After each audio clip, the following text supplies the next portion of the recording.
Presentation of colors. The colors are presented by the professional firefighters of Wisconsin Honor Guard. Left, Let's give them a left, warm welcome. Left, right, left, left, left, right, left, left, left, right, left, left, left, right, left, left, left, right, left, you left, right, you left, left, right.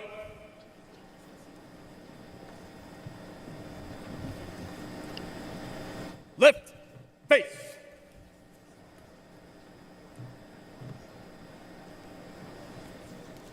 Please remain standing for the Pledge of Allegiance and our national anthem. Present arms.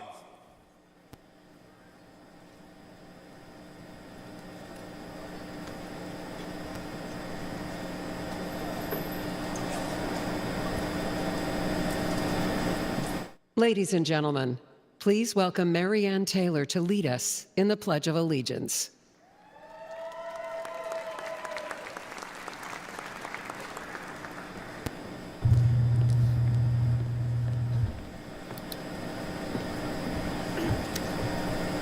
Hello, patriots. Are you ready to pledge this American flag and give them our loyalty?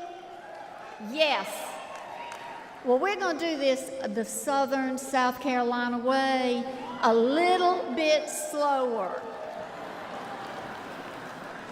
If you are military, and I'm looking out, and a lot of you already are poised, if you're like me from a military family but not military, we're going to stand at attention, place your right hand over your heart, and pledge with me.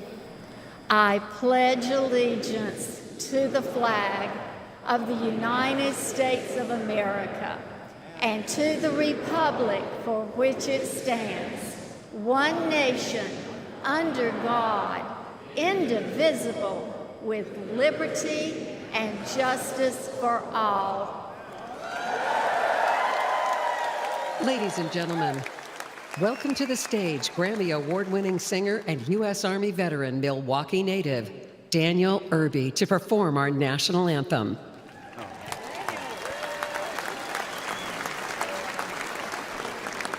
Daniel.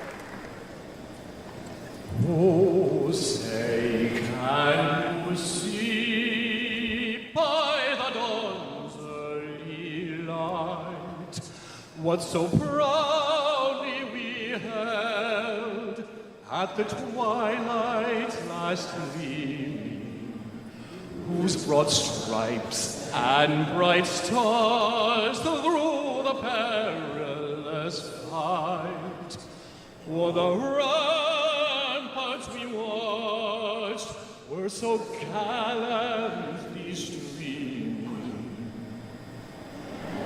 The rockets red glare, the bombs bursting in air, gave proof through the night that our flag was still there. Oh, say does that star-spangled banner yet wave o'er the land of the free and the home of the brave?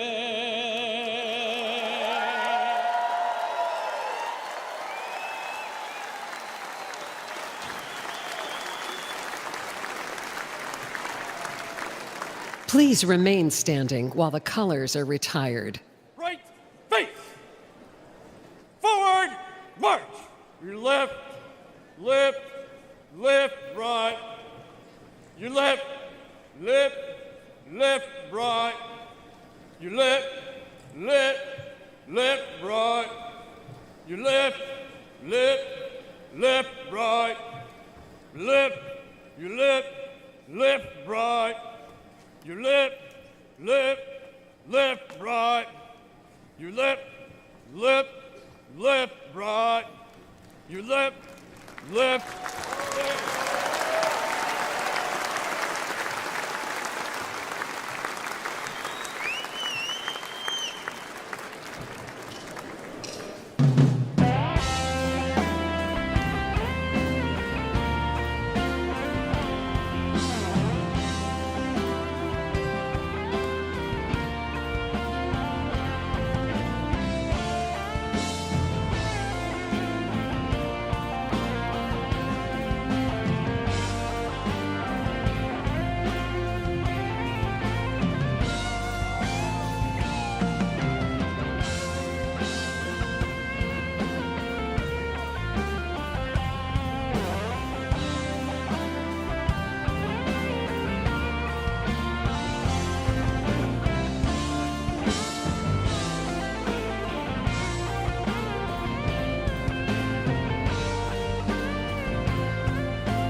Ladies and gentlemen, please welcome the chair of the Republican Party Committee on Arrangements, Ann Hathaway from Indiana.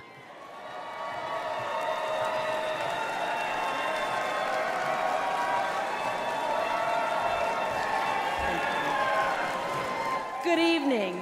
My name is Ann Hathaway, and on behalf of the 168 members of the Republican National Committee, the Committee on Arrangements, and the amazing staff of the Committee on Arrangements, I'm honored to welcome you tonight and pleased to be among Republicans from every U.S. state and territory and visitors from over 80 countries from around the world.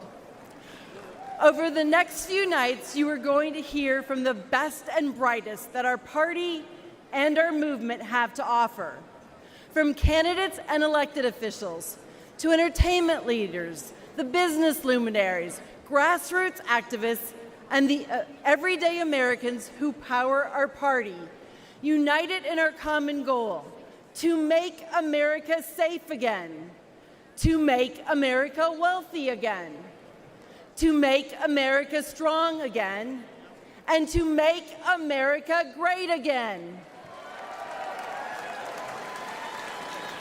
Teddy Roosevelt famously said, "It's not the critic who counts. The credit belongs to those who are actually in the arena, whose face is marred by dust, sweat, and blood." Ladies and gentlemen, this is the arena. Just by participating in this convention, whether you're a speaker, a delegate, or a viewer at home, you have an opportunity to engage in the fight for a better future for our children. So I ask you, as you watch this convention and hear these incredible speakers over the next few days, to listen, to share the message that resonates with you and your friends and your family, and to help us channel the incredible energy of this convention into a resounding victory in November up and down the ballot, starting with electing Donald J. Trump as president and J.D. Vance as vice president. Make sure your friends, families, and neighbors are registered to vote. Get your yard signs. Make a plan to get to the polls. The fate of the free world depends on us giving everything we've got and ensuring that we elect American first candidates up and down the ballot to every office. Thank you, and God bless America.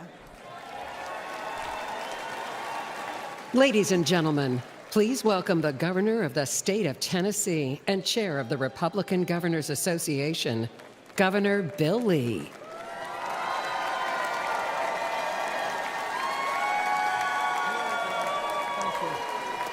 Thank you. Thank you. It is an honor to be here tonight to add my voice to yours and our fellow Americans who understand the magnitude of this moment. We have gathered here to guard and protect and defend the fundamental tenets of our free society. After all, we do still live in the most remarkable country in the world, with freedoms and liberties and opportunities that most of the world has never enjoyed. Now, we know that our freedoms are granted by God, but they are preserved by the people. Generation after generation of Americans have defended their essential freedoms from the encroachment of the federal government. As Republican governors, we are on the front lines of that fight, and we have banded together to preserve freedom and right the wrongs of the last 4 years. The Biden and Harris administration unleashed inflation on this country, making it hard for Americans to make ends meet.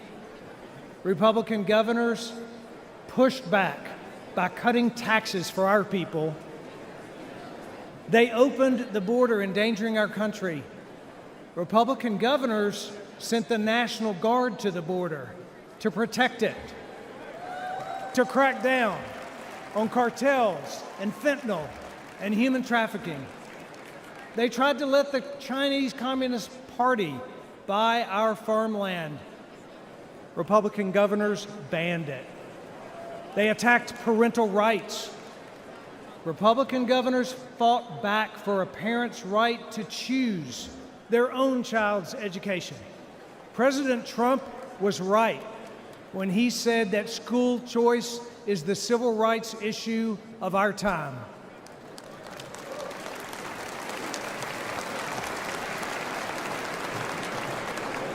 In the storm stirred by Washington, Republican governors across this country have stood as anchors of courage, their states as harbors of hope, and their people as models of freedom. But governors can only do so much. We need strong leadership in the White House. We know what that looks like. We had it before, we need it again. And that's why we, as Republican governors, are joining together, unifying in support for Donald Trump for president.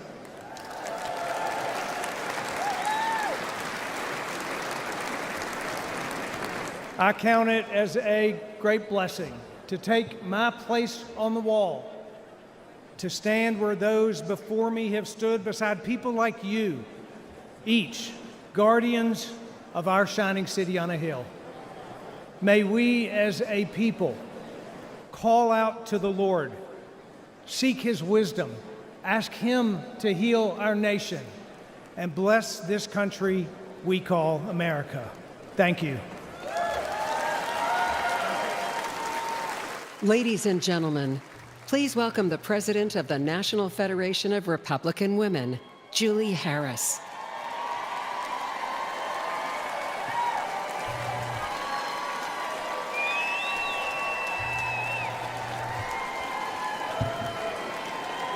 Hello, Milwaukee.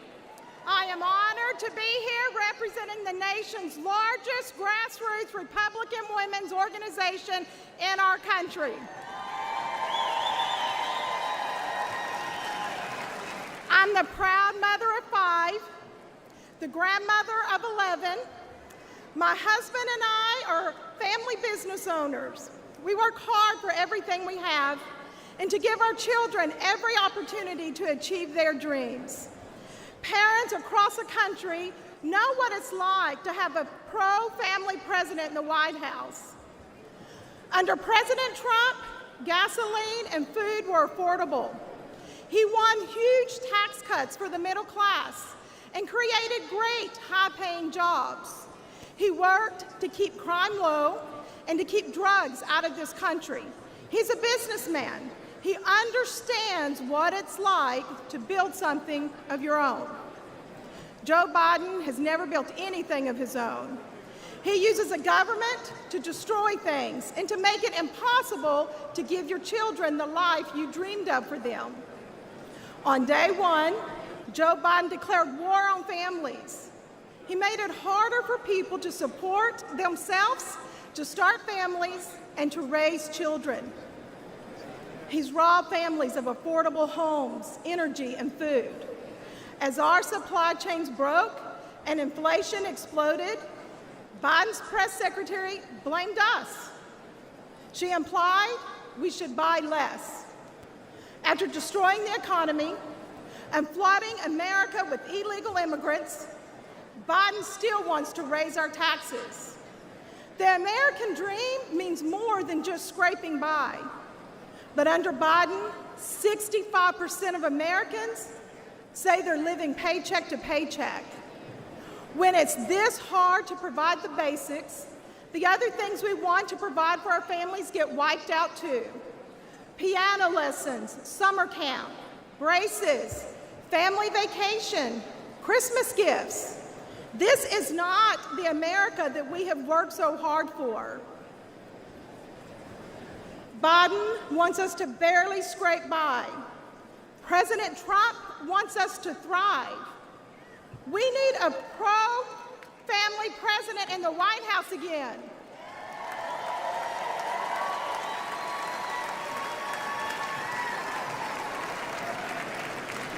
And that, excuse me, and that president is Donald J.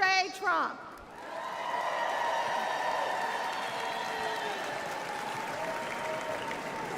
From the National Federation of Republican Women, thank you, Milwaukee. Close your eyes and I'll kiss you. Tomorrow I'll miss you. Remember I'll always be true. And then while I'm away, I'll ride home every day.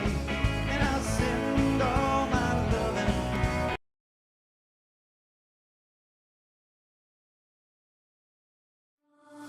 Today is the final step before Election Day in this venerable and time-honored process. This is not a program just for Republicans, but one for all Americans.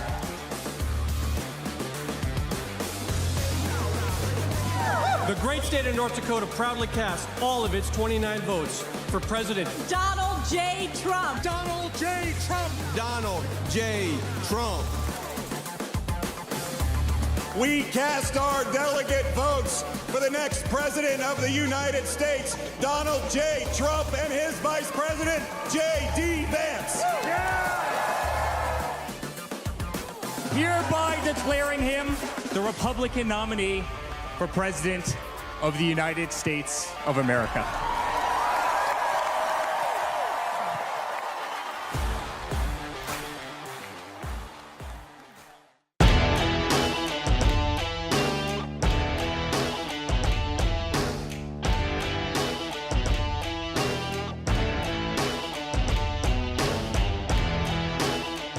Today, I'm joining RNC co-chair Laura Trump to humbly ask if you could chip in $5, $10, or $25. Grassroots supporters like you keep this campaign alive. A gift of just $5 could make the difference between victory and defeat in November. Please chip in any amount. I know with your support right now, we will make America great again.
something. I wanna hold your hand. I wanna hold your hand. I wanna hold your hand.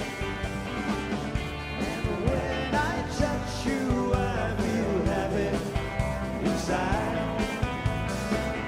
It's such a feeling that my love, I get high, I get high, I get high. Yeah, you got that something I think you'll understand. When I hear that something, I wanna hold your hand. I wanna hold your hand. I wanna hold your hand. I wanna hold your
Ladies and gentlemen, please welcome Young Republicans Chairman Hayden Padgett.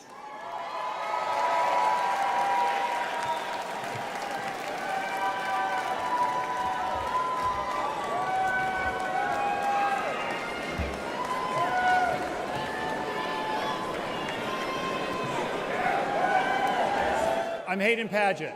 I'm the chairman of the Young Republican National Federation and a proud son of the great state of Texas.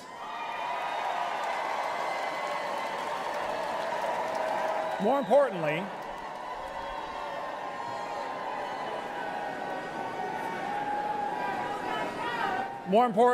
I'm a husband and the father of two wonderful children who are under 2 years old. This election, I'll be fighting to build a better country for them, my kids. America has always been a place where the promise of tomorrow is brighter than the trials of today. But for young Americans, that future is diminishing as quickly as, well, Biden's cognitive ability. In 2 years, America will celebrate her 250th birthday. But for Americans celebrating their 25th birthday now, they see a future where their dreams are increasingly out of reach. The rising cost of education keeps us in debt. The rising price of groceries and fuel keeps us living one paycheck to the next. The rising cost of childcare keeps us from starting our own families, and the rising cost of rent keeps us from owning our own home. But we know that life can be better, that our lives can be more than making ends meet. Because it was better under Donald Trump.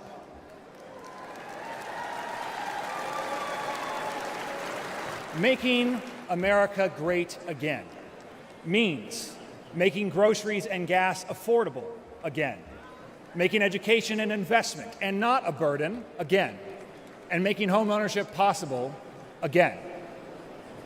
We just celebrated our Independence Day, where we were reminded that our founders did not promise us happiness, but the right to pursue it. The Biden-Harris economy has taken that all away from us. And this election, the young Republicans will be fighting to make the economy great again. We will help to throw Joe Biden, Kamala Harris, and their legacies into the trash heap of history, and we will elect Donald Trump, a man whom grace and grit have saved for our time, and Senator J.D. Vance, the first young Republican who will be elected Vice President of these United States in almost 70 years. And together, we will restore the American dream for young Americans. I owe it to my children, just as we all owe it to our future, to make America great again. Thank you very much. Ladies and gentlemen, please welcome the Chief Executive Officer of the Republican Jewish Coalition, Mr. Matt Brooks.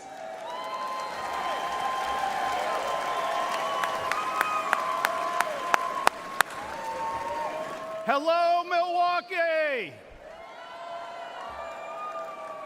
Let me hear you cheer if you support Israel.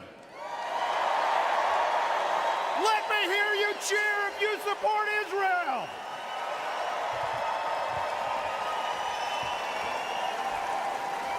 Now, if someone tried that at the Democrats' convention, they'd be booed off the stage. But here, at the Republican convention, we proudly and loudly stand with Israel.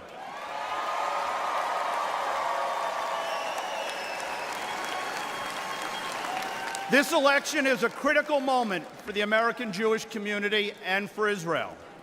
This is our chance to continue the incredible pro-Israel legacy of the most pro-Israel president in history, Donald J. Trump.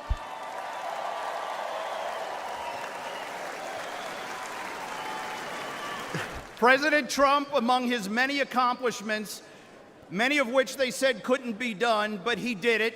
He moved the U.S. Embassy to Jerusalem.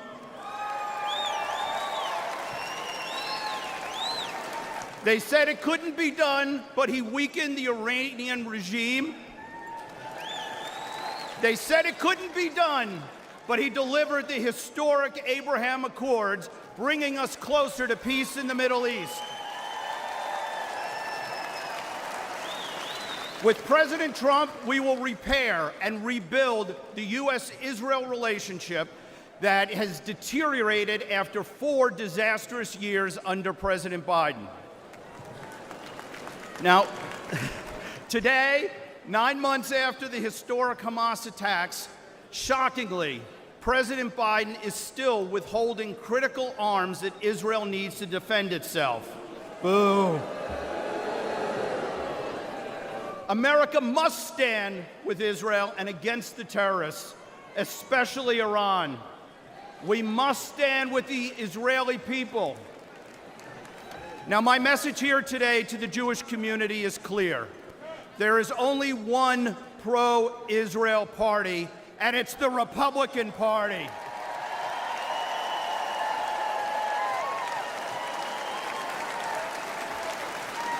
And here at home, under Donald Trump, we will put a stop to the rising tide of anti-Semitism.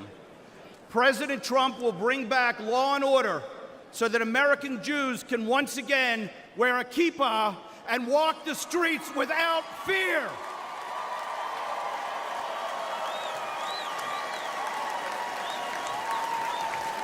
President Trump will stop the mobs on the college campuses so Jewish students feel safe when they go to class.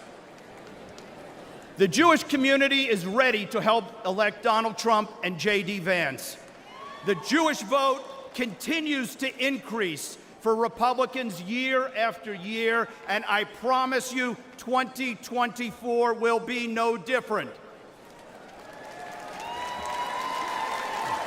So let me ask all of you, who will best stand up to the Hamas sympathizers and the squad?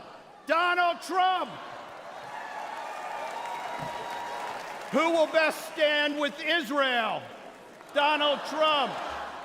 Who will make sure Jews feel safe and secure? Thank you, RNC, for the opportunity to speak today, and thank you, President Trump, for your commitment to elevating Jewish American voices. Together, unified, we will win. Am Yisrael Chai!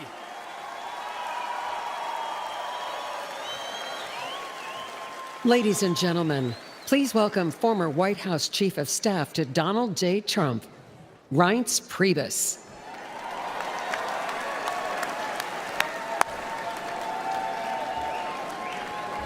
As a longtime Badger, let me say, welcome to Wisconsin.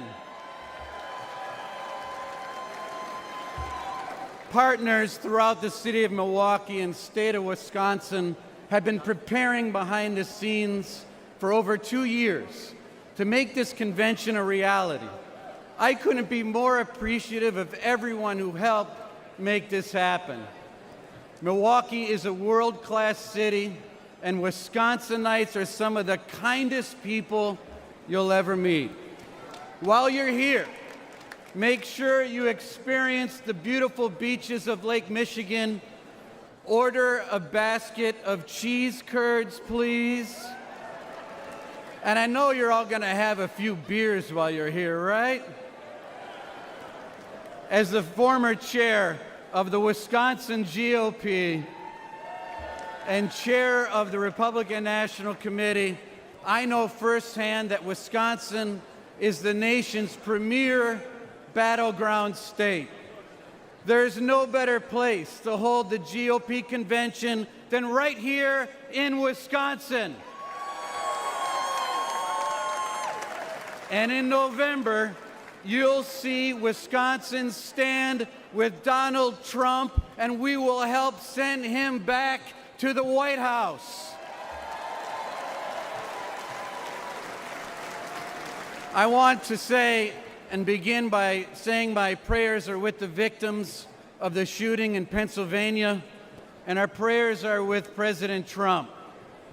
As White House Chief of Staff, I saw him right the ship after 8 years of Democrat failed policies, and I'm confident he'll do it again once more. Yet again, Democrat failures of the last 4 years have left many Americans feeling hopeless, unheard, and hurting. But when Donald Trump tells you what he'll do on the campaign trail, well, look out, because he will deliver when he walks into that Oval Office. Let's remember, while president, he decided to drill, baby, drill. He shut down the border. He confronted China head-on, made Europe pitch in on NATO, lowered taxes, put conservatives on the Supreme Court, and he defeated ISIS. Republicans can turn the tide in the United States and make America great again. We, together here, the Wisconsin GOP, we can make Wisconsin red again in 2024 and send Donald Trump back to the White House. Let's stand united as Republicans. Let's stand united as Americans. Let's make America one again. Let's get to work expanding our majority in the House and taking back the Senate, and let's re-elect Donald Trump president. Thank you, and God bless you.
Ladies and gentlemen, please welcome the chairman of the Forest County Potawatomi Nation, James Crawford.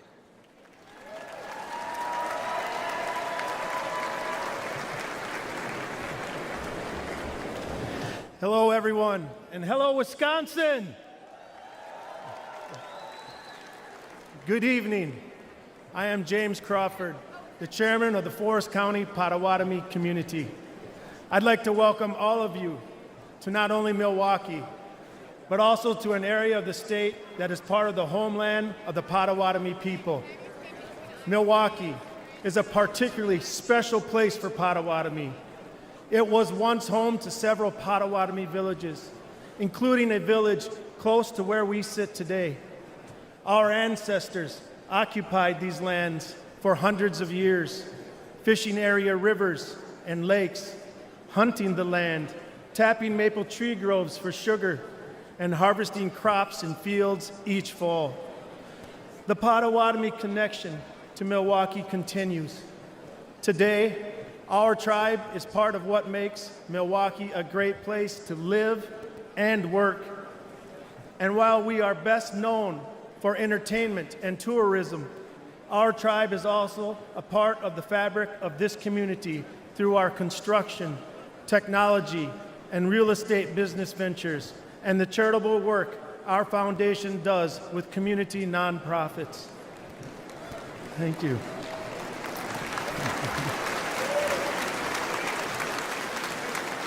Potawatomi are just one of 11 tribes in Wisconsin and one of 574 in the United States.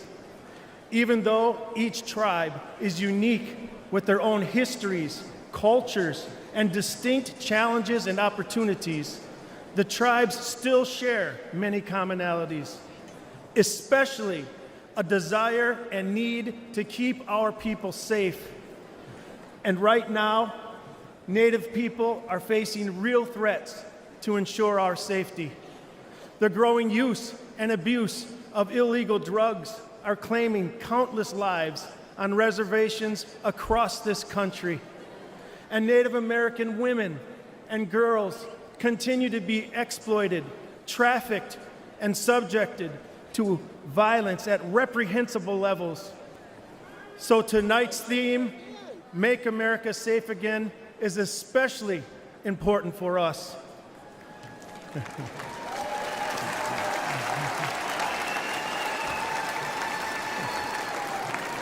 I look forward to working with everyone here to make America safe again.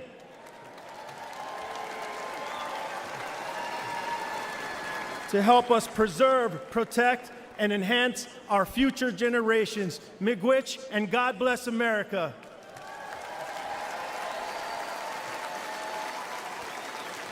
And now, ladies and gentlemen, please welcome businessman Perry Johnson.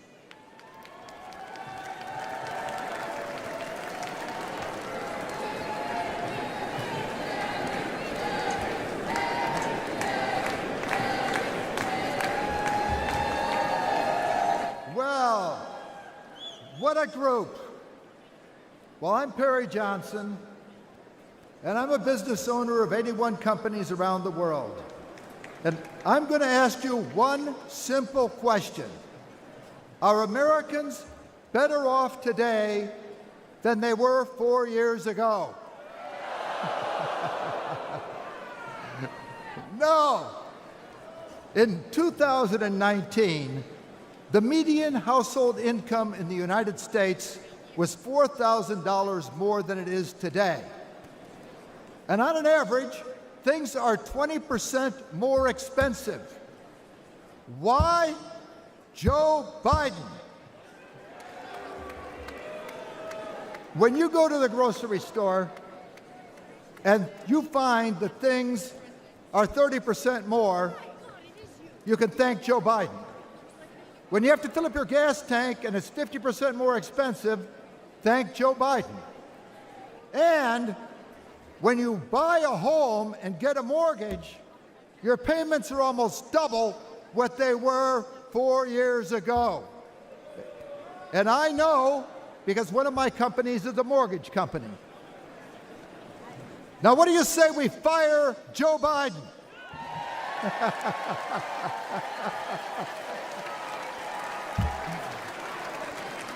I live in Michigan, a state with grit in its veins, beautiful Great Lakes, and greatness in its soul.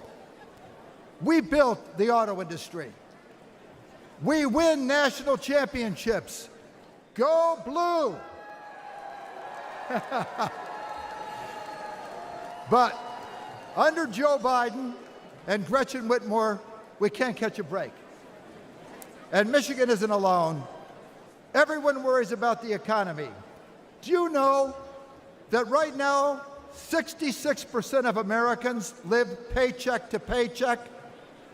I think that stinks. But Biden says things are looking up. Well, the only person looking up is Joe Biden as he stares into space on the debate stage. In 2016, Americans elected Trump to fix Washington. He built the strongest economy in our lifetime. What do you say we give Trump a hand with no inflation?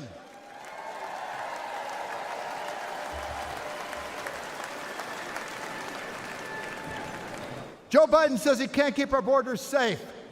Did Trump keep our borders safe? Yes. Under Trump, we had virtually no inflation for 4 years. That is a fact. Under Trump, family income went up every year. That is a fact. Our borders were secure under Trump. That is a fact. And under Trump, we will have lower prices, affordable American energy, lower taxes, and a better quality of life. What do you say we re-elect Trump?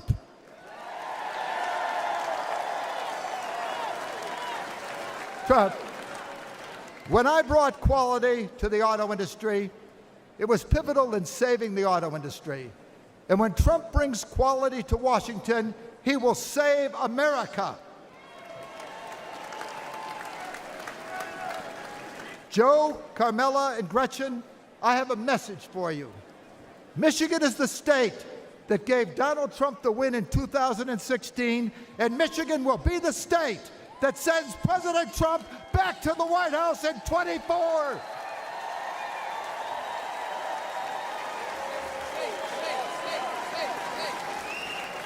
President Trump is the toughest president since Teddy Roosevelt. When he was shot, notice, they were carting him his way and his arm was raised because nothing will stop him.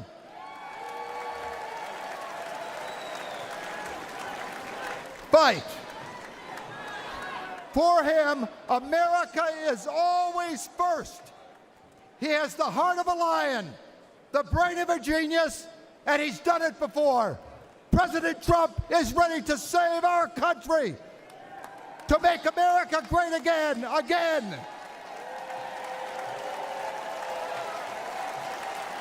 I am ready to do whatever is necessary to get Trump back in the White House. Are you with me? Yes! Yes! Yes! Trump! Trump! Trump! Let's do it! Trump! Trump! Trump! Trump! Trump! Trump! Trump! Trump! Trump!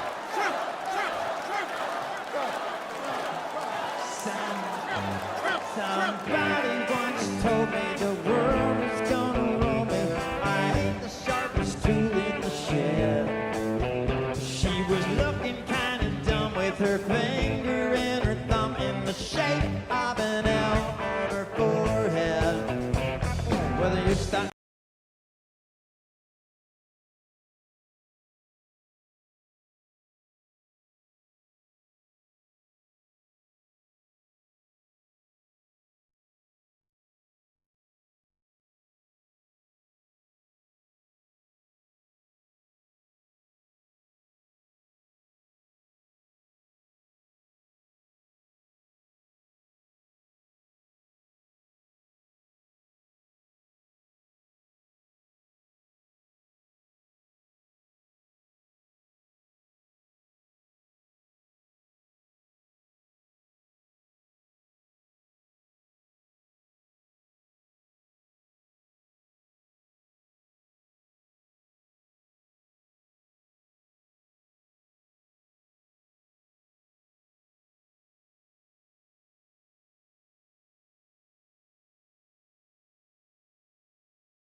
From the very first day that we take back the White House from crooked Joe Biden, the worst president in the history of our country, I believe that we're going to have 4 of the greatest years in the history of our country.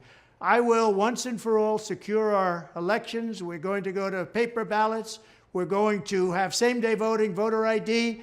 We're going to do it properly. We're going to have good, secure, beautiful elections. We never want what happened in 2020 to happen again. But until then, Republicans must win. And we must use every appropriate tool available to beat the Democrats. They are destroying our country. Whether you vote early, absentee, by mail, or in person, we are going to protect the vote. That's the most important thing we have to do, is protect the vote. Keep your eyes open, because these people want to cheat, and they do cheat. And frankly, it's the only thing they do well. We will make sure your ballot is secure and your voice is heard. Many Republicans like to vote on Election Day, and we must swamp the radical Democrats with massive turnout on Tuesday, November 5th. The way you win is to swamp them. If we swamp them, they can't cheat. It just doesn't work out. But if you can't make it, you need to make a plan, register, and vote any way possible. We got to get your vote. So with your vote, we will win a victory the likes of which no one has ever seen before. We will evict crooked Joe Biden from the White House, and we will take back our country on November 5th, 2024, the most important day in the history of our country. That's what it's going to go down as. Thank you.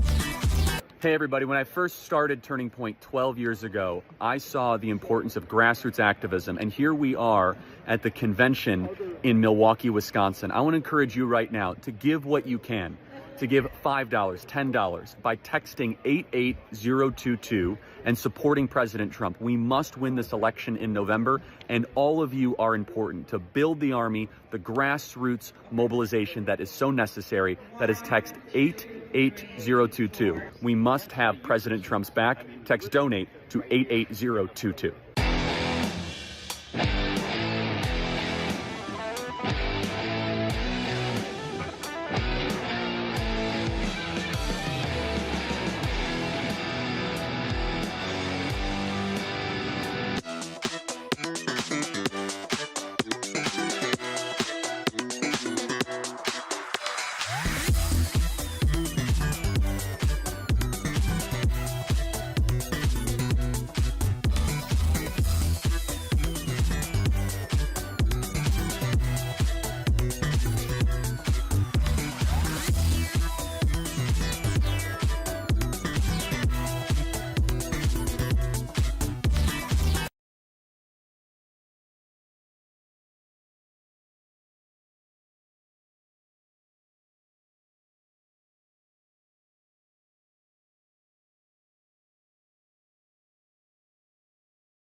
Ladies and gentlemen, please welcome the next senator from Arizona, Kari Lake.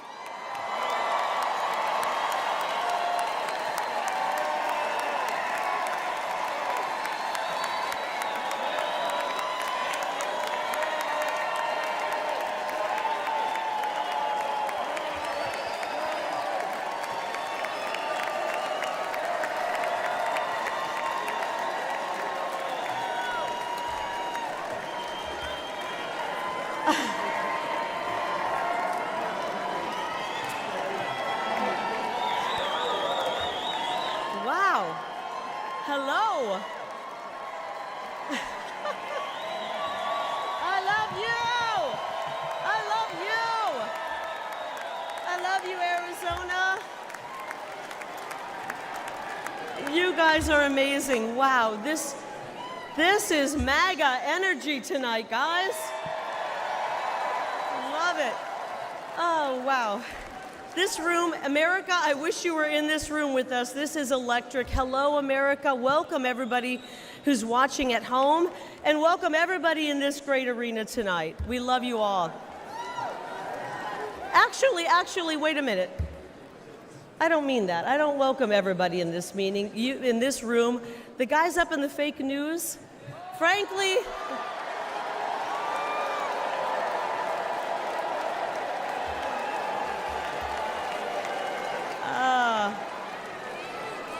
all right, frankly, you guys up there in the fake news have worn out your welcome, right?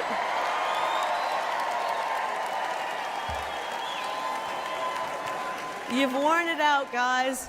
You have spent the last 8 years lying about President Donald Trump and his amazing patriotic supporters.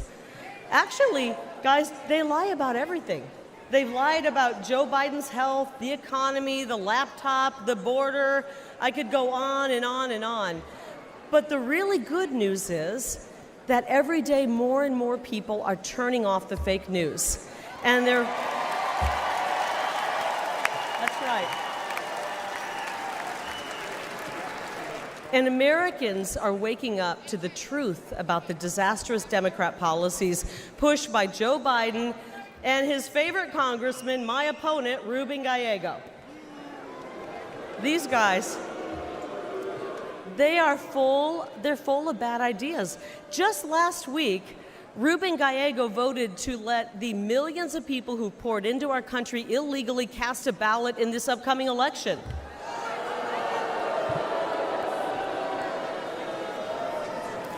Gallego and the Democrats have handed over control of my state, Arizona's border, to the drug cartels.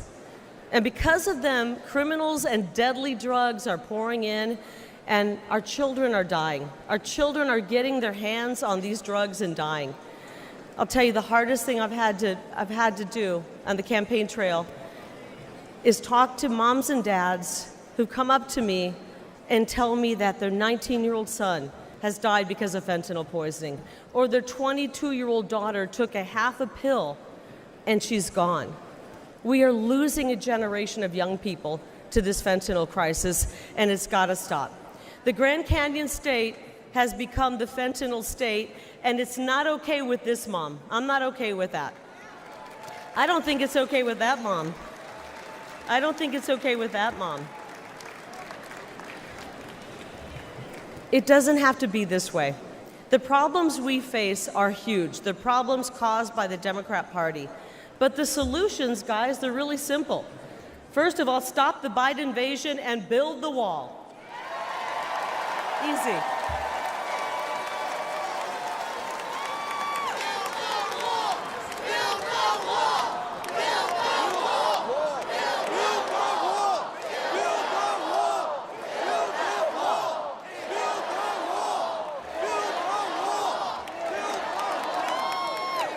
And while we're building the wall, let's kick Bidenomics to the curb and bring back the Maganomics. Is that okay? I miss the strong Trump economy. And because I'm a mama bear, I want to replace this indoctrination, this psychological abuse they're inflicting on our children with a real, solid, quality education. It's all common sense. The great news is that we can solve these problems, and to be honest, we must solve these problems for the sake of our children, because that's really what this is all about, right? The next generation, the future of our country. I learned something watching, the Nature Channel, that the most dangerous place on planet Earth is between a mama bear and her baby cubs. Right? And that's exactly where the radical left have found themselves, and it's not going to go well for them. Because guess what? They have awoken a sleeping giant. Tens of millions of moms and dads from sea to shining sea, they're going to show up on November 5th, and they're going to be hearing from us on November 5th. That's right.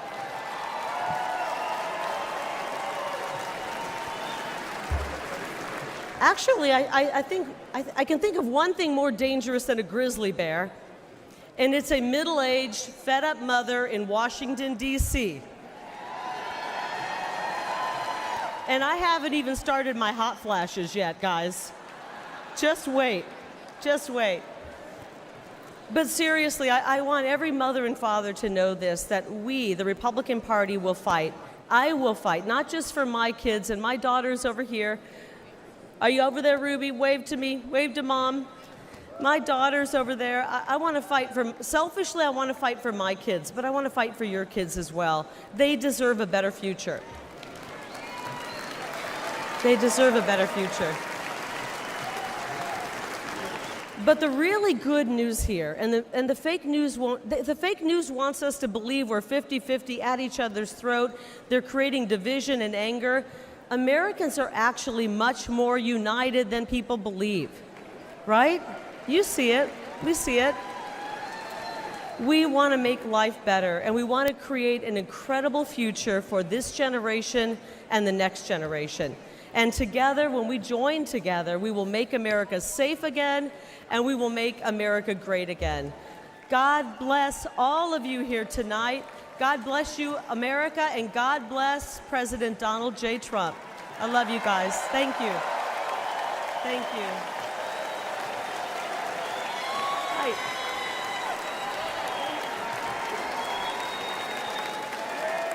Ladies and gentlemen, please welcome the next senator from Wisconsin, Eric Hovde.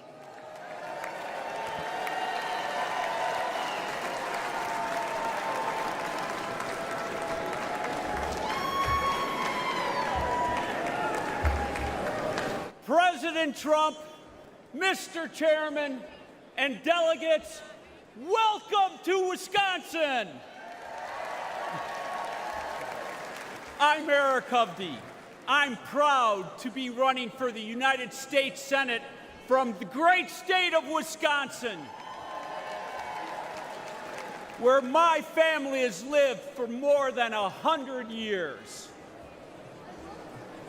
We're all here today for one reason: to make Americans safer, stronger, and more prosperous. We are blessed to live in the greatest country in human history, America, our home.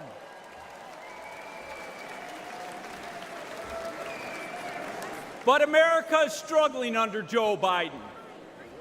And Senator Baldwin has been a rubber stamp voting with him 95.5% of the time. You can believe that.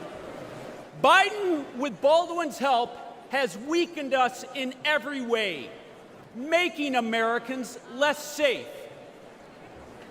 They've eroded us financially by racking up more debt in the last 3.5 years than our country's first 230 years, fueling massive inflation and leaving families wondering how they're going to pay the bills. They've made us less safe at home with their defund the police movement.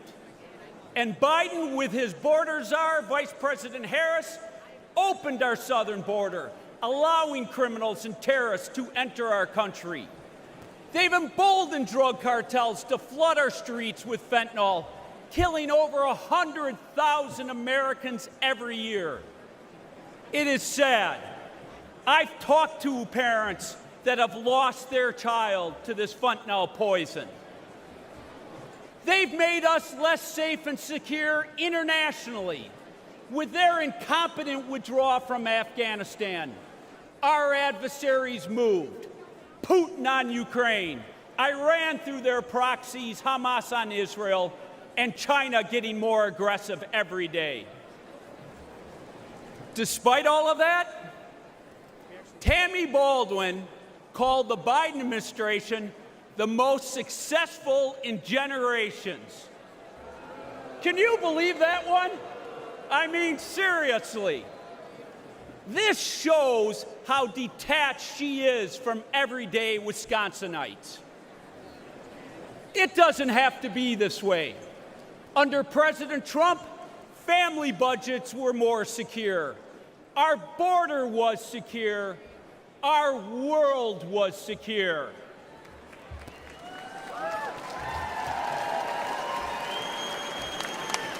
Where Biden and Baldwin have failed, President Trump and I will get the job done.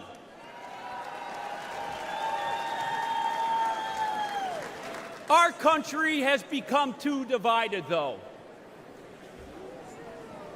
Instead of putting on just the blue jersey or the red jersey, we need to put on the red, white, and blue jersey and come together as Americans. We need to heal this country from the division that the left has brought. And the media, you have to stop dividing us. If we can come together, we will win Wisconsin. We will restore America. But it's going to take everyone getting involved. Are you ready to go save your country? Are you ready to restore the American dream? Thank you, everyone. God bless. Ladies and gentlemen, please welcome the next senator from Ohio, Bernie Moreno.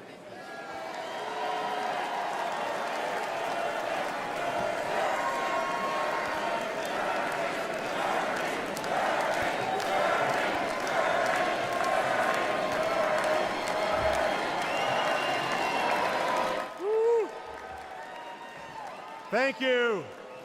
Thank you.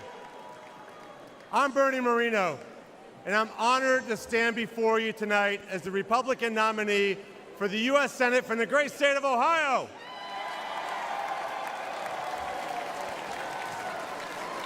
Many years ago, my parents brought me and my siblings to America legally. They left Colombia because they wanted their children to live in a country where they could achieve anything. I will forever be grateful to them. I love America, and I've lived the American dream. I married my best friend, raised a family, built successful businesses, and created thousands of jobs for hardworking Americans. But the American dream that I lived is under attack from Joe Biden and his enablers in the Senate, like Sherrod Brown. They have encouraged millions of illegals to invade America. And Joe Biden's border czar, Kamala Harris, and the Democrat Senate have put the welfare of illegals ahead of our own citizens. They've destroyed our border. They destroyed our economy. They've destroyed our standing in the world. And they'll destroy America if we don't stop them. In November, we will fire Biden and Harris, and we will re-elect President Donald J. Trump.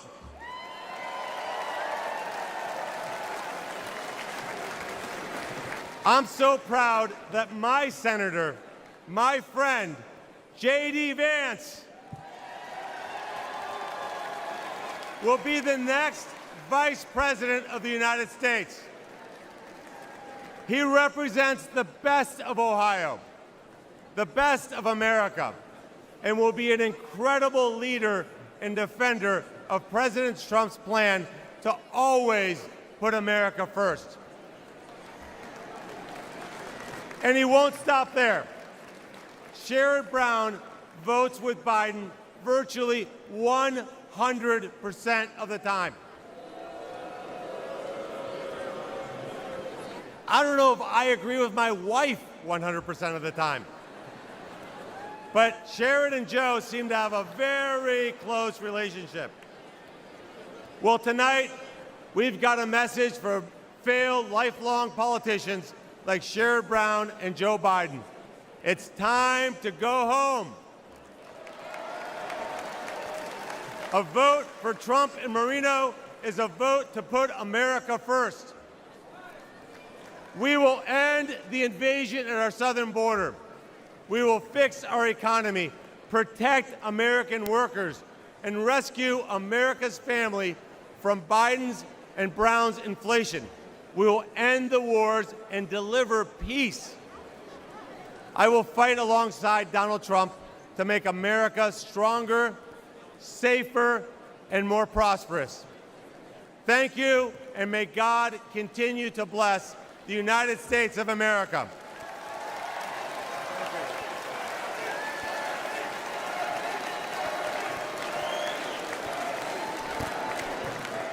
Ladies and gentlemen, please welcome the next senator from Michigan, Mike Rogers.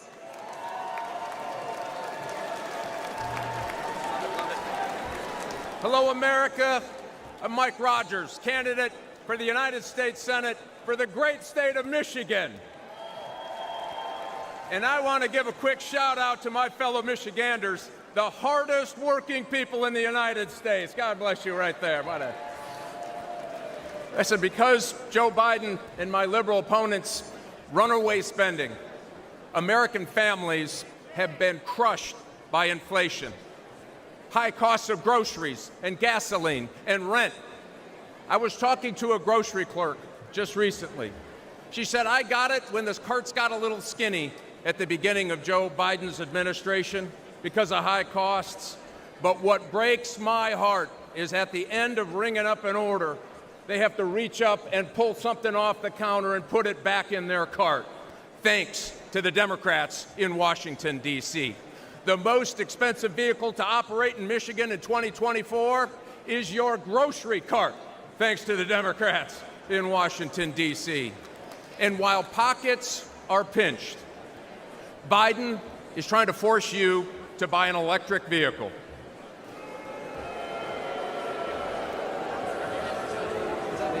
Better get a long extension cord. Let me be clear. EV mandates will destroy American jobs. EVs require 40% less labor to build than gas cars. And here's the kicker.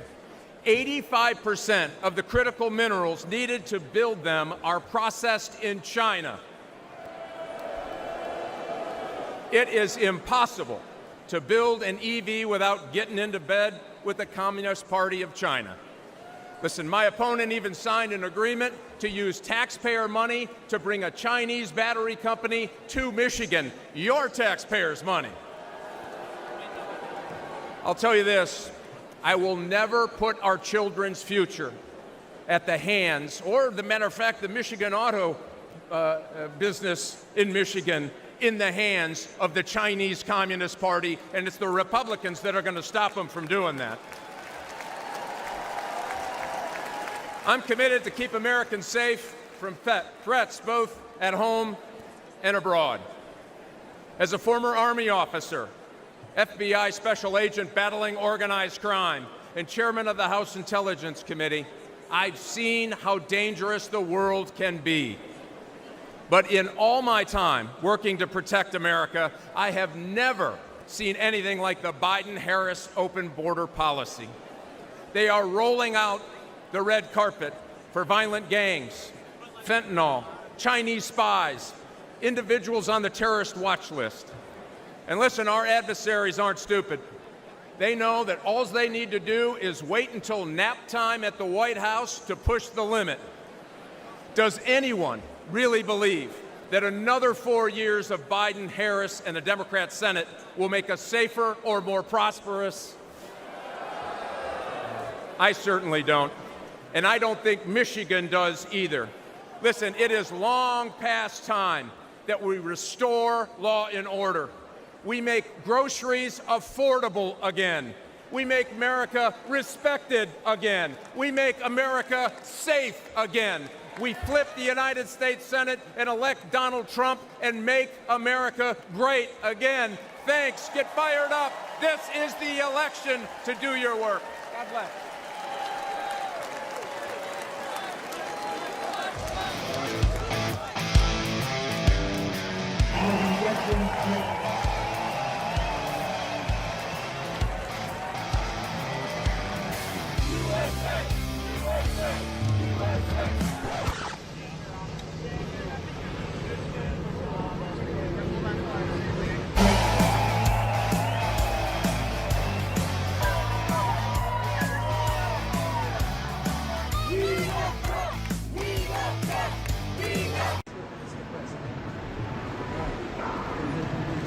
Milwaukee.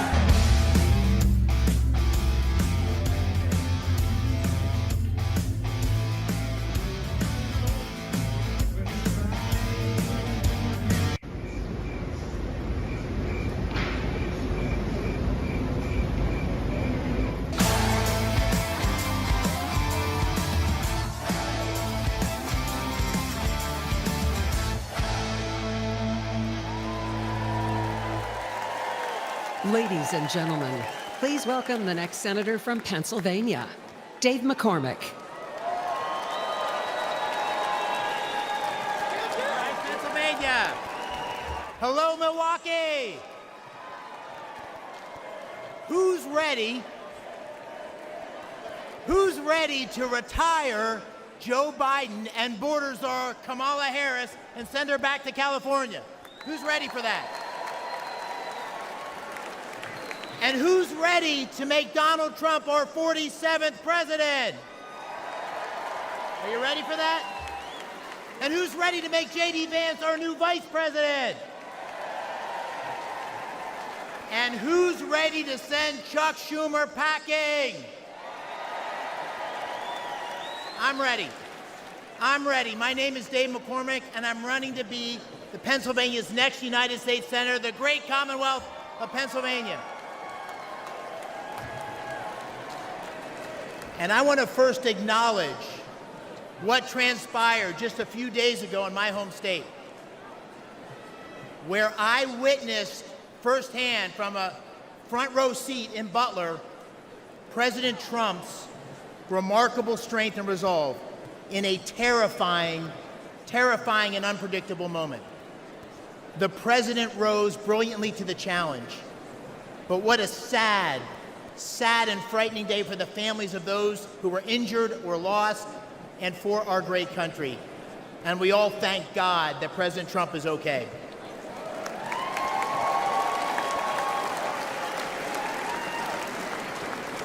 I'm a seventh-generation Pennsylvanian from the great Keystone State, born and raised. A West Point graduate, a former Army wrestler. I'm a combat veteran of the 82nd Airborne Division. All right, 82nd. And I'm a business leader who helped create hundreds of jobs in Western Pennsylvania. But most important, I'm a dad to 6 daughters, and I'm a husband to the love of my life, Dina, wherever she is. Now my opponent's name is Bob Casey.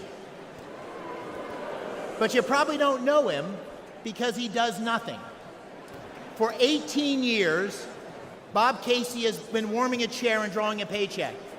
He is a do-nothing, out-of-touch, liberal career politician. And when he votes for Joe Biden's tired old ideas. Casey's been around so long that the #1 song when he was first elected was the Macarena, right? Does everybody remember the Macarena? But sadly, this is no joke, because politics is about choices. And the policies of Biden and Bob Casey are dangerous for Pennsylvania and America. They won't keep us safe. Drugs have poured across the Biden-Harris, Casey wide-open borders, killing 100,000 Americans, including 4,000 Pennsylvanians last year alone. Illegal immigrants have victimized innocent young women who could easily be your daughter or mine. And time again, Casey has voted for pro-criminal judges who have made our streets across Pennsylvania more dangerous. Biden and Casey's failed policies have crushed working families with sky-high prices for gas and groceries and rent, and regulations to kill Pennsylvania natural gas. Under President Trump, America's future was strong and prosperous, and our adversaries feared stepping out of line. My friends, the choice this November is clear. It's a choice between strength and weakness, a choice between America's greatness or its sad, disgraceful decline. This is, my friends, the most important election of our lifetimes.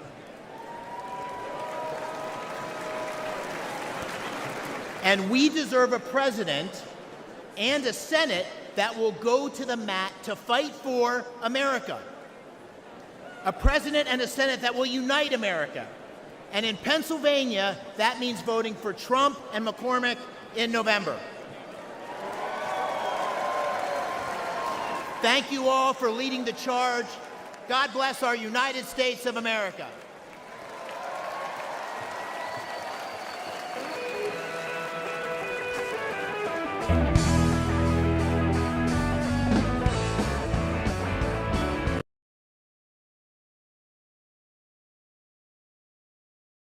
Our southern border in crisis.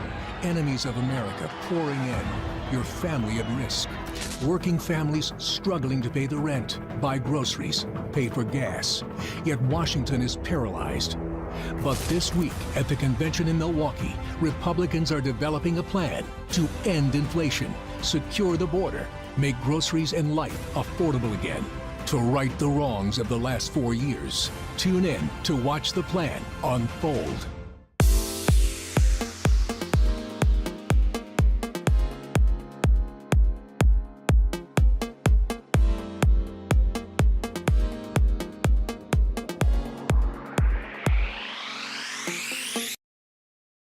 Senator Katie Britt here.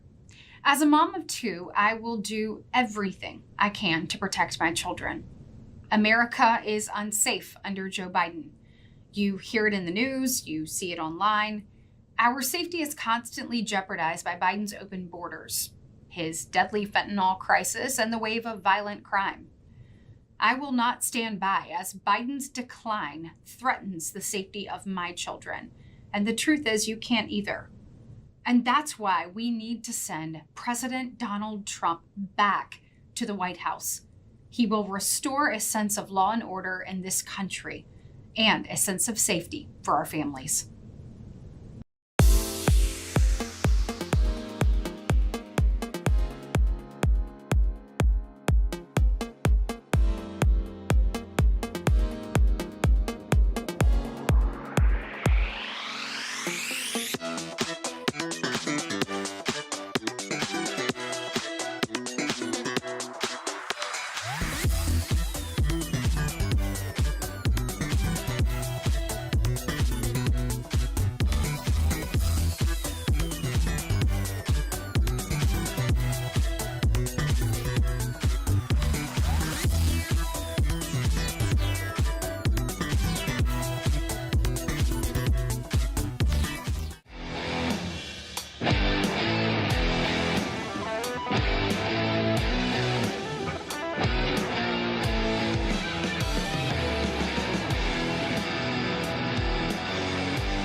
Ladies and gentlemen, please welcome West Virginia Governor and the next Senator from West Virginia, Jim Justice, and Baby Dog.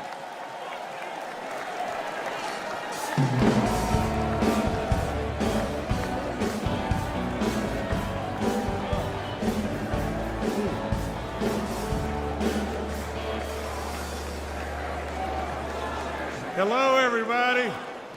I'm Jim Justice, and I'm from West Virginia, and I absolutely believe with all my soul we've got the greatest people in the world in West Virginia,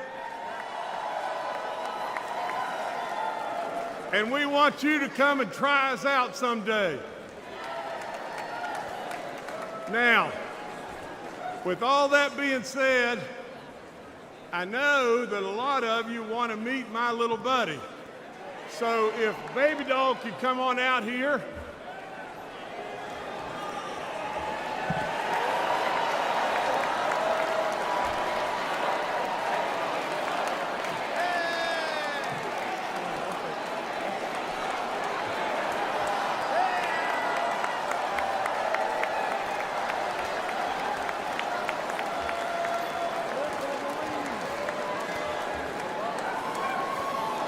Now, as the world watches, you didn't really expect that, did you? But with that being said, let me just say just this. She makes us smile, and she loves everybody. And how could the message possibly be any more simpler than just that? Now, I've got to tell you just this. The foundation of my life is the truth. I've got to tell you just this and tell you this right now.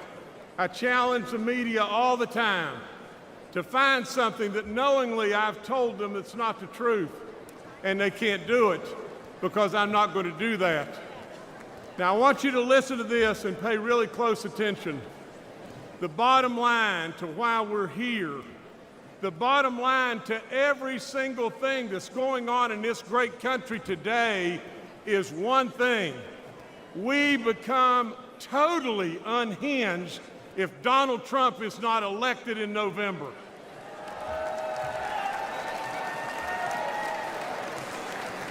I want to talk to you tonight about my relationship with President Trump. I want to talk to you about an incredible man. I want to tell you the truth about him and his family. He's tough. He's super smart. He's a business guy. But maybe there's something that you've missed, and that is he genuinely cares. He cares about all of us, every last one of us, and he loves this nation beyond good sense. He has amazing kids. I've hunted and fished with Don Jr. He's an incredible outdoorsman and a really treasured friend. Now imagine this. Eric and I have been so far back in the woods on top of a mountain, and I blew the tire out on the back of my 4x4, and who was under the vehicle right then? Eric Trump. Eric Trump changed the tire. Donald Trump has taught his kids the very best. He's taught them absolutely to respect the military. He's taught them to respect our first responders.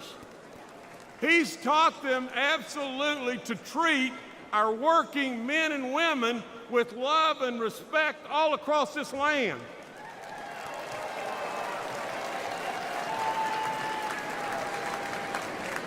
Let me tell you just this. I was in the green room with President Trump, and there was a MAGA hat laying there. I picked it up. We had just had our first grandbaby, a boy named JC. JC absolutely was just not old at all. And all of a sudden I asked President Trump if he would sign that hat for our grandbaby JC. He took it. You know what he wrote on it? He wrote, JC, always work hard. Now let's review. Donald J. Trump, my friend, my close friend. He's tough. He's super smart. He's a business guy. He loves America. He taught his kids the right values, and he's a hard worker. Sure sounds like a leader to me.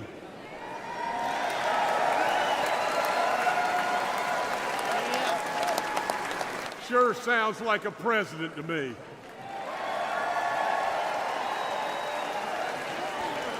Then ask yourself, why does Donald Trump fight every day for us and continue to take this senseless persecution? Why? And I know the answer. Because we're worth it. Now, Baby Doll's got a prediction for everybody here. And here's the prediction. Baby Dog says, we'll retain the House, the majority in the House.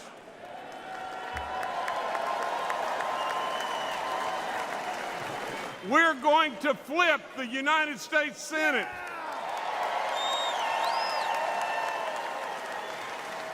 And overwhelmingly, we're going to elect Donald J. Trump and J.D. Vance in November.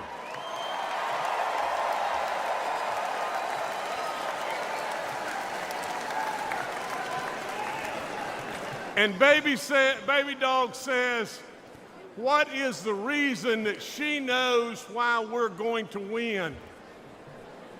And the answer is one thing: because we're worth it. God bless you. God bless this great country. And God bless Donald J. Trump.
Ladies and gentlemen, now please welcome the next senator from Indiana, Congressman Jim Banks.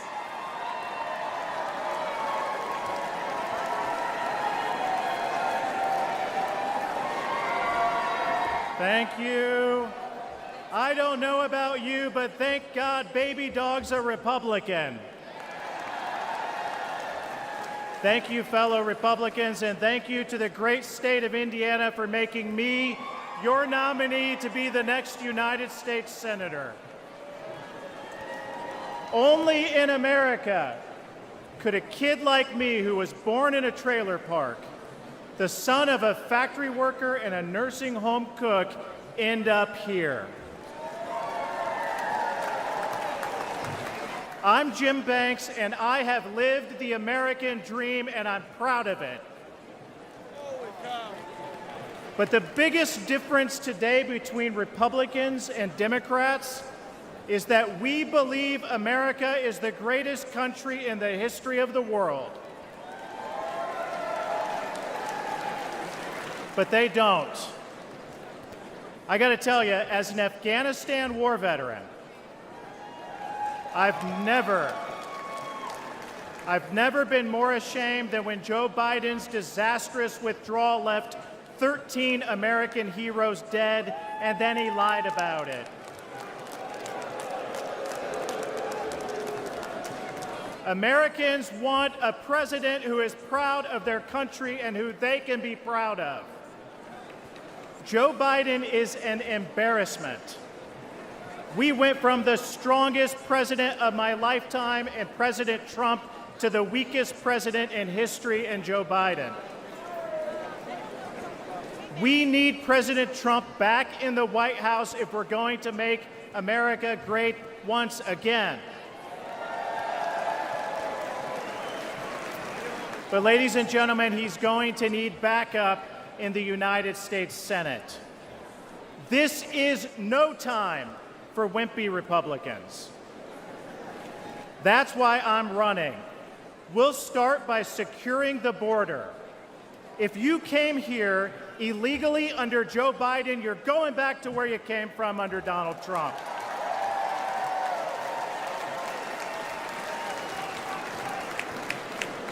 My dad was a Union Democrat for most of his life. Today, he's a Trump Republican. Because my dad knows that President Trump will always put American workers first. Trump was the first president of my lifetime to hold China accountable for taking our jobs. He brought manufacturing back to Indiana and boosted wages for hardworking Hoosiers. Ladies and gentlemen, Trump saved the American dream.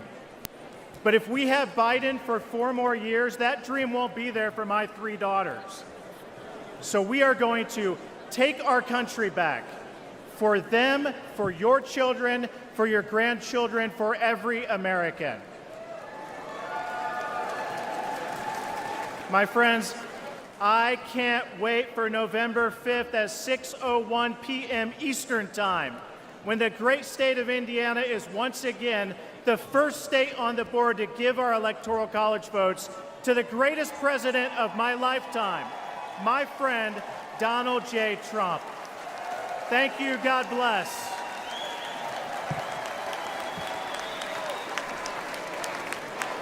Ladies and gentlemen, now please welcome Captain Sam Brown, the next senator from Nevada.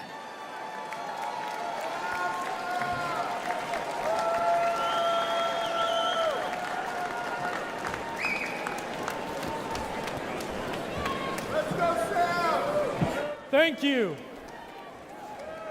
I want to start by thanking my God for my life. I want to thank my wife for her strength, for her courage and her support in this race.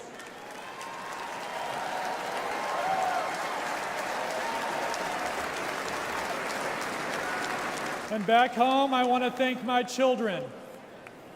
I do this for many reasons, and you are part of that mission.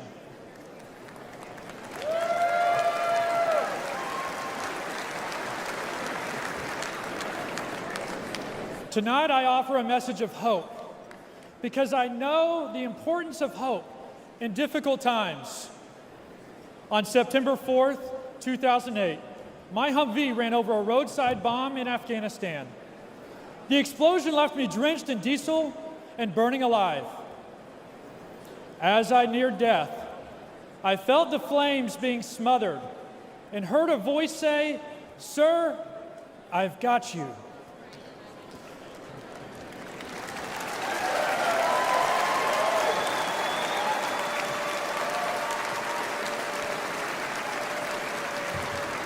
Through the pain and anguish of recovery and the years that followed, I never lost hope.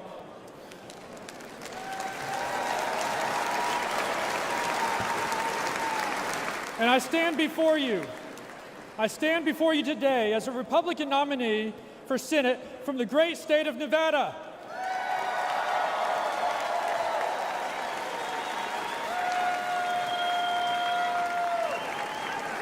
America, I served you as a soldier, and I want to serve you again.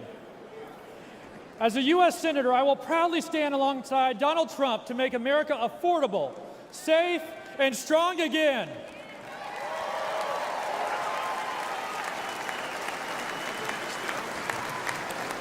We have a tough fight ahead, but it won't be my first. Nevadans are suffering right now. The unemployment rate in Nevada is nearly 25% higher than the national average.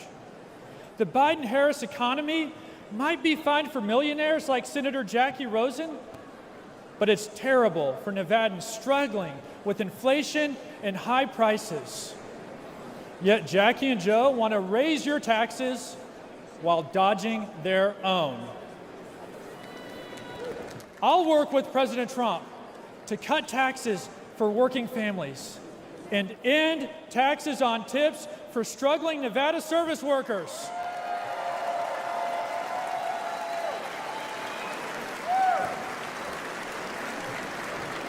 Because life must be affordable for millions, not just millionaires.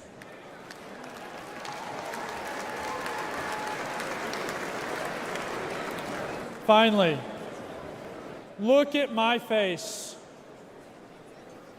This is the high cost of war. If Joe Biden stays in office, more service members will pay this price. He has brought our nation humiliation, defeat, and to the brink of more war. I've been through the fire. President Trump has been through the fire. But hope has not been extinguished. It is reignited.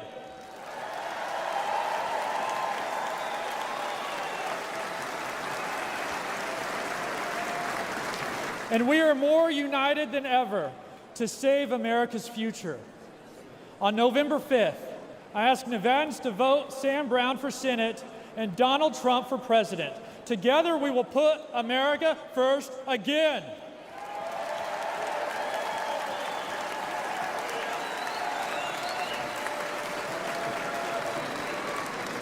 I want to close with those same words I heard on the battlefield that gave me hope. America, I've got you. May God bless President Trump. God bless you. And God bless the United States of America.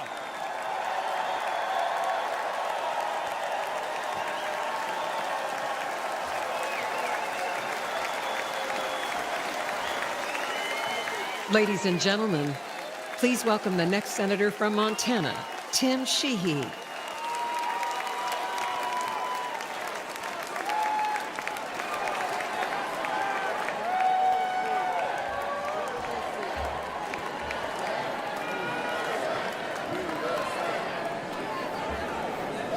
Hey, Montana, how's it going? Hey, everybody, my name is Tim Sheehy. Those are also my pronouns.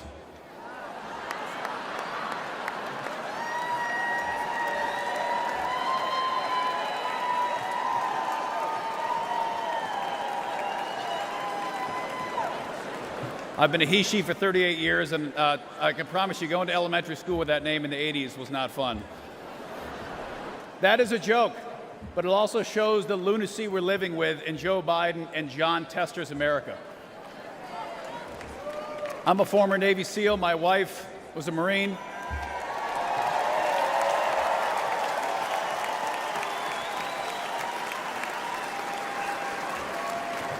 We both fought in our nation's longest war in Afghanistan. I was wounded there, served hundreds of missions there.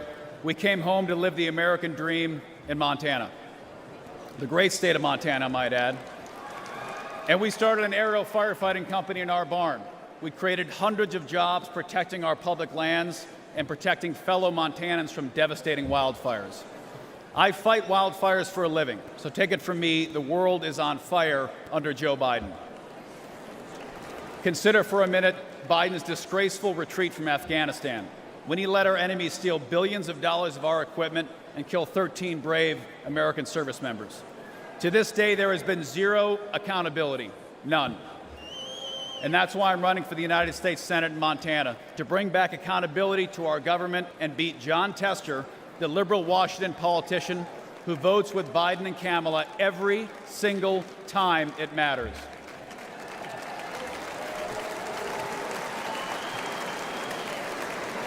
And some of you may not know who John Tester is, but John Tester is the deciding vote for Biden's America Last agenda. He's got an F from the NRA. He's voted to open our borders, unleash inflation, and he even put a liberal judge on the Supreme Court who can't even define what a woman is. And even drives a Prius in D.C. Yeah. Priuses don't work in Montana, do they? John Tester doesn't represent Montanans. He's a rubber stamp for Biden's failed presidency and extreme liberal agenda, and it's time to retire them both.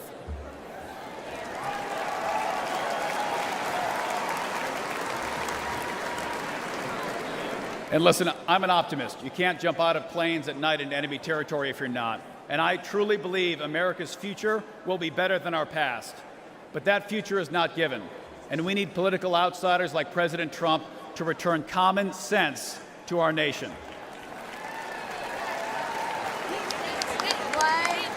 And what Montanans think is common sense is pretty simple. It's not complicated. They want a secure border, safe streets, cheap gas. Cops are good, criminals are bad, boys are boys, girls are girls.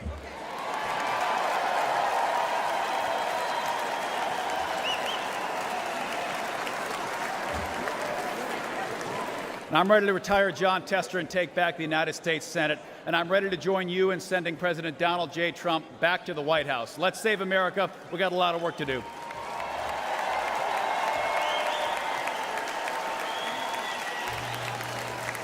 Ladies and gentlemen, please welcome the next senator from Virginia, Hung Cao.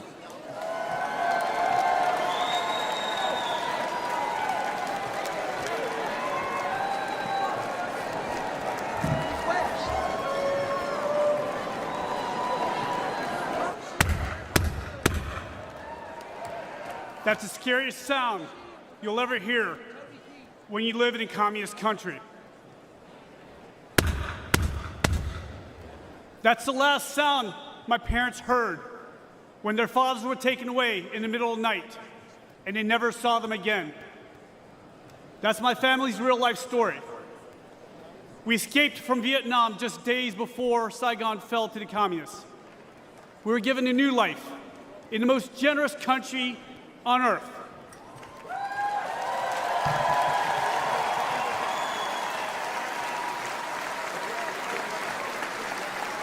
My name's Hung Cao, and America saved my life.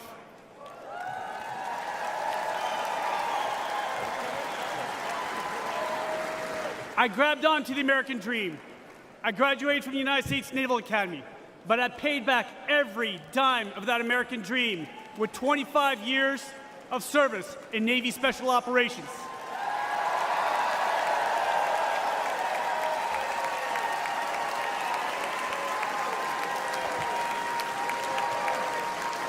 I saw combat in Iraq, Afghanistan, and Somalia.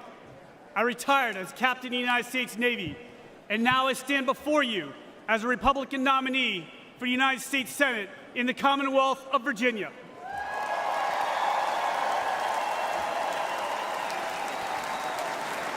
Only in America, ladies and gentlemen, only in America. But we're losing our country. Under Joe Biden, millions of illegal aliens flood our borders. They fly Hamas flags on our campuses, and they shout death to America. As an immigrant to this great country, let me be very clear to everyone who comes here. Don't ask for the American dream if you're not willing to obey the American laws and embrace the American culture.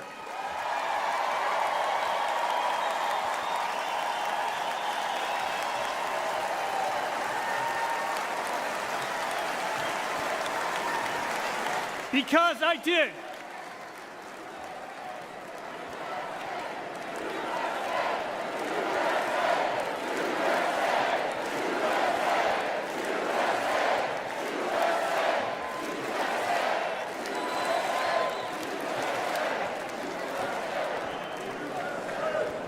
I love this country so much that I wrote a blank check up to and including my life.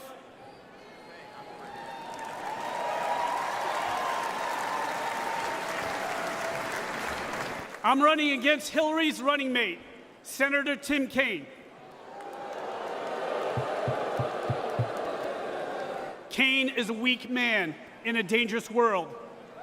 We only have one thing in common. The American taxpayer signed our paychecks for 30 years. Except Kaine is a career politician with millions of dollars to show for it. I've been a warrior with scars to prove it, and I'm damn proud of it.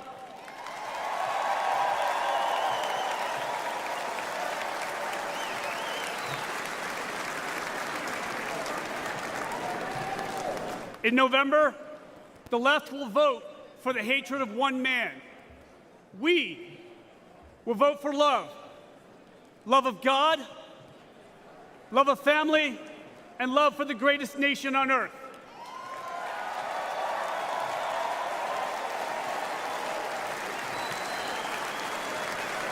And Virginia will elect me and President Trump, and together we will save America.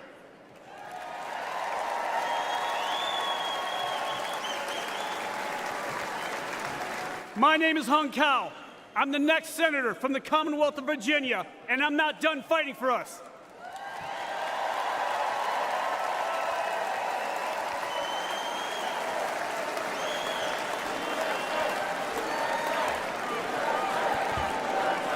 May God bless you, may God bless President Trump, and may God bless the United States of America.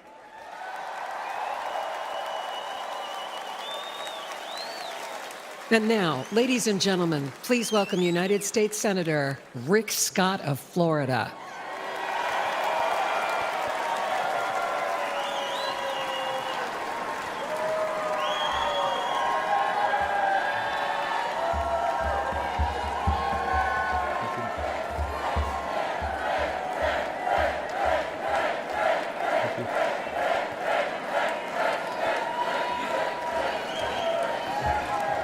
Thank you, thank you, thank you. You can tell I'm from the great state of Florida.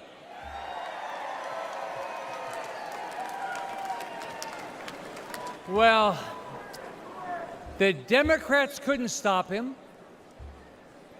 The media couldn't stop him. The liberal judges couldn't stop him. A bullet from a madman couldn't stop him. Can anything stop Donald Trump from becoming the next president and making America great again?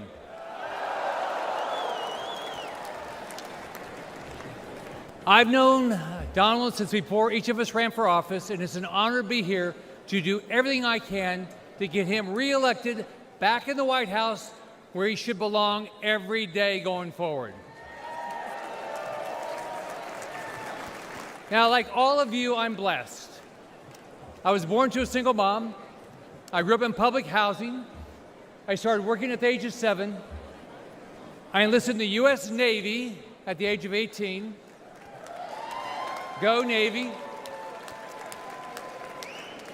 But only because I grew up in America, I was able, like many of you, to come from absolutely nothing to build one of the biggest companies in the world, be the 45th governor of Florida, a U.S. senator, where we have to fight every day to stop the radical Democrats from absolutely destroying our great country.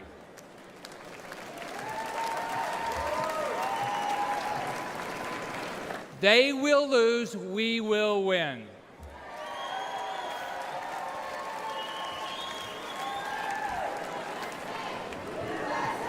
USA, USA. We will win. Now, let me tell you about a dream I had recently. I had a dream and I did some time traveling. I traveled into the future to an imaginary world where actually Joe Biden got reelected. Yeah. So, remember the Christmas Carol, the ghost of Christmas past? Well, in my dream, I met the ghost of Biden's future. So I got to see a Biden second term. Now, it wasn't a dream, it was a nightmare. Mortgage rates skyrocketed to 15%. Only rich people could buy groceries. Gas was $10 a gallon. In my nightmare, Biden and the Democrats erased our southern border and flew so many illegals into our country that the Mexican cartel started getting frequent flyer miles. It was easy for Democrats to rig the elections. They simply allowed all the non-citizens to vote. America did nothing to protect Israel from terrorists or to stop China from invading Taiwan. Now, do any of you think this is far-fetched? No. If you do, you haven't been following it. Biden and the Democrats are doing everything they can to tear down this great country and rebuild it in their woke, radical image. Their dream's not new. It's an old, evil idea that has failed every time it's been tried. It's called socialism. And Donald J. Trump will not let socialism happen in this country.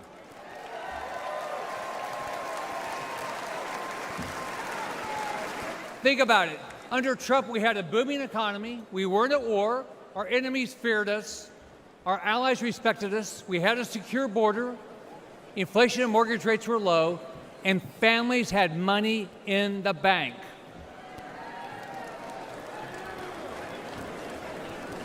Donald Trump has given up a lot for this country. His family's been slandered. He's been impeached, censored, treated as a criminal, all because he never backs down.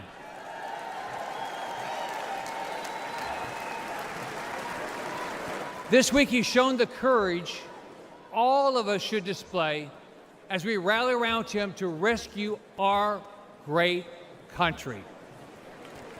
So, let's fight, fight, fight, and make sure Donald Trump gets reelected.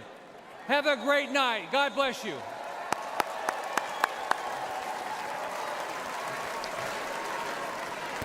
Ladies and gentlemen, please welcome Congressman Jeff Van Drew of New Jersey.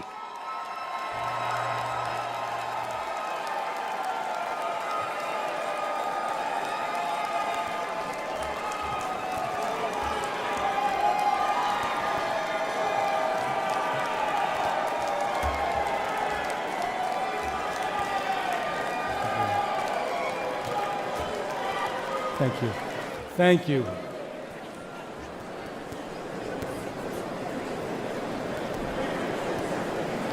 Good evening. My name is Jeff Van Drew.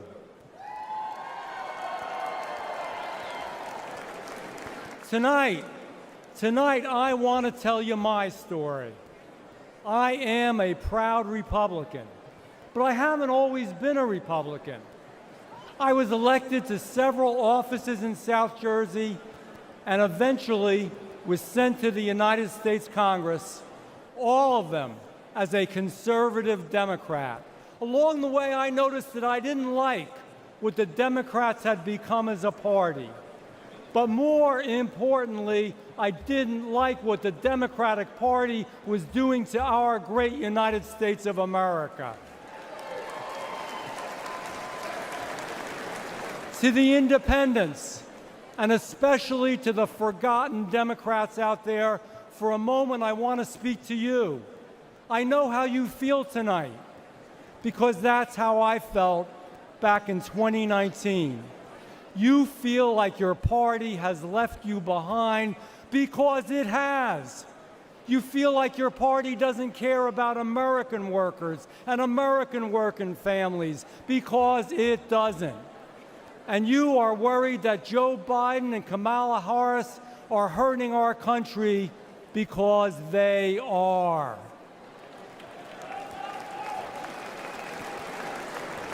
I felt the same way. So after being a Democrat to vote against impeaching Donald Trump, I took a long walk with my chief of staff. I remember saying to her that perhaps my time in elected office was done. And you know what? I was okay with that. There was no way I could be a Democrat anymore.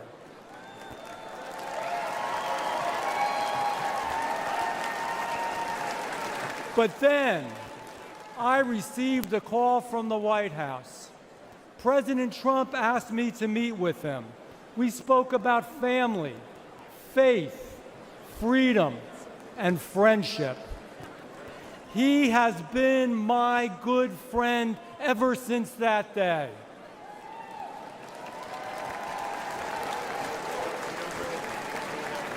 He said that I should be a Republican. I said, Mr. President, I will be a Republican.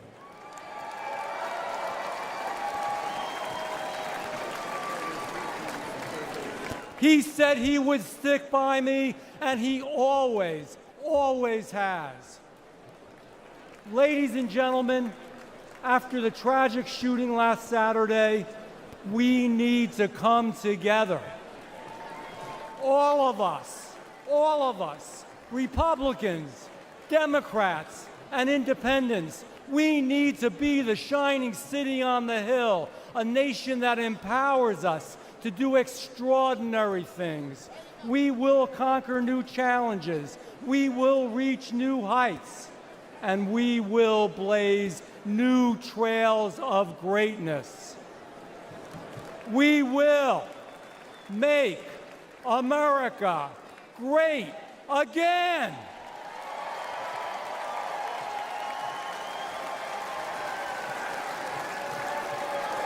And we will elect Donald Trump this November.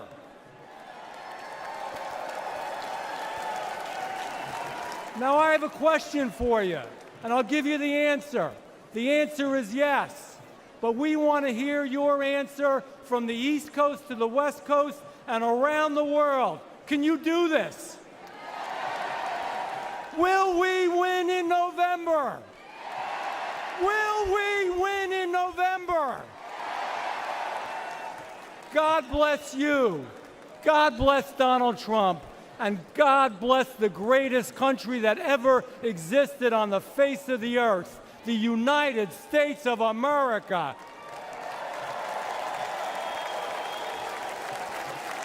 Ladies and gentlemen, please welcome the chair of the United States House of Representatives Republican Conference, Congresswoman Elise Stefanik of New York.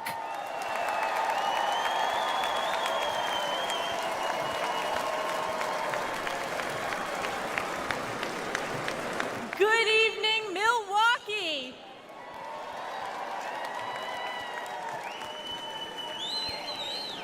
We always say that this is the most important election in our lifetime, but we know deep down this one truly is. Our Constitution and the soul of our very nation are on the ballot.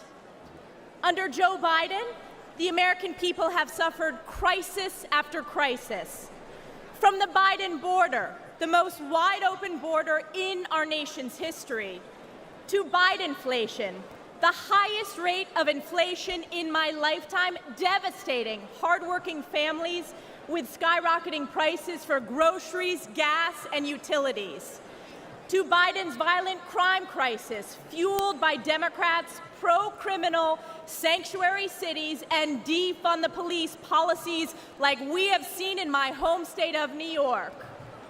All while corrupt Democrat prosecutors and judges wage illegal and unconstitutional lawfare against President Trump in an effort to do Joe Biden's political bidding.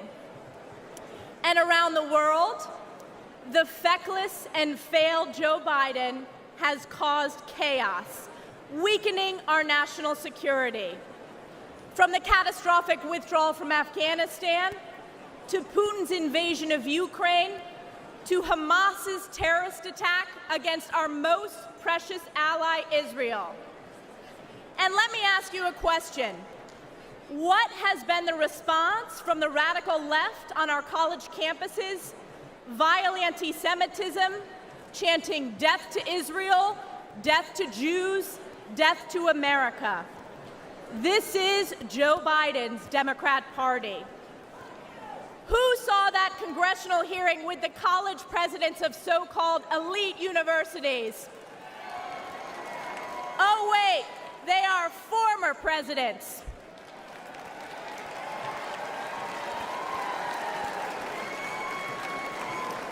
You know, I asked one simple question at that hearing. It was not a political question, it was a moral question, and that was this.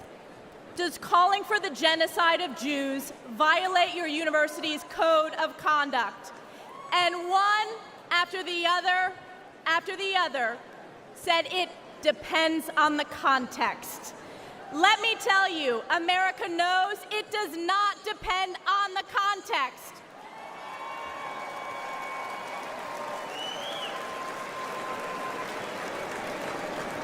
President Trump will bring back moral leadership to the White House, condemning anti-Semitism and standing strong with Israel and the Jewish people. President Trump will once again deliver the most secure border in our nation's history and unleash the American economy. And he will bring peace through strength as Commander-in-Chief, standing with our allies and causing our enemies to fear us. President Trump has done it before, and he will do it again. This November, we are counting on you, we the people, to save America by electing President Donald J. Trump. It is clear for the whole world to see nothing, absolutely nothing will stop President Trump from standing and fighting for our great country. And I have been proud to always stand in the breach during the toughest moments for President Trump, from leading the charge against illegal impeachments, to standing for election integrity, to unifying House Republicans, to proudly being the first member of Congress to endorse him for re-election. And as we embark on the difficult path ahead to save America, call upon Galatians 6:9, and let us not grow weary of doing good, for in due season we will reap if we do not give up. We the people will never give up on President Trump, and we will never give up on the United States of America. God bless you, God bless President Donald J. Trump, and God bless the United States of America.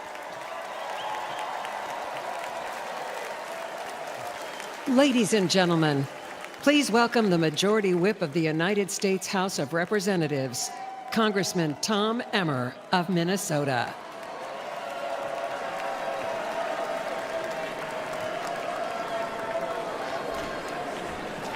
How about that, Stefanik?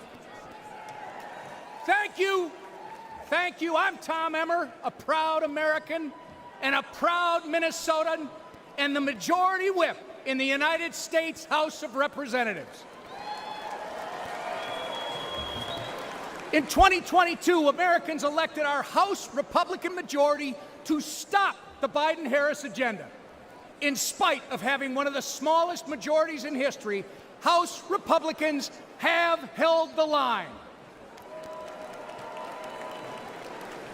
We fought back against the Democrats' reckless spending that imposed record-breaking inflation on the hardworking Americans. We passed bills such as the Lower Energy Costs Act and the Rein in Inflation Act to counteract Joe Biden and Kamala Harris's failed economic agenda and to restore some fiscal sanity to Washington. We ended the vaccine mandate in our military.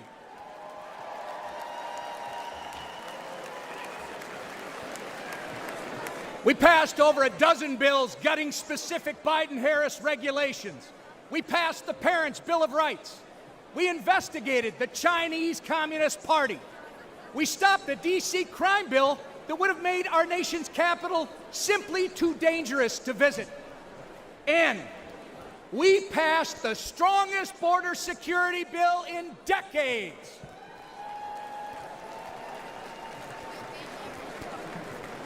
Get ready, because when we grow our majority, when we flip the Senate, and when we send President Donald J. Trump back to the White House, we won't just be holding the line anymore, we'll be moving forward. We will turn America First principles into law. I know firsthand that Minnesotans can't afford 4 more years of Joe Biden and Kamala Harris. That's right. Which is why I'm confident that we will make history this November when we turn Minnesota red for the first time in 50 years.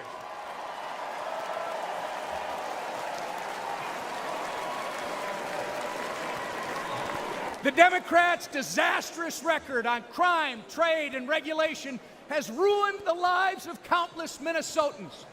When Minneapolis was in flames and businesses were in ruins, Kamala Harris encouraged and enabled the criminals and the rioters.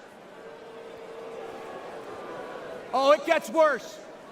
She even promoted a fund to release the criminals from jail. It doesn't get reported much in our media, but one criminal Kamala Harris freed in Minneapolis went on to murder a man in St. Paul, Minnesota. Donald Trump stands with the people and the police, our men and women in blue, not with the criminals and the rioters. Donald Trump also fought for Minnesota workers and farmers, fighting back against Chinese trade abuses, ending NAFTA, and replacing it with the USMCA. Joe Biden voted for NAFTA and China's entry into the WTO, devastating Minnesota's economy. And Kamala Harris, she opposed tariffs on China. Of course, when they aren't outsourcing our jobs through bad trade deals, Joe Biden and Kamala Harris are destroying them through taxes and regulation. They are America last. But next year, Donald Trump, with the support of Trump majorities in the House and Senate, will put America first again. Thank you. And I'm confident that together we are going to make America great again. God bless you. May God continue to bless Donald Trump and his family, and God bless America.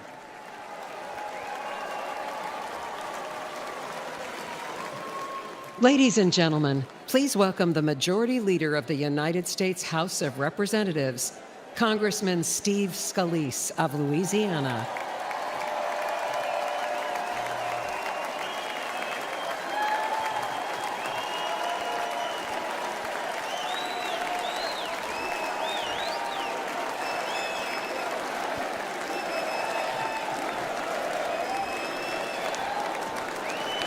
God bless each and every one of you. I'm House Majority Leader Steve Scalise from the great state of Louisiana.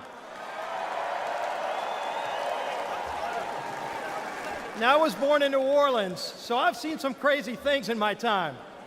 But New Orleans has nothing on Washington, D.C. these past 4 years. Joe Biden and Kamala Harris have spent your tax dollars trashing America's finances in ways no sane or sober-minded person ever would. Let's talk energy. They've eroded the American energy dominance that President Trump delivered. Joe Biden approved the Nord Stream pipeline for Russia, but he killed the Keystone pipeline here at home. Thousands of American jobs gone. It doesn't end there. Biden let Iran and Venezuela export their oil, but he stopped liquefied natural gas exports here in America. President Biden's not done. President Biden waived taxes on Chinese solar panels, but he raised taxes on Americans. When we elect Donald Trump as our next president and expand our Republican House majority, we will end the Democrats' assault on American energy once and for all. Now let's look at taxes. Biden and Harris want a $5 trillion tax hike. In our first 100 days, President Trump and a Republican majority will make the Trump tax cuts permanent. And yes, we will end taxes on tips and deliver another tax cut for working families. On the border, Biden and Harris opened it up to the entire world. Prisons are being emptied. President Trump and a Republican majority will repass H.R. 2, the strongest border security bill in decades. We will lock down the border, and yes, we will finish building the wall.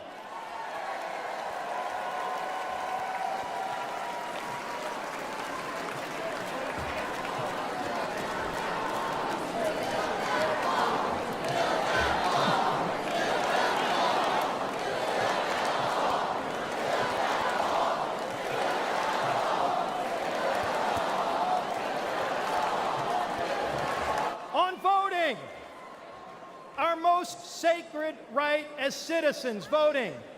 Biden and Harris want illegals to vote now that they've opened up the border.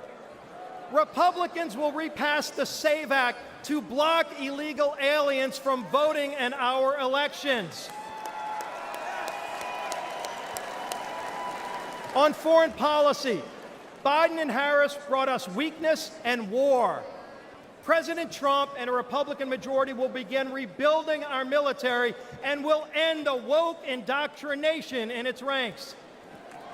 We will restore American power and peace. On education, Biden and Harris opposed school choice. They actually investigated parents at school boards. President Trump and a Republican majority will pass legislation expanding school choice and will repass the Parents' Bill of Rights. Parents should be free to choose what their children are taught and where. Now, lastly, I need to say something about Saturday's attempt on President Trump's life. Many of you know I was the survivor of a politically motivated shooting in 2017. Not many know that while I was fighting for my life, Donald Trump was one of the first to come console my family at the hospital.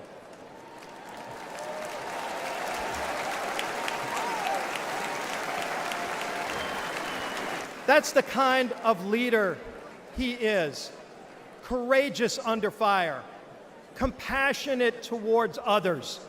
Let's put Donald Trump back in the White House this November so we can make America great again. God bless you. May Donald Trump continue to receive God's blessing, and God bless these great United States of America.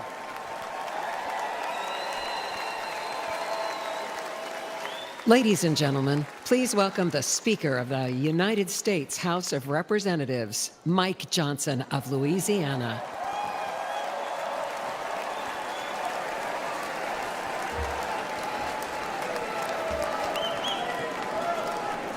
Good evening, my friends. What an amazing crowd, and what a great time it is to unite our party and to send President Donald Trump back to the White House. That's what we're going to do. But we're not just uniting as Republicans. We're uniting today as Americans in the wake of the assassination attempt on the life of President Trump. Everyone hear me clearly and listen to me at home and make no mistake. The House is conducting an immediate and thorough investigation of these tragic events.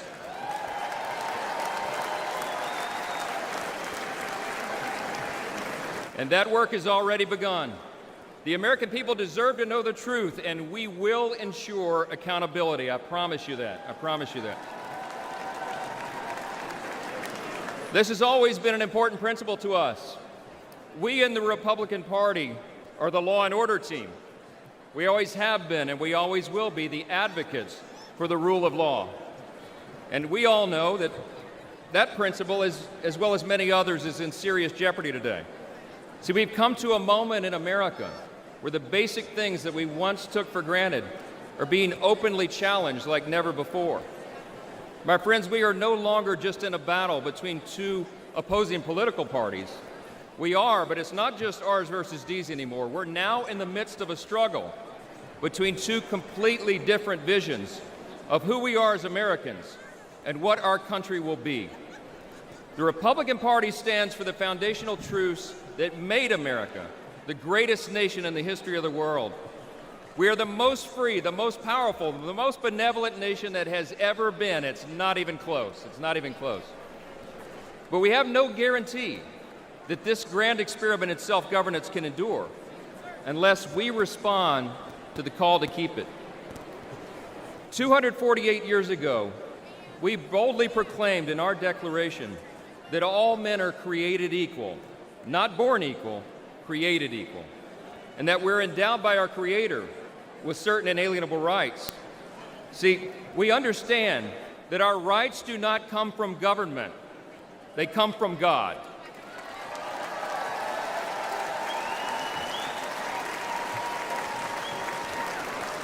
There's another thing that we recognize. We recognize that we are made in his image. And because of that, every single person has inestimable dignity and value. And your value is not related in any way to the color of your skin, what zip code you live in, where you come from, what your talents are, or what you can contribute to society. Your value is inherent because it is given to you by your Creator. That's what we stand for.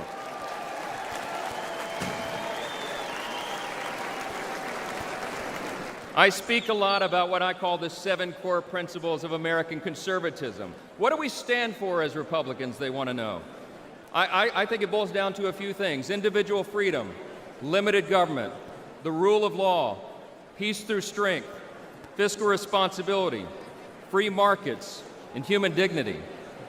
Indeed, those are the 7 core principles of American conservatism, but they're actually the core principles of our republic itself. And while they resonate in our hearts and in the hearts of most Americans, listen to me, the radical, woke, progressive left has disdain for those principles, all right? They have a very different vision for what America should become. They want to tear down those foundations and remold us into some sort of borderless, lawless, Marxist, socialist utopia. We're here to say, not on our watch. We will not allow that to happen.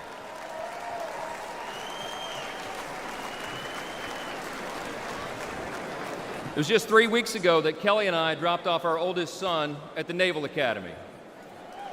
That's right. In 4 years, he'll graduate, and he'll join the 1.3 million active duty service members who bravely defend our country. We're so proud of Jack and all our children, but like most parents today, we're concerned about their future. America can't risk 4 more years of Joe Biden's weakness that has invited so much aggression by our enemies. We can't survive the dramatic increases in violence, crime, and drugs that the Democrats' policies have brought upon our communities. And we cannot allow the many millions of illegal aliens they've allowed to cross our borders to harm our citizens, drain our resources, or disrupt our elections. We will not allow it.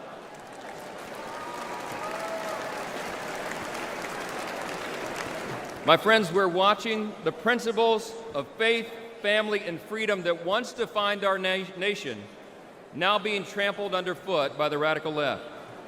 As President Trump raised his fist and gave a rally cry on Saturday, now is our time to fight, and we will.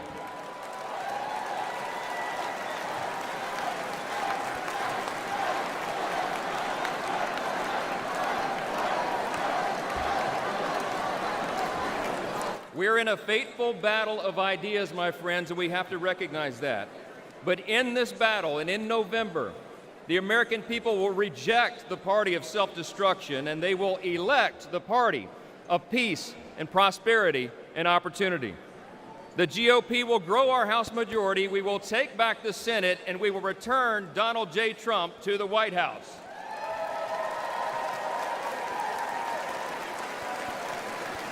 Standing arm in arm, we will make America safe again. Listen, we reach out tonight to everyone watching at home. We invite all Americans who believe in the promise of our great nation to join us in this fateful battle. We can and we will reverse this current decline. We can restore our founding principles, and we can preserve this exceptional nation that God has entrusted to us, and what Abraham Lincoln referred to as the last best hope of man on the earth. Thank you so much. God bless you, God bless our troops, and God bless America.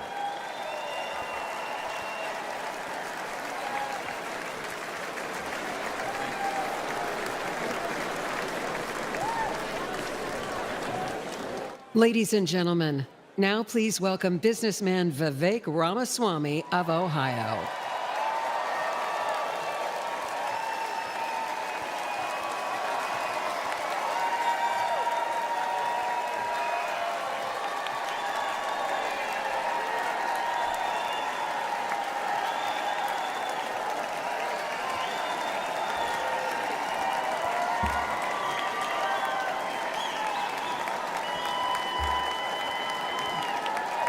Love it. Thank you, guys. Thank you for the warm welcome. It's good to be back in Milwaukee. This time last year, I was a candidate for U.S. president, and I'm proud to say that I achieved the impossible, which is that most of you actually know how to say my name by now. So thank you for that. It's good to be back. We're in the middle of a national identity crisis right now. Faith, patriotism, hard work, and family have disappeared, only to be replaced by race, gender, sexuality, and climate. But we're not going to win this election just by criticizing the other side. We're going to win this by standing for our own vision of who we really are. What does it mean to be a Republican in the year 2024? What does it mean to be an American in the year 2024? It means we believe in the ideals of 1776. It means we believe in merit, that you get ahead in this country, not on the color of your skin, but on the content of your character and your contributions. It means we believe in the rule of law, and I say this as the kid of legal immigrants to this country.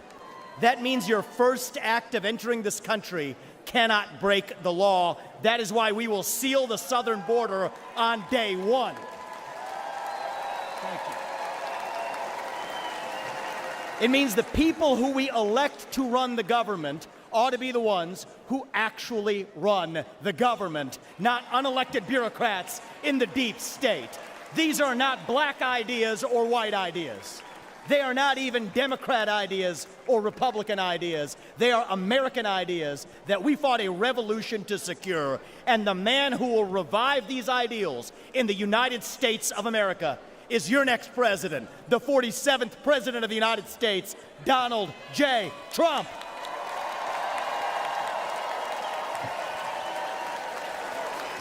If you want to seal the border, vote Trump.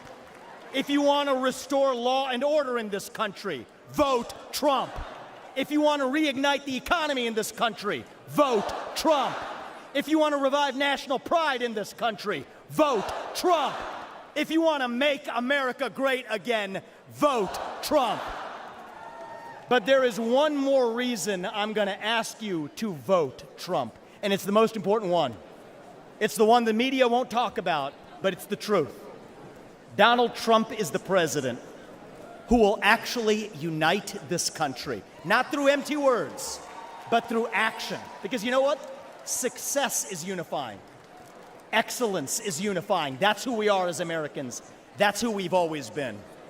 To those of you watching this at home tonight, I'd like to deliver a message that the media doesn't want you to hear from the Republican Party. Our message to black Americans is this. The media has tried to convince you for decades that Republicans don't care about your communities, but we do. We want for you what we want for every American. Safe neighborhoods, clean streets, good jobs, a better life for your children, and a justice system that treats everyone equally, regardless of your skin color and regardless of your political beliefs.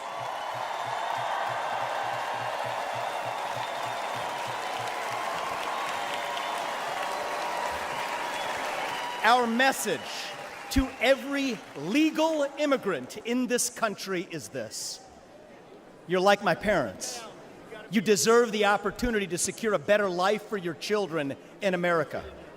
But our message to illegal immigrants is also this. We will return you to your country of origin, not because you're all bad people, but because you broke the law. And the United States of America was founded on the rule of law.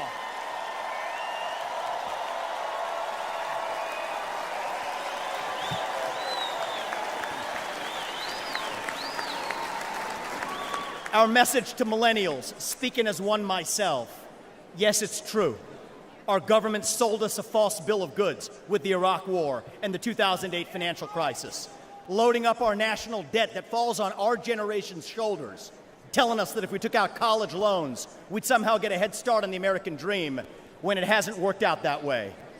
But we can't just be cynical about our country, because the United States of America is still the last best hope that we have, and we deserve a better class of politician, one who actually tells us the truth, even if it comes with some mean tweets from time to time.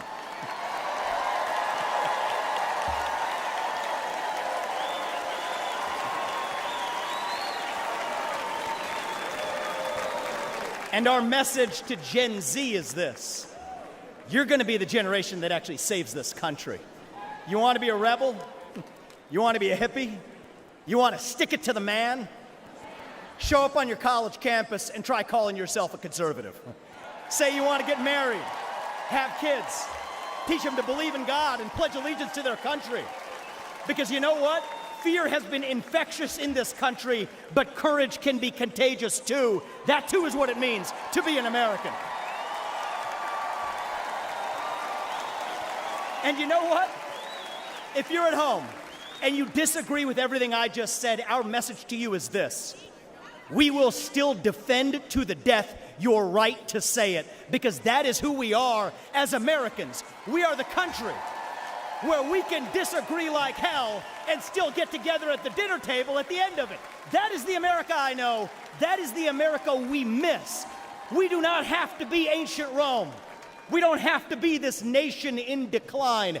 We can still be a nation in our ascent. A nation whose best days, not in some fake politician way, but in a true way, a nation whose best days are actually still ahead of us. Still on our way to that shining city on a hill, that country where no matter who you are, or where your parents came from, or what your skin color is, or how long your last name is, that you will still get ahead in this country with your own hard work, your own commitment, your own dedication, and that you know what? You are free to speak your mind at every step of the way. That is the American dream. That is what won us the American Revolution. That is what reunited us after the Civil War. That is what won us 2 world wars and the Cold War. That is what still gives hope to the free world. And if we can revive that dream over group identity and victimhood and grievance, then nobody in the world, not a nation, not a corporation, not a virus, not China, is going to defeat us. That is what American exceptionalism is all about. And that is what we will revive this November when we send Donald J. Trump back to the White House. Thank you all. God bless you and your families. And may God bless our United States of America. Thank you. Thank you. Thank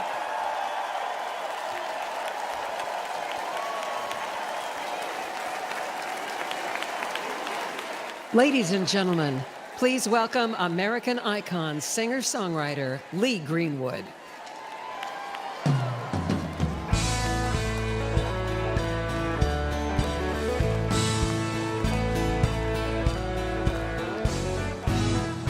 They say love is a gamble, you can win or lose. Well, life dealt me a queen the day I found you. Now the cards are in my favor, oh, and I'm gonna play them right.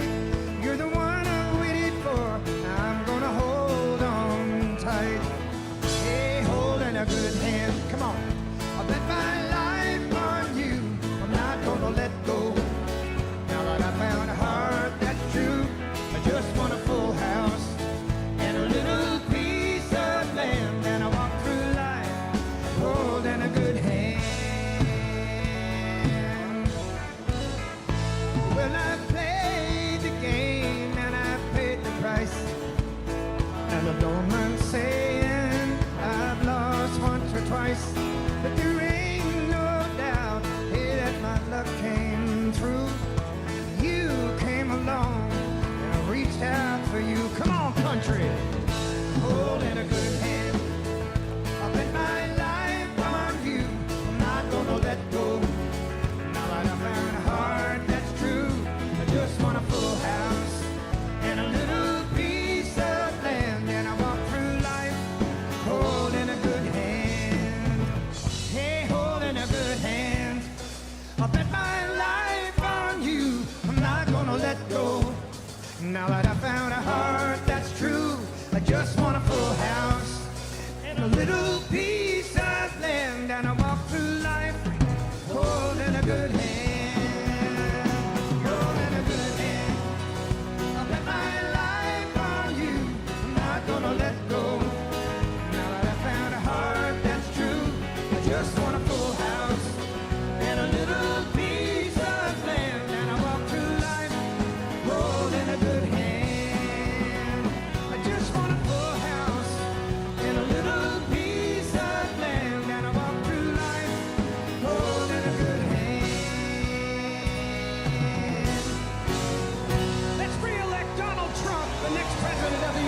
States.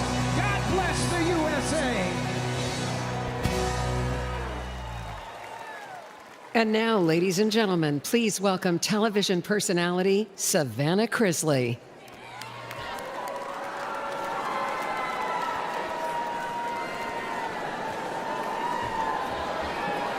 Good evening.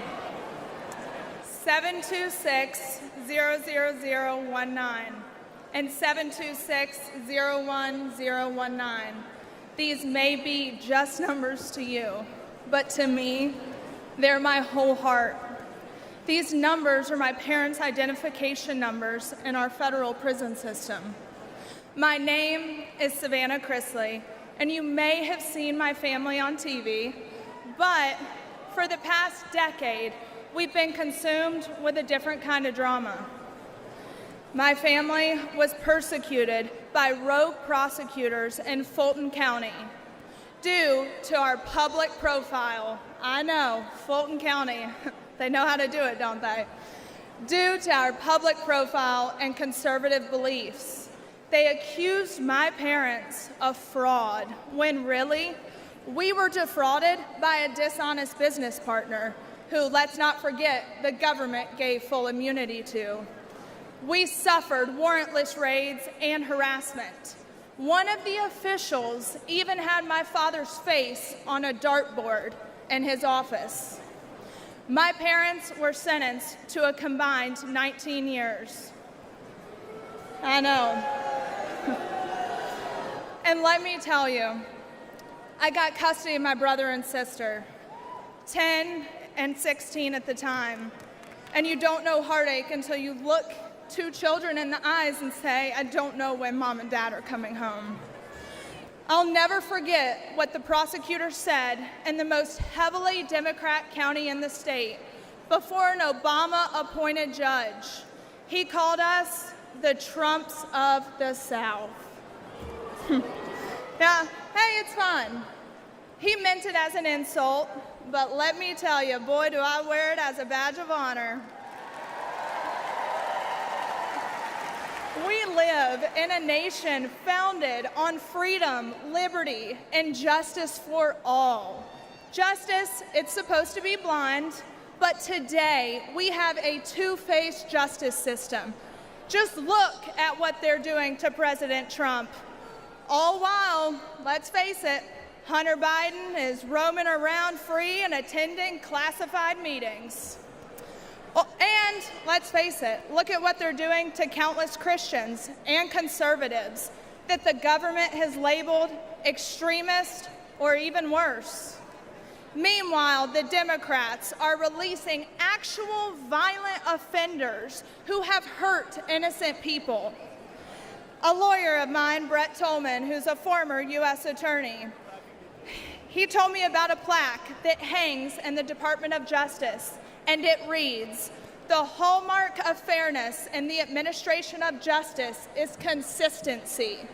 The only thing consistent about Democrat justice is how they consistently punish their enemies. That's not justice. Look at what they've done to Steve Bannon. I mean, the man should be at home." Proverbs 24:16 says, "For though the righteous fall 7 times, they rise again. But the wicked stumble when calamity strikes." It's about time we start seeing people stumble. We need to rise above the persecution. We need to hold rogue prosecutors accountable. There should be no immunity. We need to expose the Democrats' corruption, and better yet, the Biden family's corruption. And guess what? I know just the man for that job. Donald J. Trump has only one conviction that matters, and that is his conviction to make America great again. Thank you, and God bless America.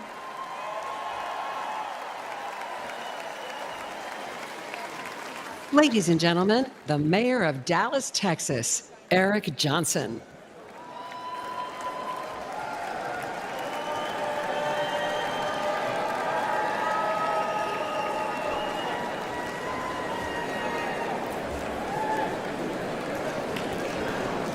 4 years ago, progressive activists stood on my front lawn with the stated goal of intimidating my family.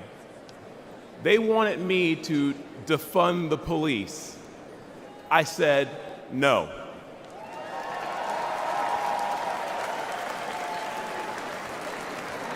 Folks, I grew up in high-crime neighborhoods.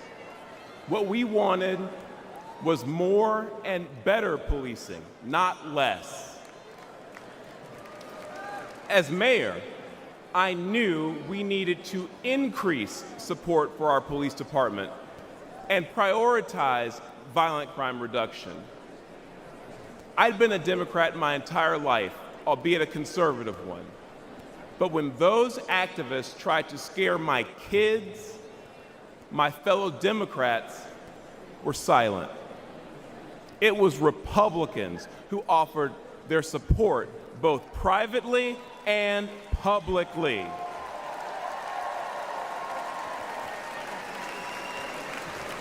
Party affiliation didn't matter. They cared about doing what was right. Today, I'm the proud Republican mayor of Dallas, Texas. The largest city in the United States led by a Republican.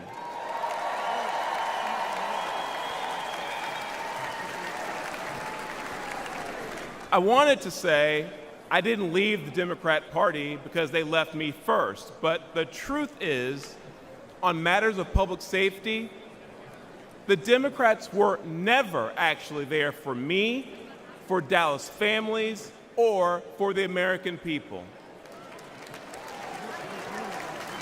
With their words and their actions, and sometimes with their silence and their inaction, Democrats in power demonstrate they don't care about stopping the killers or the thieves who terrorize Black and brown communities. They don't care about securing our border. And they don't care about dangerous homeless encampments. No, the heart of today's woke Democrat Party is with the criminals, not with their victims. Democrats are good at using safe words, but terrible at building safe neighborhoods and safe cities. But there is a better way.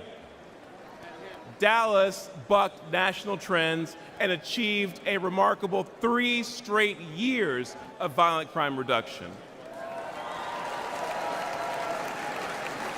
Today, Dallas is viewed as America's safest large city, and Republicans lead 11 of the top 15 safest cities.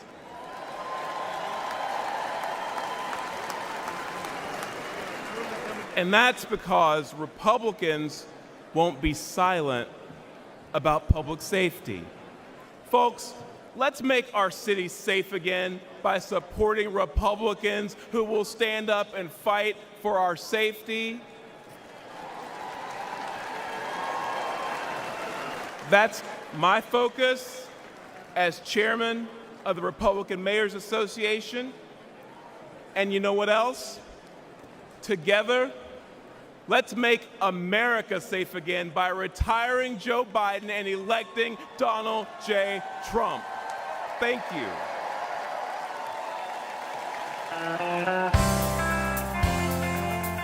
Ladies and gentlemen, please welcome Vice Presidential nominee, Senator J.D. Vance.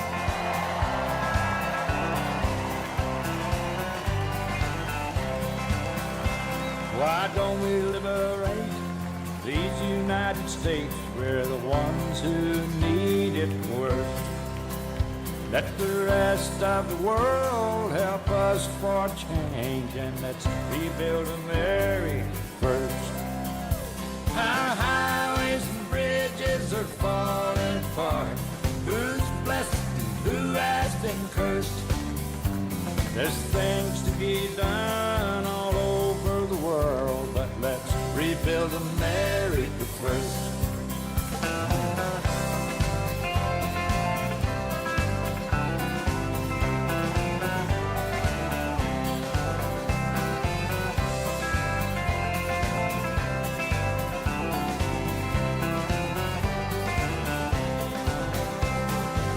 Who's on the hill and who's watching the valley?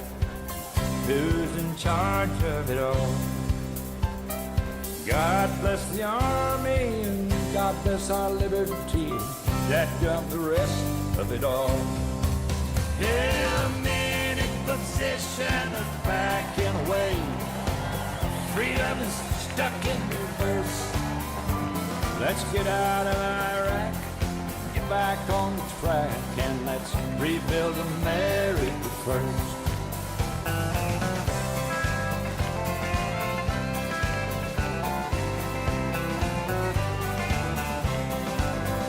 Once more.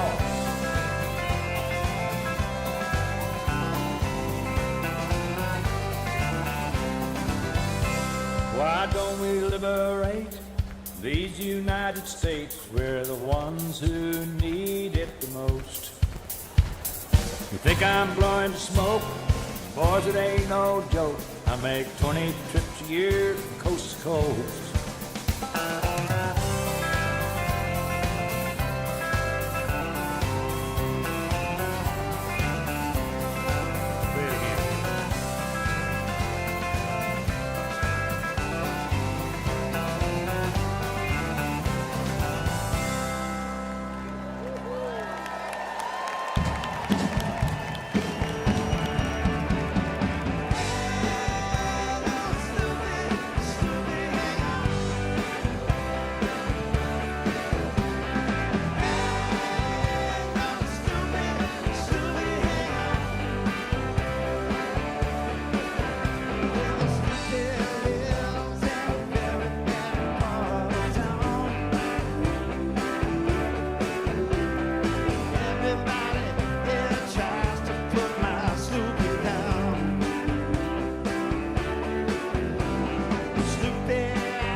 I said, young man, when you're short on your dough, you can stay there.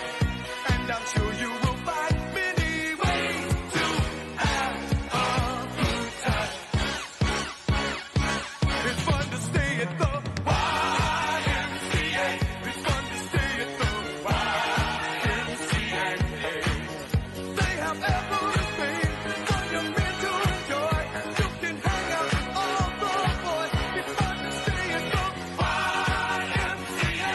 It's fun to stay at the YMCA. You can get yourself clean. You can have a good meal. You can do whatever you feel.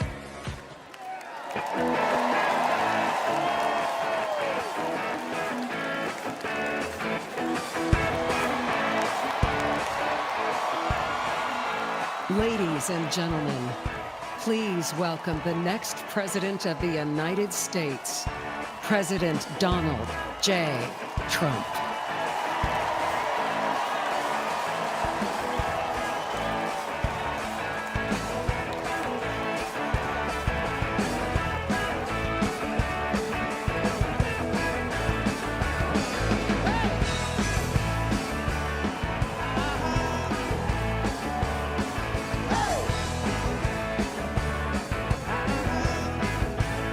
That's what I like about you. Really hold me tight. Tell me I'm the only one wanna come over tonight. Yeah. Keep on whispering in my ear. Tell me everything that I wanna hear, 'cause that's true. That's what I like about you. That's what I like about you. You really know how to dance. Go up, down, jump around, make me think of true romance. Yeah. Then you're whispering in my ear. Tell me all the things that I wanna hear, 'cause that's true. That's what I like about you. That's what I like about you. That's what I like about you.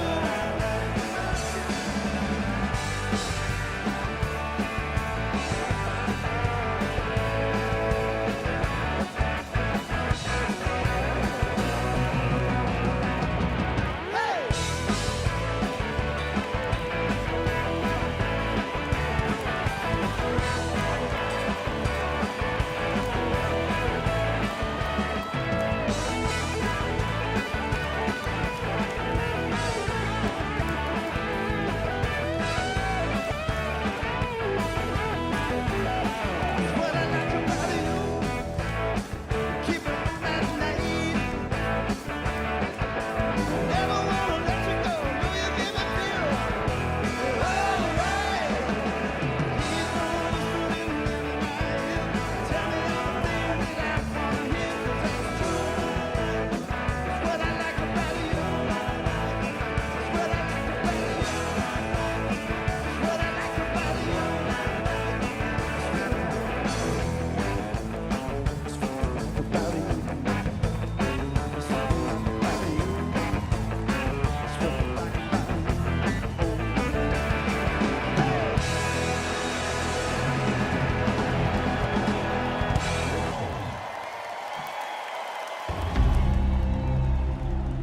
This is the man responsible for your family's safety.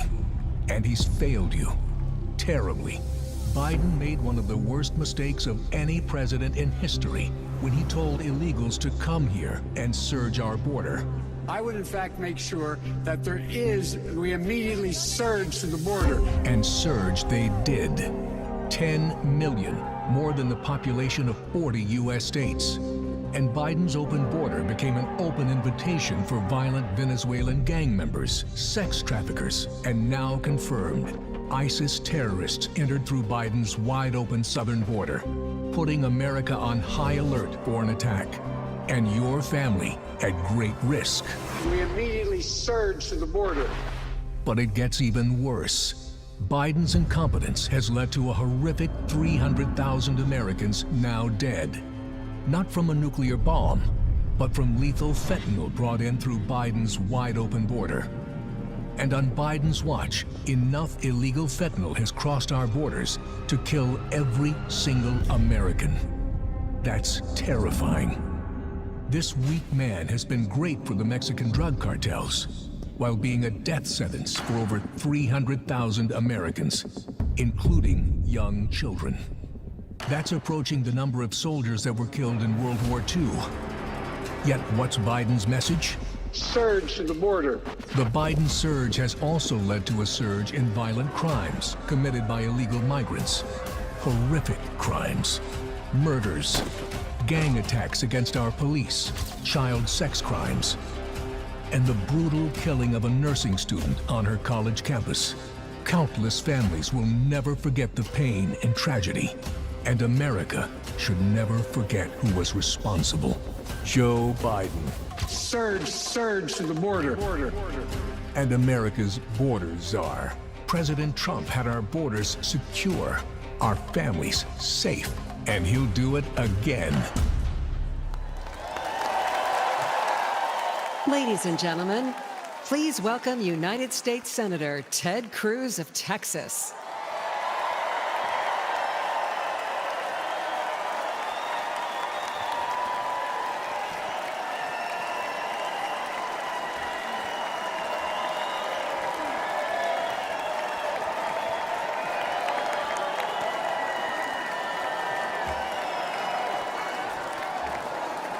God bless Donald J. Trump.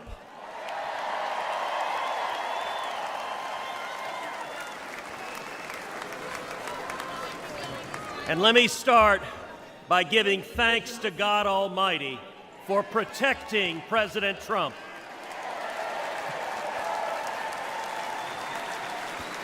And for turning his head on Saturday as the shot was fired. Together we lift up in prayer all of our leaders for protection. And our prayers are in particular with the family of Fire Chief Corey Comparatore and the others injured on Saturday.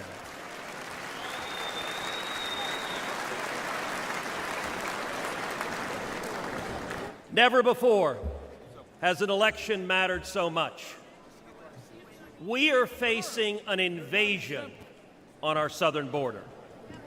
Not figuratively, a literal invasion. 11.5 million people have crossed our border illegally under Joe Biden. Look around you. This arena holds about 18,000 souls. Now imagine 639 arenas just like this, filled to the brim. That is 11.5 million people, larger than all but 8 states in the nation. But the numbers don't show us the true price that our country is paying. Every day, Americans are dying. Murdered, assaulted, raped by illegal immigrants that the Democrats have released. Teenage girls and boys wearing colored wristbands are being sold into a life of sex slavery. This is evil and it's wrong. And it is happening every damn day. Think of Kate Steinle. She was 32, walking with her father on a San Francisco pier when a bullet tore through her heart. The man who fired that gun, he'd been deported 5 times. Every damn day. Think of Laken Riley. Just 22 years old, a nursing student with dreams of healing others. She went for a jog and never came home. Her life taken by someone who should have never been here. Every damn day. Or Rachel Marin, a beautiful mother of 5, raped and murdered in suburban Maryland by an illegal immigrant the Democrats released every damn day. Or Jocelyn Nungaray, only 12 years old. It was just 1 month ago today that she was brutally raped and murdered in Houston by 2 men who were supposed to be detained and monitored, but instead released and allowed to roam free. Every damn day. These aren't just stories or statistics. They're our daughters, our sisters, our friends. The families don't care about the empty numbers. They care about the empty chairs at the dinner table, about the voices they'll never hear again, about the laughter lost, and about the dreams that will never be fulfilled. I've sat with these families in living rooms where the silence is so loud that it hurts, where photo albums are opened with trembling hands. How did we get here? It happened because Democrats cynically decided they wanted votes from illegals more than they wanted to protect our children.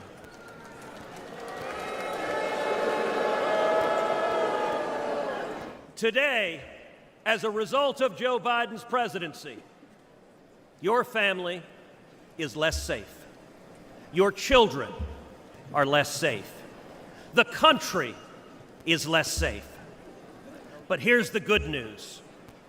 We can fix it. And when Donald Trump is president, we will fix it.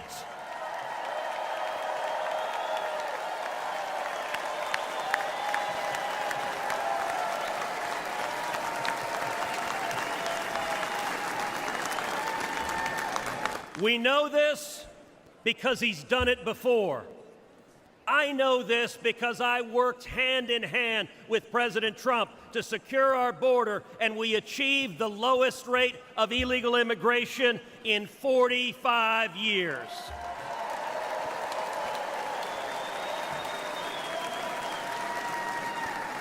It's real simple. He's done it before, and he'll do it again. So tonight, I speak for Kate and Laken and Rachel. Tonight, I speak for Jocelyn. And let us go forward together and keep our sacred oath to defend the Constitution and to protect the American people. Let us secure our borders, enforce our laws, protect our children, and restore the future.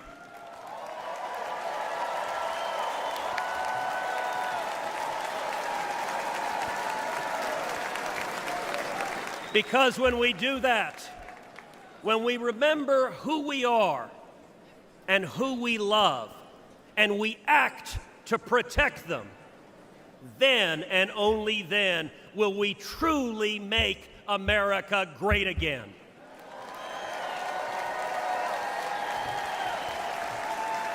Thank you. God bless Texas, and God bless the United States of America.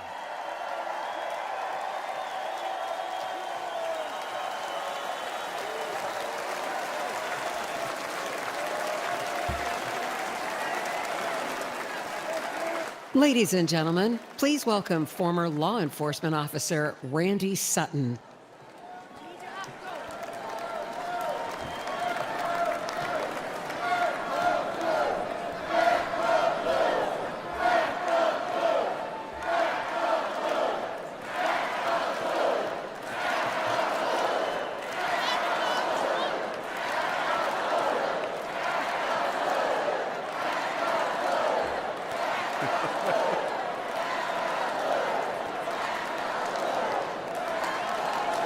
Thank you.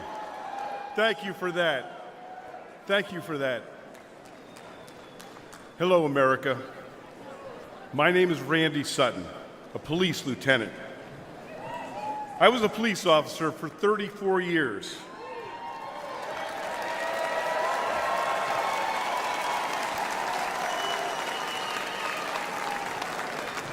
I was one of the most highly decorated officers in the history of my department. And then I founded the Wounded Blue, an organization dedicated to helping injured and disabled law enforcement officers. I've dedicated my life to law enforcement. And I'm here to tell you one thing, America. Donald Trump is the best friend we will ever have.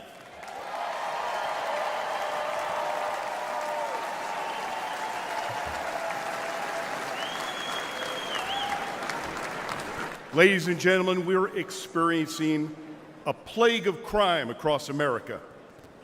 The endless tsunami of illegal aliens, no consequences for violent crime, the abuse of our criminal justice system. It's all made America more dangerous than ever before. Police are the thin blue line between criminal predators and their victims.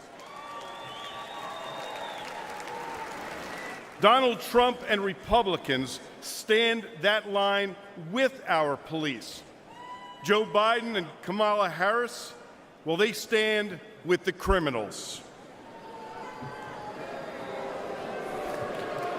The last few years have been devastating for our police.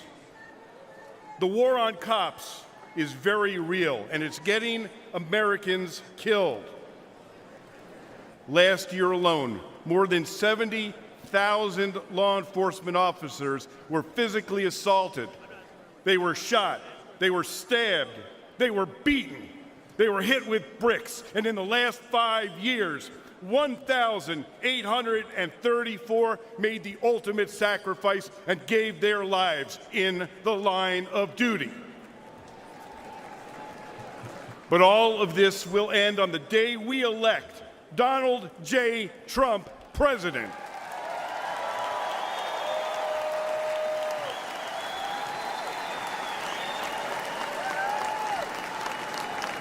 But my friends, it's not just the physical violence. It's the relentless effort to divide the people from the police. This is about the soul of America. Make no mistakes. If the radical left succeeds in defunding and destroying policing as we know it, they will break apart the cornerstone of our system, law and order. Well,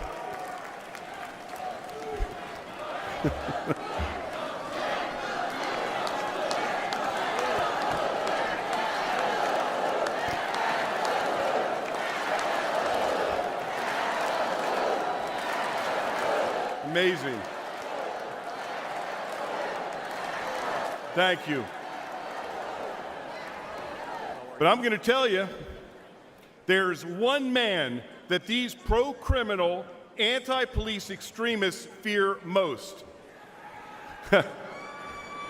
And that is the once and future president of the United States, Donald J. Trump.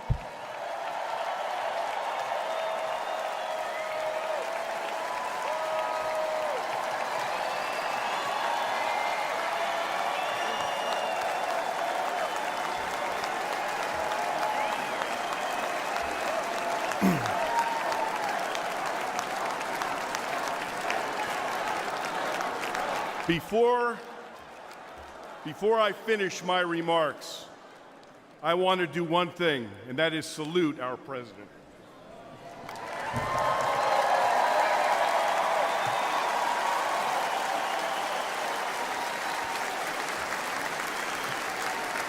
America, I make this promise.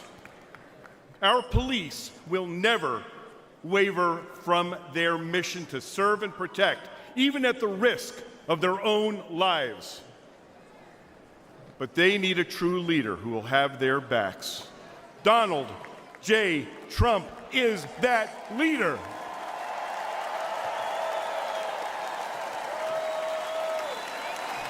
Thank you. May God bless you. May God bless those that walk the line, and may God bless America.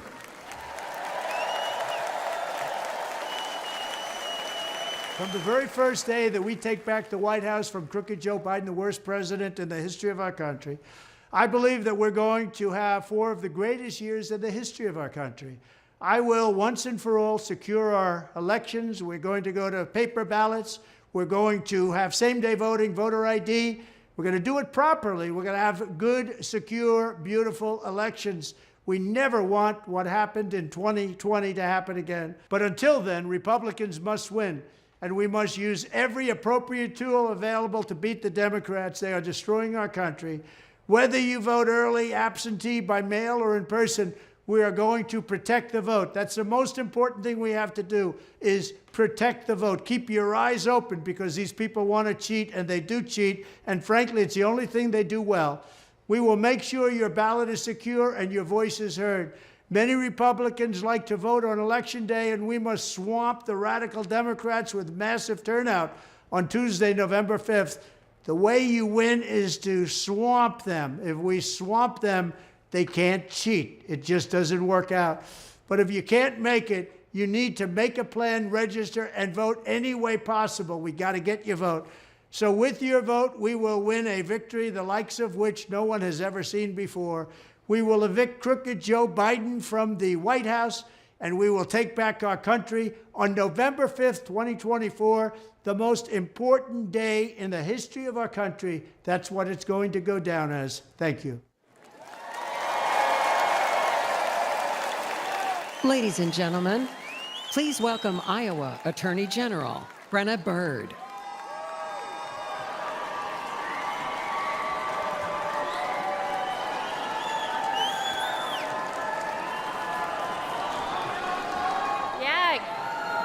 Good evening, Milwaukee. My name is Brenna Bird, and I am the Attorney General of the great state of Iowa.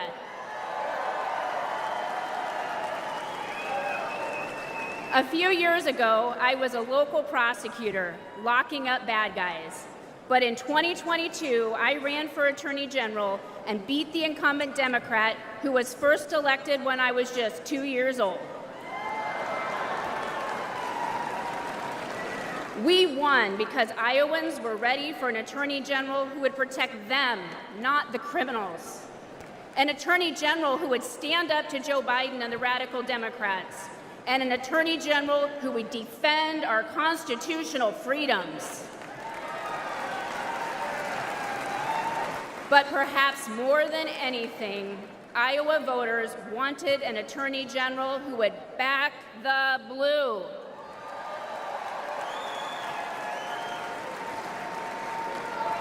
Unfortunately, Democrats like Joe Biden and Kamala Harris have made life miserable for law enforcement.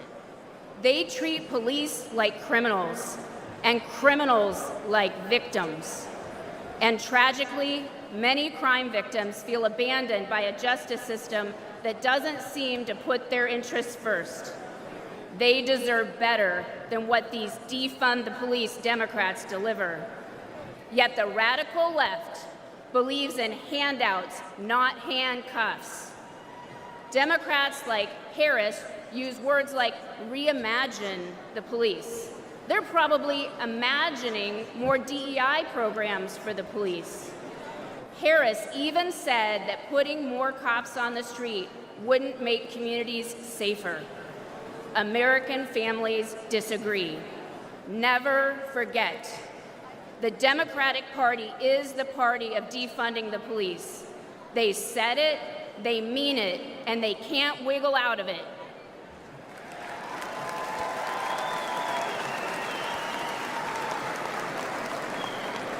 Republicans get justice for victims, and we put criminals where they belong, in jail. That's why we need to elect President Donald J. Trump. President Trump knows that keeping Americans safe isn't a 10 a.m. to 4 p.m. job. And rank and file cops know that President Trump, he has their back. It touched our hearts when earlier this year, President Trump attended the wake of a fallen New York City police officer. We all owe heroes like Officer Jonathan Diller a debt we can never repay. President Trump knows this, and he shows his gratitude. Joe Biden was also in New York City that day, but instead of honoring our heroes, he attended a glitzy fundraiser with Barack Obama and Bill Clinton. None of them went to pay their respects.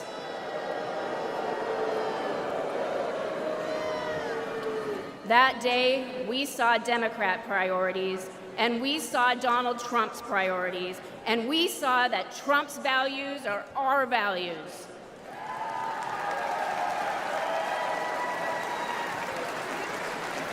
I urge everyone listening to stand with law enforcement and vote to make America safe again. I urge you to vote for Donald Trump on November 5th. Thank you, Milwaukee, and God bless you.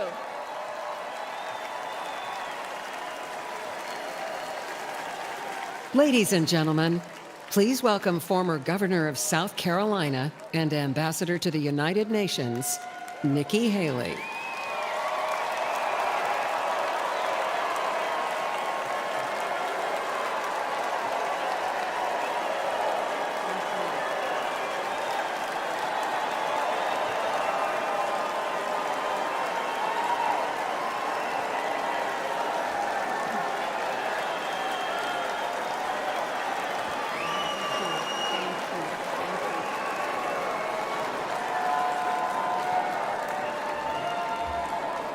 My fellow Republicans,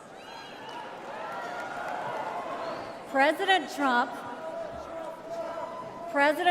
asked me to speak to this convention in the name of unity.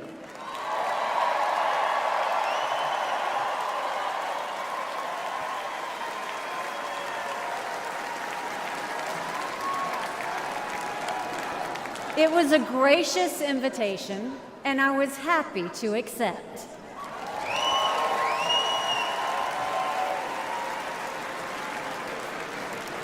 I'll start by making one thing perfectly clear. Donald Trump has my strong endorsement, period.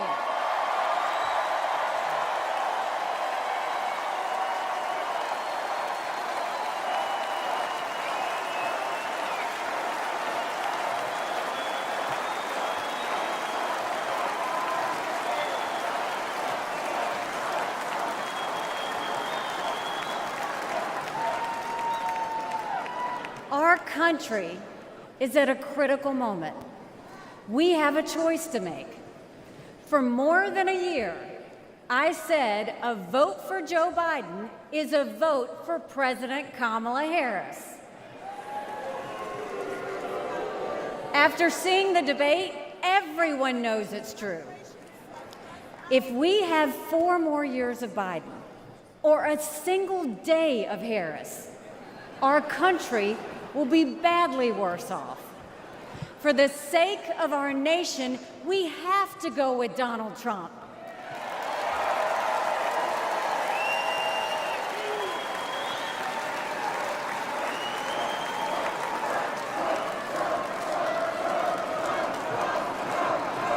But there's more to it than that.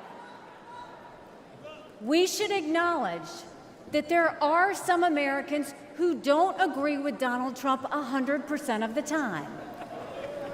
I happen to know some of them. And I want to speak to them tonight.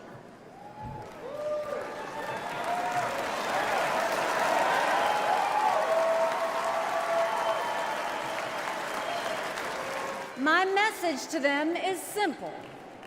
You don't have to agree with Trump 100% of the time to vote for him.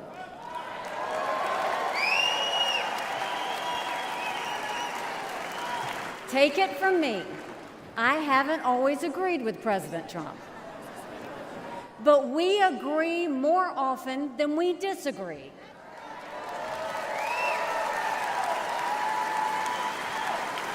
We agree on keeping America strong.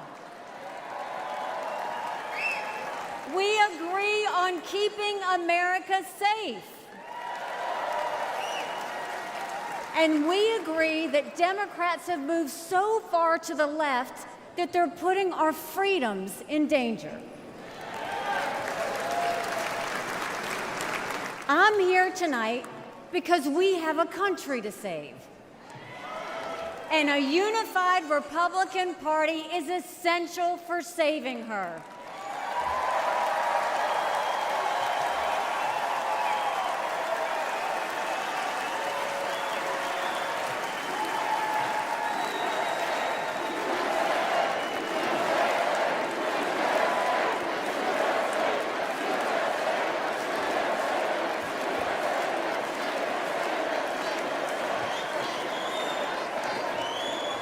For those who have some doubts about President Trump, I want to tell you a few things about the Commander-in-Chief I know and worked with.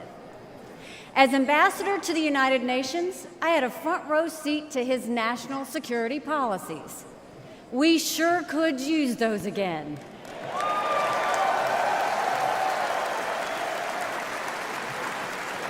Think about it. When Barack Obama was president, Vladimir Putin invaded Crimea. With Joe Biden as president, Putin invaded all of Ukraine. But when Donald Trump was president, Putin did nothing. No invasions.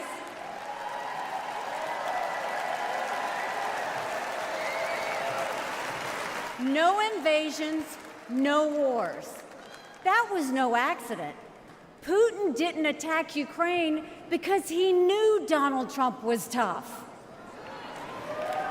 A strong president doesn't start wars. A strong president prevents wars.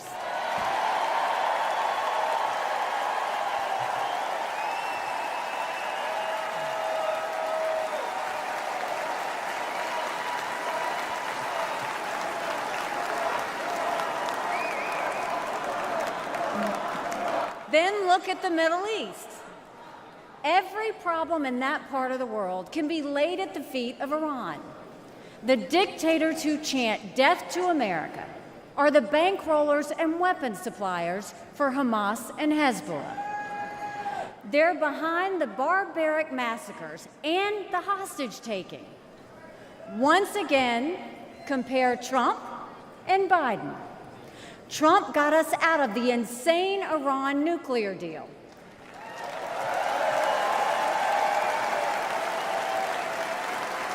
He imposed the toughest sanctions ever on Iran.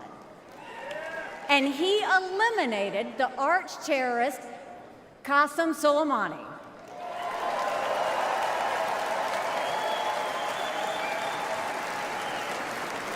Iran was too weak to start any wars. They knew Trump meant business, and they were afraid. And then there's Joe Biden.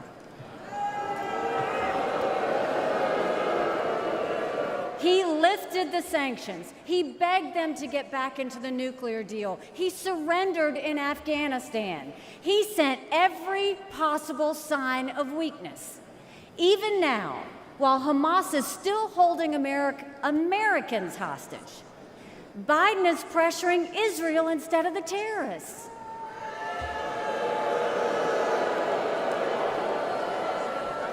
Between Israel and Hamas, Donald Trump is clear about who is our friend and who is our enemy.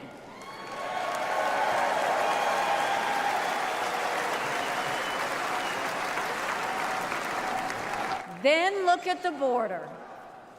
It's the single biggest threat Americans face. Under Joe Biden, migrants are coming into our country by the thousands every day. We have no idea who they are, where they end up, or what they plan to do. And let me remind you, Kamala had one job, and that was to fix the border. Now imagine her in charge of the entire country.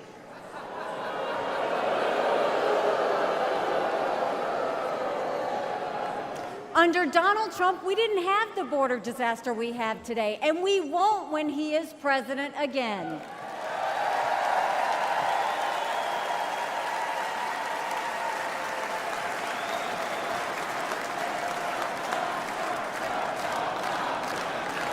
I was proud to serve America in President Trump's cabinet, and I'll tell you something you won't hear from the critics. He appreciated advice and input. Americans were well served by his presidency, even if they didn't agree with him on all things. Now, to my fellow Republicans, we must not only be a unified party, we must also expand our party.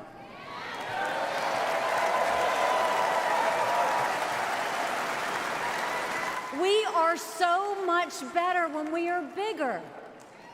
We are stronger when we welcome people into our party who have different backgrounds and experiences. And right now, we need to be strong to save America. This is a defining moment, not only for our party, but for our country. Our fellow Americans are fearful right now. Families are suffering from inflation and wages that don't keep up with prices. Young people are being indoctrinated to think our country is racist and evil. The Jewish community is facing an obscene rise in anti-Semitism. Too many minorities are trapped in communities devastated by crime. Our foreign enemies win when they see Americans hate each other. They see that today, whether it's on college campuses or in a field in Butler, Pennsylvania.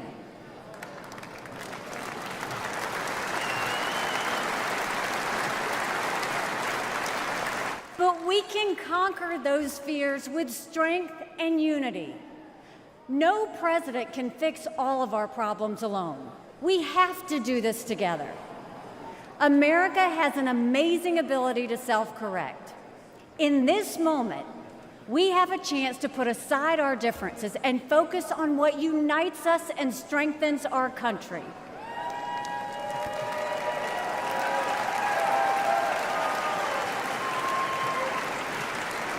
Let us join together as a party. Let us come together as a people, as one country, strong and proud. Let us show our children and the world that even on our worst day, we are blessed to live in America. God bless you. Thank you. God bless the United States of America.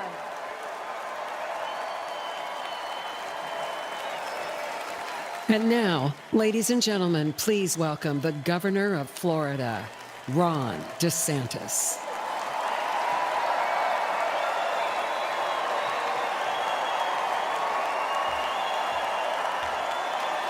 My fellow Republicans, let's send Joe Biden back to his basement and let's send Donald Trump back to the White House.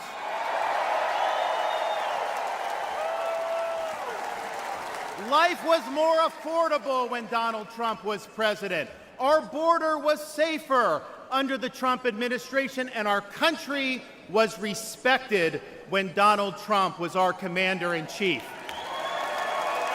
Joe Biden has failed this nation.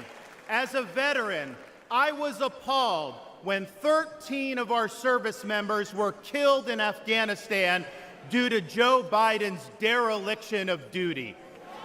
As a citizen, as a husband, and as a father, I am alarmed that the current president of the United States lacks the capability to discharge the duties of his office.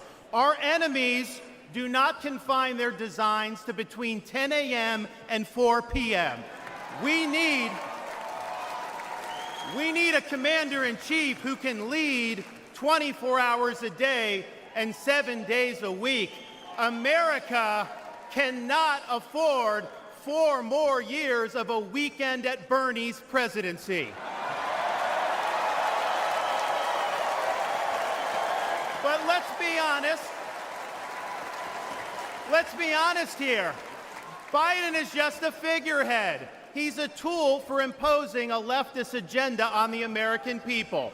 They support open borders, allowing millions and millions of illegal aliens to pour into our country and to burden our communities, but just don't send any to Martha's Vineyard, then they get really upset.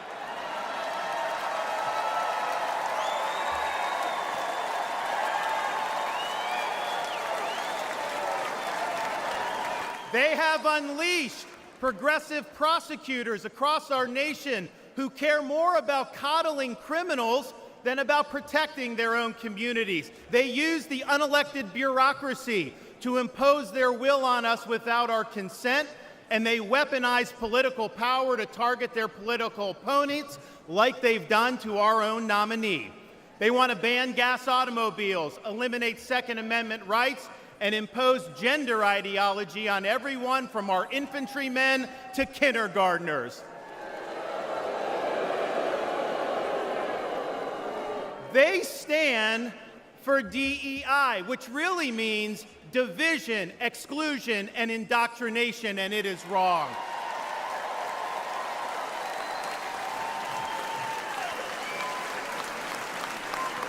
They mandated that you show proof of a COVID vaccine to go to a restaurant, but they oppose requiring proof of citizenship to cast a vote.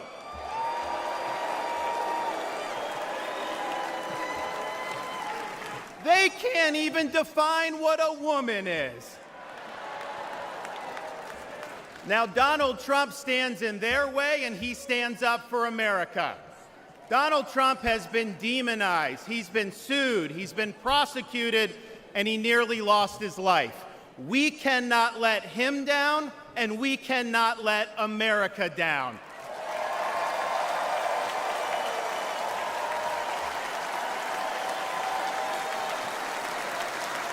It is the values of this Republican Party that reflect our nation's founding principles. We believe schools should educate, not indoctrinate. We stand for parents' rights, including universal school choice. We support law and order, not rioting and disorder. We seek a strong, focused United States military, not one distracted by a social agenda. We reject entrenched political class, and we demand term limits for members of Congress.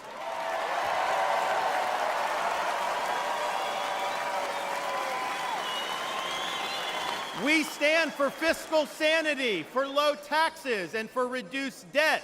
We seek to reclaim the constitutional government as envisioned by our founding fathers by bringing the administrative state to heel once and for all. We believe that you must be a citizen in order to vote, and that photo ID should be required before casting a ballot.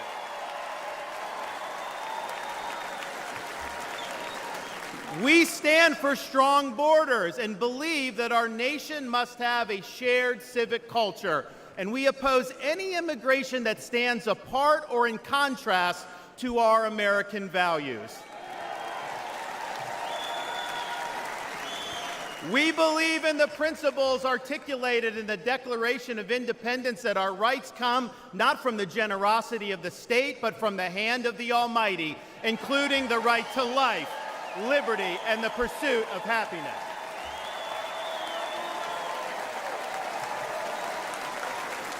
Now, none of this is easy, but it can be done.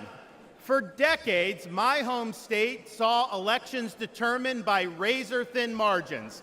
Today, due to bold leadership, the Democratic Party lies in ruins. The left is in retreat.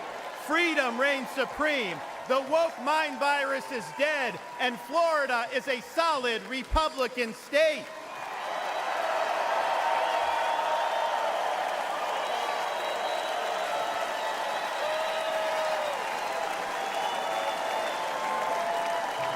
Now, electing Donald Trump gives us the chance to do this all across America. And we have a responsibility to step up and make it happen. We have a responsibility to preserve what George Washington called the sacred fire of liberty. This was a fire that burned in Independence Hall in 1776 when 56 men pledged their lives, their fortunes, and their sacred honor to establish this nation. It's a fire that burned at a cemetery in Gettysburg, Pennsylvania, when our nation's first Republican president pledged this nation to a new birth of freedom. It's a fire that burned at the foot of the Berlin Wall in 1987, when our nation's 40th president stood in front of that wall and said, "Mr. Gorbachev, tear down this wall."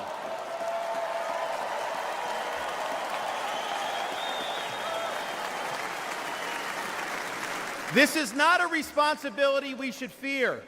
It's a responsibility we should welcome. After all, if not us, who? And if not now, when? Let's make the 45th President of the United States the 47th President of the United States.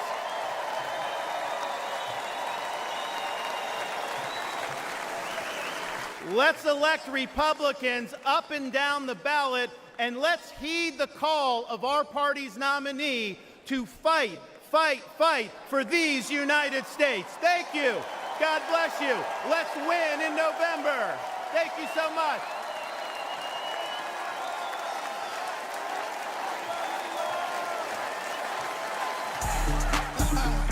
Yeah, it's the mayor of Magaville, baby. Hey, you know who we voting for? We voting Donald Trump, baby. America needs saving. America needs saving. We voted Trump, baby. November 5th, we going crazy. November 5th, we going crazy. Red pill poppin', swerving in the Trump. Republican 4G, Antifa knows what's up. Red, white, and blue, MAGA nation, throw it up. Black, white, and brown, all about a Trump. Democrat party gon' take your freedom. Indicting our president cause they can't beat it. It's a two-tier justice system. Put America first, we the victims. FJB, FJB, FJB, FJB, FJB, FJB. Let's go, Brandon, sing it. We voting Donald Trump, baby. Donald Trump, baby. America needs saving. America needs saving. We voting Trump, baby. Trump, baby. November 5th, we going crazy. November 5th, we going crazy. Now I pledge allegiance to vote for Trump. There's a red wave coming, you gon' surf for what? And God I trust to take the devil away. Lock Joe Biden up and throw the key away. Your propaganda ain't gonna work on me. Bidenomics is like you working for free. I demand reparations from every idiot that voted for Joe Biden, boy, period. Period, Sleepy Joe is a fraud. And the bloodbath in the Oval Office. The media is the enemy of the people. The Democrats and the fake news always cheat. FJB, FJB, FJB, FJB, FJB, FJB. Let's go, Brandon, sing it. We voting Donald Trump, baby. Donald Trump, baby. America needs saving. America needs saving. We voting Trump, baby. Trump, baby. November 5th, we going crazy. November 5th, we going crazy.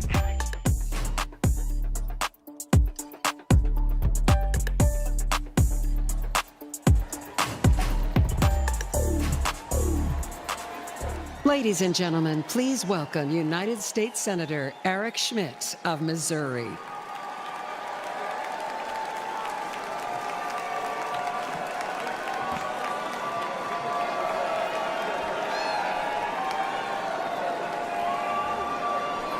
Hello, Milwaukee. Hello, America. I'm Eric Schmidt from the great state of Missouri, the Show Me State.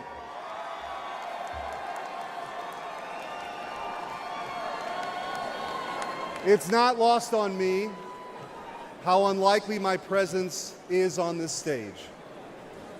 As the grandson of a butcher, the son of a man who worked 7 days a week in the midnight shift, my blue-collar roots run deep. And I'm proud the Republican Party is the party of working families.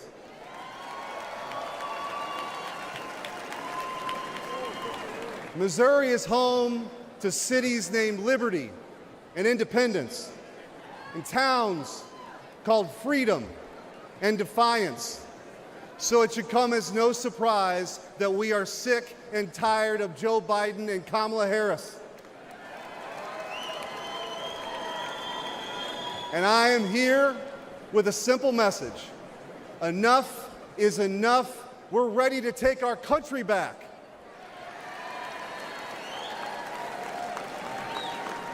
Under Joe Biden, the rule of law has disintegrated.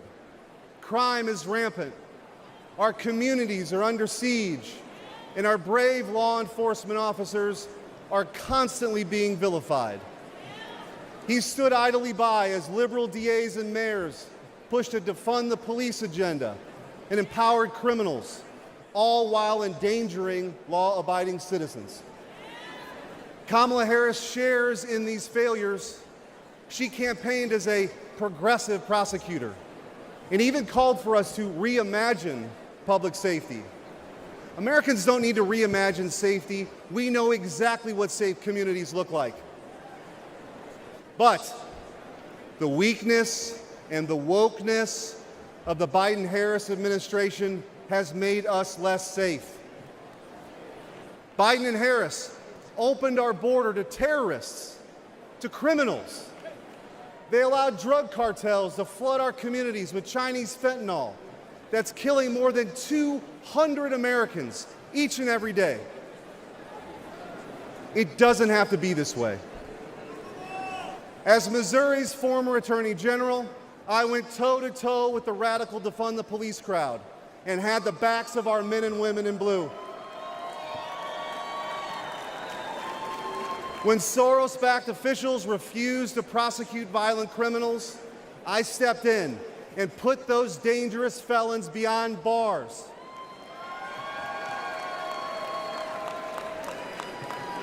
And I know President Trump will do the same. He'll restore law and order. He'll unapologetically back the blue. And President Trump will secure the border once and for all.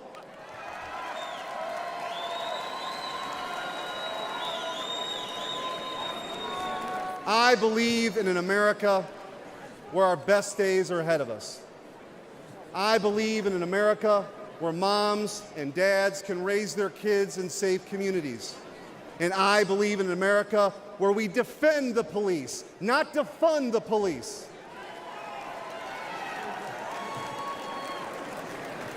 President Trump will make that dream a reality, and that's why we need him back in the White House. Ladies and gentlemen, a vote for President Trump is a vote to make America safe again. Thank you.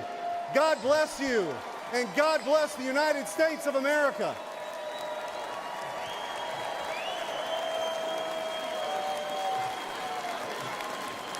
Ladies and gentlemen, please welcome United States Senator Tom Cotton of Arkansas.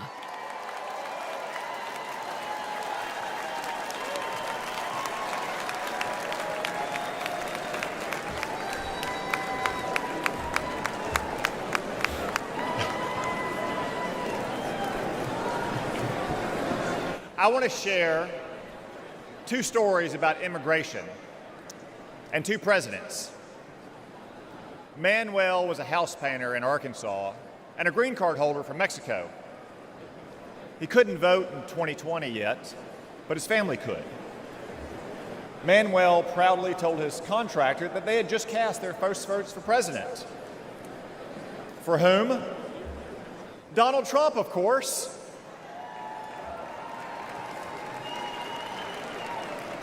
When asked why, Manuel gestured to the parking lot and responded, "Have you seen my new pickup? And did you know that my brother and sister both have full-time jobs? With Trump, we've had more work than ever. Things are good."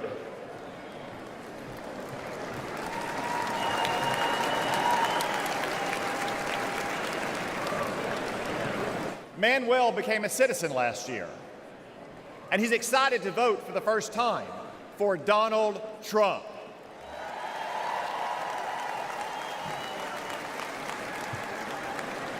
By contrast, after Joe Biden and the border czar, Kamala Harris, reversed President Trump's immigration policies and welcomed a third world invasion, I traveled to our border. What did I see? The body of a migrant drowned in the Rio Grande. Human traffickers on the southern bank taunting the Border Patrol. Migrants huddled under a bridge. I asked them why they came. None said persecution. Most said for a job. A few admitted because they could get in.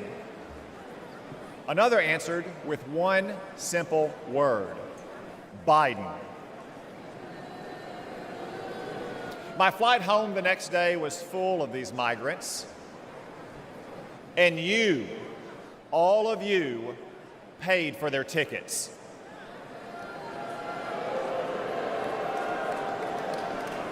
That's our choice. A secure border and an immigration system that works for all of our citizens, whether your ancestors bled with George Washington, or like Manuel in Arkansas, you just took the oath of citizenship, or Joe Biden's chaos. Donald Trump said, you can't have a nation without borders, and he defended those borders.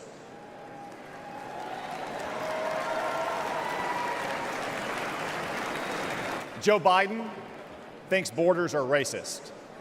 Donald Trump will secure our border once again.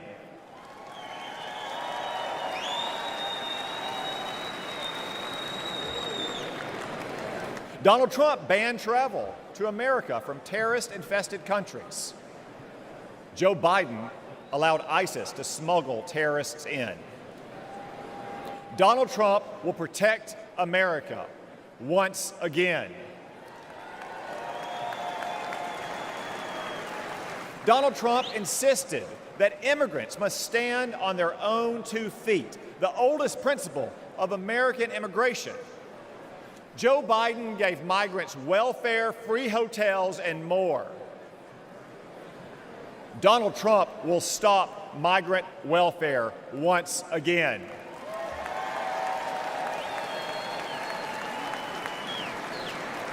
Donald Trump ended bogus asylum claims. Joe Biden created an app to let illegals schedule their arrival. Seriously. Donald Trump will stop this migrant fraud once again.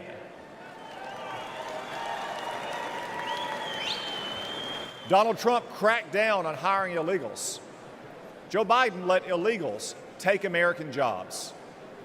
Donald Trump will protect America's workers once again. So what choice will we make? Will we choose Joe Biden, open borders, amnesty, and chaos? No, of course not. We'll choose Donald Trump and his record of security, prosperity, and stability.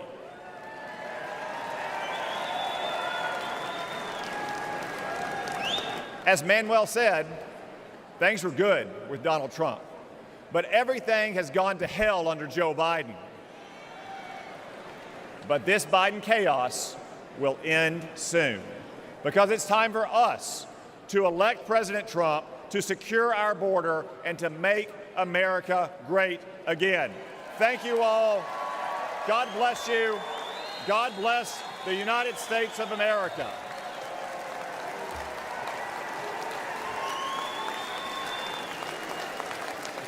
Ladies and gentlemen, please welcome Michael Coyle from Philadelphia, Pennsylvania.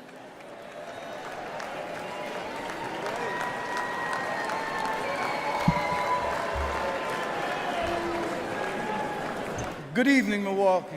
My name is Michael Coyle. I'm from Philadelphia, in an area of Kensington, one of the worst neighborhoods in America. Kensington has long struggled, but in the last few years, things have gotten much worse. Our streets are plagued by drugs. You'll find human feces in front of your business or someone lying dead on your front steps. Politicians say nice things or clean up the streets for a couple weeks in an election year, or when someone famous visits, or even when there's bad news. But as soon as the politicians are no longer afraid for their jobs, we are no longer afraid for our lives. Our children grow up seeing this, thinking it's normal. But there is nothing normal about this. This should not be the norm happening in the richest nation on earth. As a dad and small business owner, I had to do something. I started a nonprofit to improve the neighborhood I love and shared videos online of the horror we live with. In just one day, in one park where our kids passed to reach the public library, we picked up over 1,000 needles. 1,000. This is unacceptable. Philadelphia is not just my home, but the birthplace of the nation, where our founding fathers signed the Declaration of Independence. This is not a tragedy for just my city, but for our nation. My city and all cities deserve better.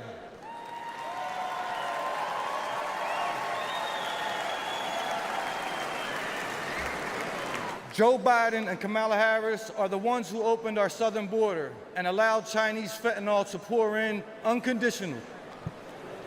And life is only getting worse. Philadelphians aren't dying off fentanyl. They are dying off fentanyl as well. They are now using something called Trank, which is literally rots the flesh of the users.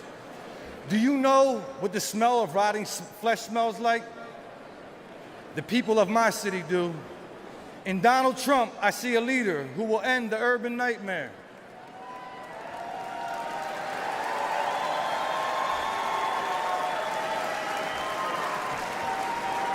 I ask you to join me in supporting him this fall, because a vote for President Trump is a vote to restore our cities and to make America safe again. Thank you. Kensington Beach for Trump.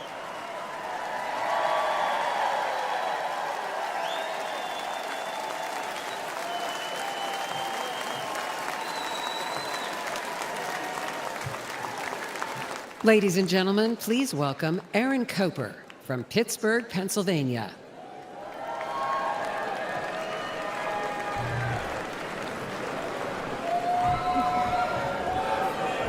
That's right.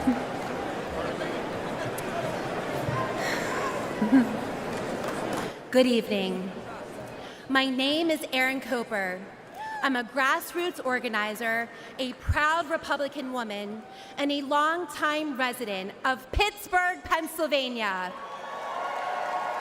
I'm here to urge Americans to re-elect President Trump and make America safe again. But I'm also here with a warning, because in recent years, I've had a front row seat to the chaos caused by Democrats and their soft on crime policies. Democrat Mayor Ed Gainey, Congresswoman Summer Lee, and especially Socialist County Executive Sarah Innamorato have demoralized and disrespected our police while unleashing criminals into our communities. The Pittsburgh Police Department has shrunk from 991 officers in 2020 to 750 at the end of last year. Response times are soaring. One city worker got mugged at gunpoint and raced to a police station, but no one was there to help. The Democrats have given Pittsburgh defund the police on steroids. The result is crime and chaos. There were 122 murders in my county in 2022, one of the deadliest years on record.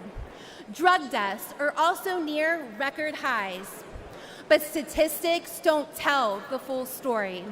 I've been chased by drug dealers on my own street. I've seen filthy tent cities pop up on my block. I've talked to business owners who find human waste, used needles, and shell casings outside their shops. I felt the chill of fear as a woman when I'm alone in a parking garage or on the street. What the Democrats did to San Francisco, they're doing to my city. But law-abiding citizens are fighting back and saying no more. I saw this when Pittsburgh Republicans, independents, even Democrats came together to beat Soros prosecutor last November.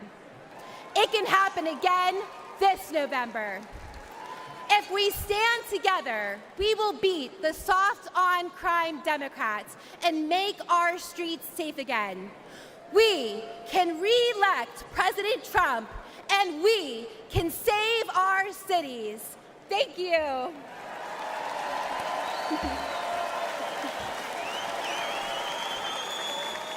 Ladies and gentlemen, please welcome American mom, Ann Fundner.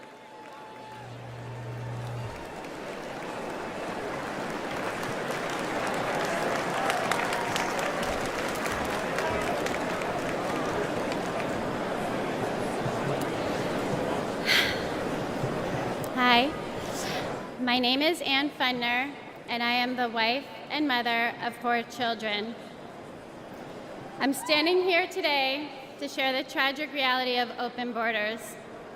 I'm here to share the story of my firstborn son, my everything, my Weston. My family and I were living in Southern California when President Biden took office and opened our borders. My Weston was 15. He was an amazing big brother to his 3 younger siblings. Weston attended church twice a week, played football and hockey, and he loved to surf. He had a big heart, and he lived to make people laugh. He had so many good friends. And I was always vigilant to be the best mother that I could be. I was room mom, school ambassador, and I attended all of his sports. We had family dinners and barbecues at the beach. And like most teenagers, Weston wanted to fit in. And in a moment of peer pressure, he tried something that someone gave to him, and it took my baby's life. We did everything right. I had those conversations with him, and fentanyl still found my son. And on February 27th, 2022, our lives were shattered, and our baby was gone. This was not an overdose, it was a poisoning. His whole future, everything we ever wanted for him was ripped away in an instant. And Joe Biden does nothing. I hold Joe Biden, Kamala Harris, the borders are, what a joke. And Gavin Newsom and every Democrat who supports open borders responsible for the death of my son.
Thank you. And the tens of thousands of American innocent children. For that alone, they should be voted out of office.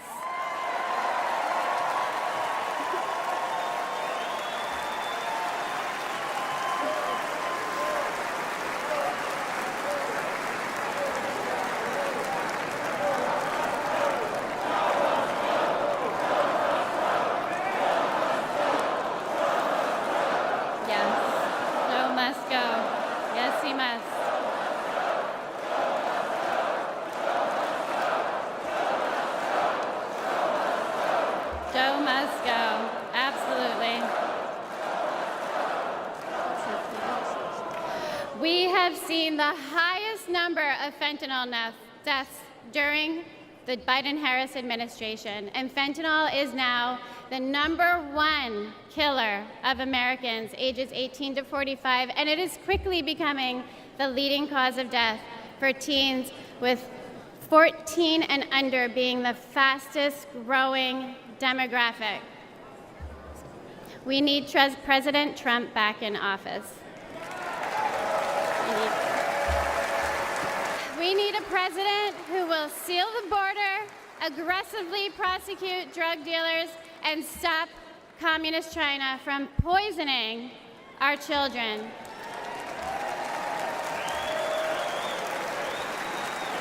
This is not a red or blue issue. This is a red, white, and blue issue. And fentanyl doesn't care if you're black or white. It does not discriminate. This is an American issue. We need a president who will call the drug cartels what they are: terrorist organizations.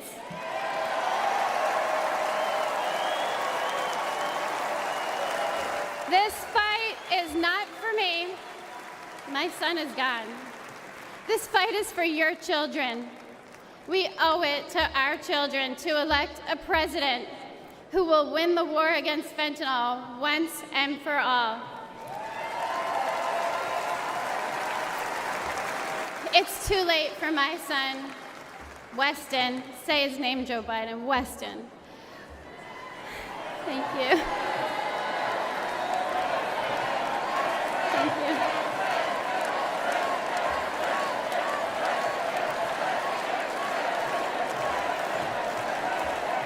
But we can change this for your children. We need President Trump back to save the lives of our kids. Thank you. Thank you. God bless America.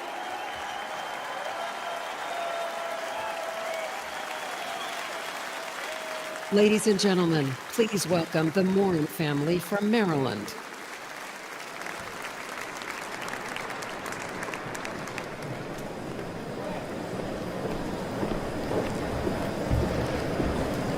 Last year, we lost my beloved sister, Rachel.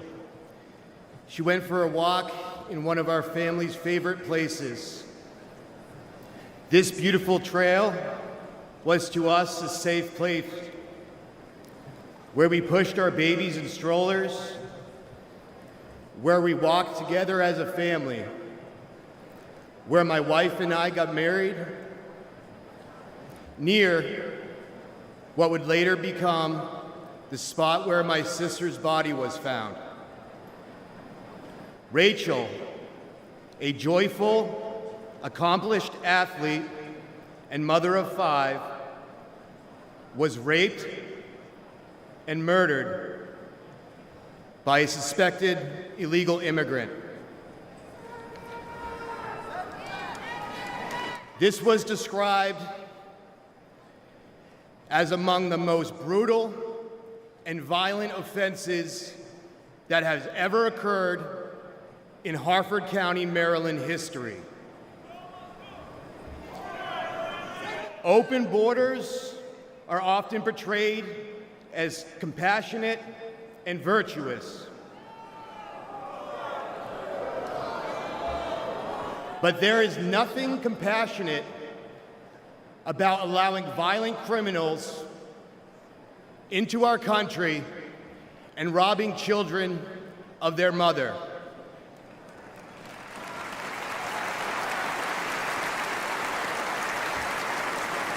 My sister's death was preventable. The monster arrested for killing Rachel entered the U.S. unlawfully after killing a woman in El Salvador. Joe Biden and his designated border czar, Kamala Harris, opened our borders to him and others like him, empowering them to victimize the innocent. Yet, to this day, we have not heard from Joe Biden or Kamala Harris.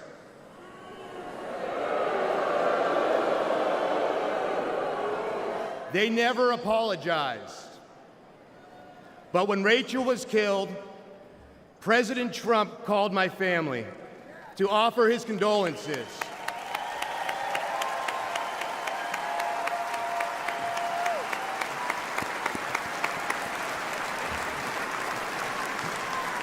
He wanted to meet with us.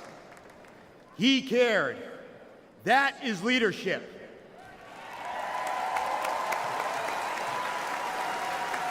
And we need real leadership back in the White House. What has gotten us through this unthinkable loss is our faith in Jesus Christ.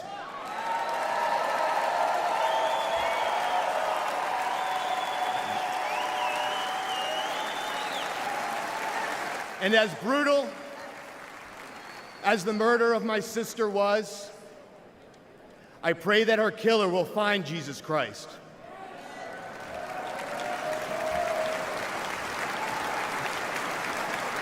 For all the affected by senseless tragedy, I pray for peace, knowing that all things work together for good to those who love God, to those who are called according to his purpose.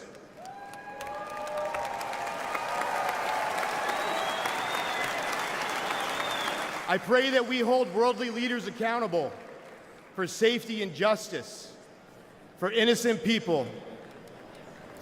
I pray that we make our country safe and secure in the memory of my sister Rachel, who loved life.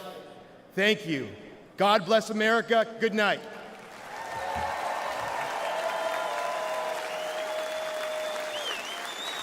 Ladies and gentlemen, please welcome Meline Brain from New York.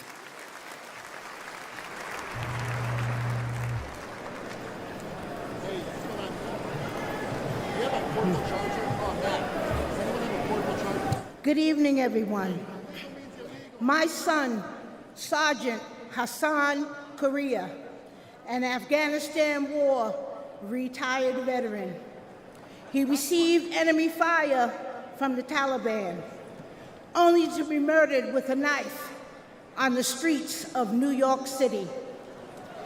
The 4 assailants responsible for his death initially were facing justice, but that changed when District Attorney Alvin Bragg was elected.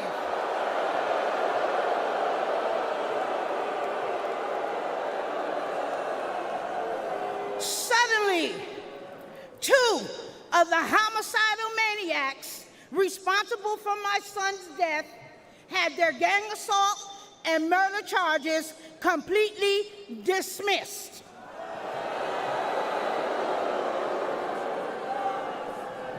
One of them received 14 months time served. Alvin Bragg charged her with assault with a shoe. And another one was sentenced to 7 years. I later learned that Alvin Bragg often dismisses and reduces dangerous criminals. He wants to clear the jails and return violent felons onto our streets every day. The injustice was devastating for me and my family. I don't want anyone else to experience the senseless pain that many other victims across this United States of America have to live with every day. So I decided to use the voice that God gave me to be the voice for the voiceless across America.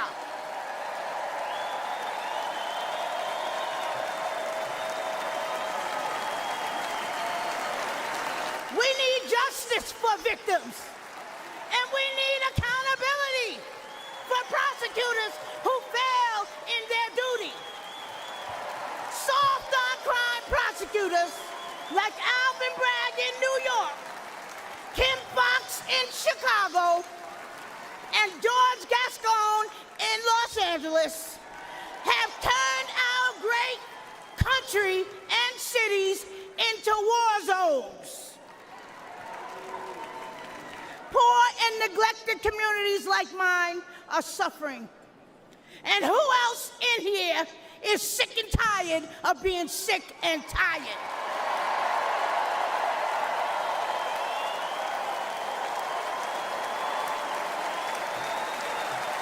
The Democratic Party that poor minorities have been loyal to for decades, including myself, all right? They betrayed us. They stabbed us in the back. Joe Biden and Kamala Harris, who claim to represent us, have abandoned us. They neglected the poor minority communities across America.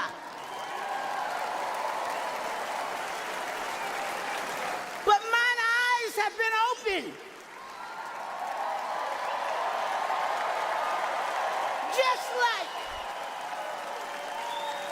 Just like so many other poor minorities across America. Donald Trump shares our values, love of God and family and country.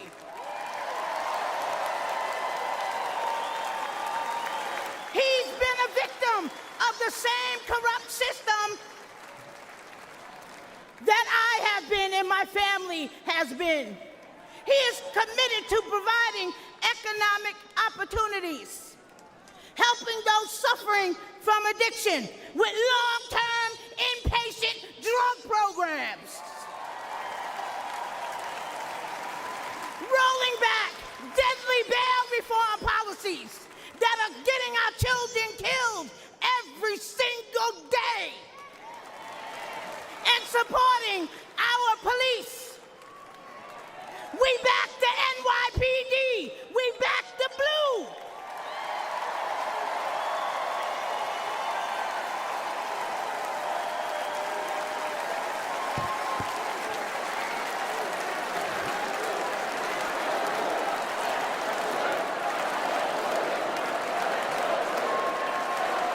Back the blue. NYPD, black the blue. Trump was right when he said, they're after us. He's just standing in the way.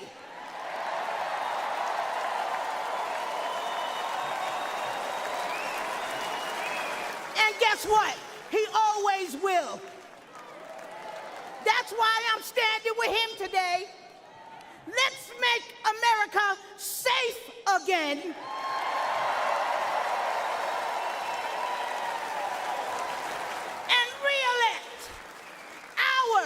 Donald J. Trump.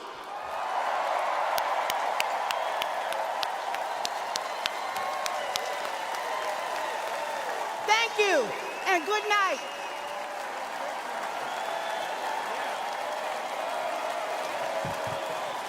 Ladies and gentlemen, please welcome Arkansas Governor Sarah Huckabee Sanders.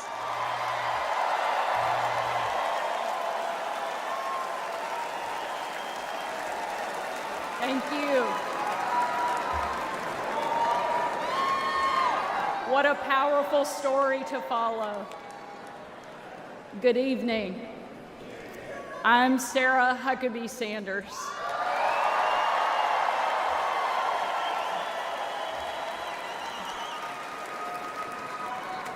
And before I get started, I want to say I have always been proud to stand with President Trump, but never have I been more proud than to stand with him right now, tonight.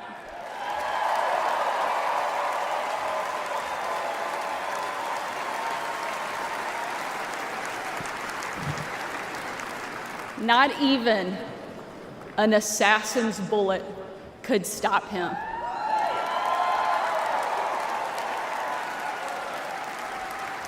God Almighty intervened because America is one nation under God, and he is certainly not finished with President Trump.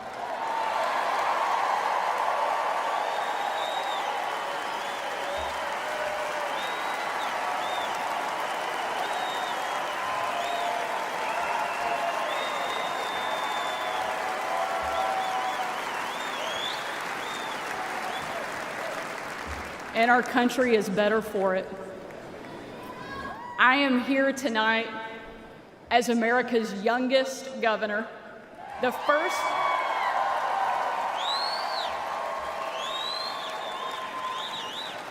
first woman to lead the great state of Arkansas.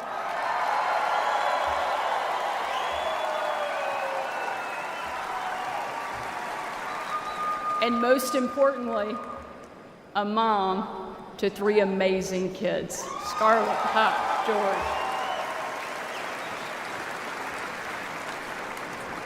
When I was President Trump's White House press secretary, the best job, I got the chance to take my 4-year-old son, Huck, to Bring Your Kid to Work Day. Much like Jill now drags Joe to bring your husband to work day.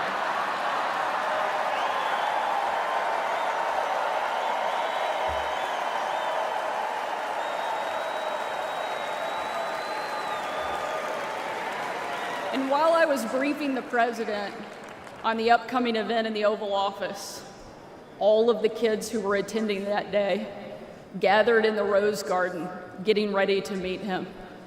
And we were walking out onto that beautiful, perfect colonnade. And I saw out of the corner of my eye that my son Huck was running full speed directly at the President of the United States.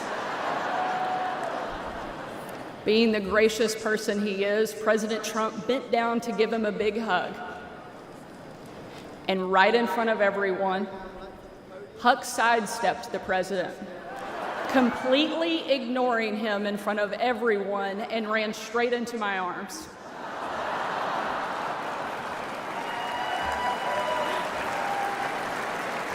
For my 4-year-old son, the most powerful man in the world had nothing on his mom.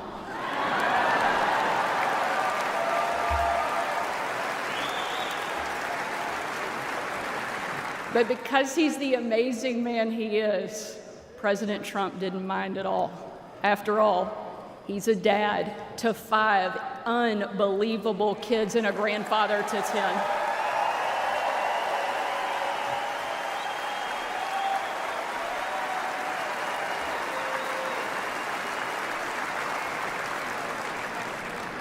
And while that story is certainly a special memory for my family, it's an even greater reminder why I support President Trump, not for me, not for him, but for my kids and for yours.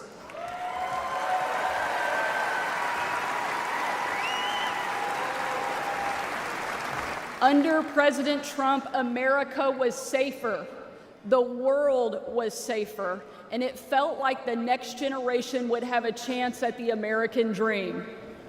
President Trump did the job that Kamala won't and Joe Biden simply can't.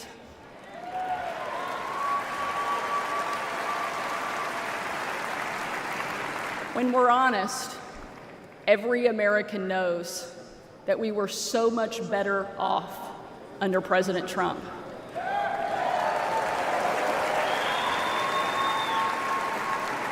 So tonight, I don't want to just speak about President Trump's successful policies. While there are many, I want to talk about the man that I know. When the president hired me, I was the first mom and only the 3rd woman to ever serve as the White House press secretary.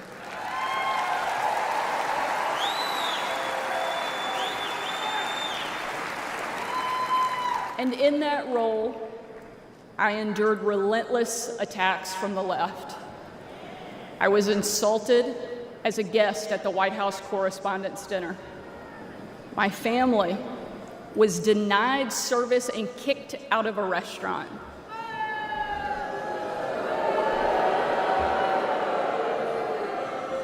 And a parent at my 3-year-old son's preschool spit on my car. And in those moments, it was President Trump who defended me.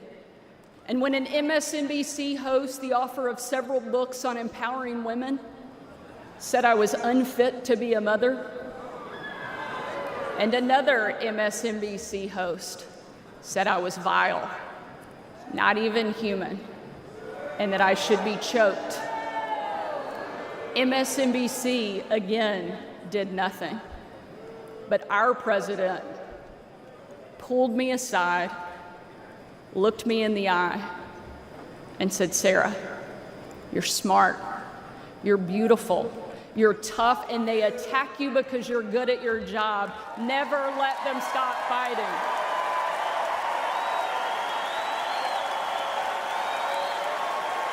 Thank you, Mr. President. Thank you.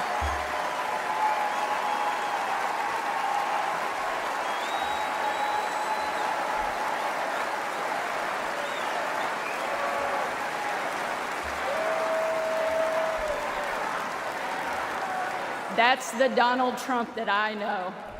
And that's the Donald J. Trump I will always respect. The left doesn't care about empowering women. Biden and Harris can't even tell you what a woman is. They only care about empowering themselves.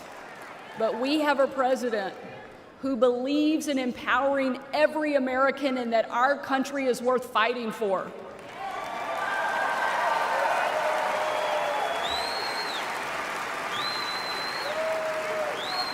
For the last 4 years, Republican governors have been leading that fight and doing what Joe Biden refuses to do. We've deployed the National Guard to the border. We've cracked down on crime and drugs. We cut taxes to give hardworking Americans a break from Bidenflation. And we empowered parents with universal school choice across the country.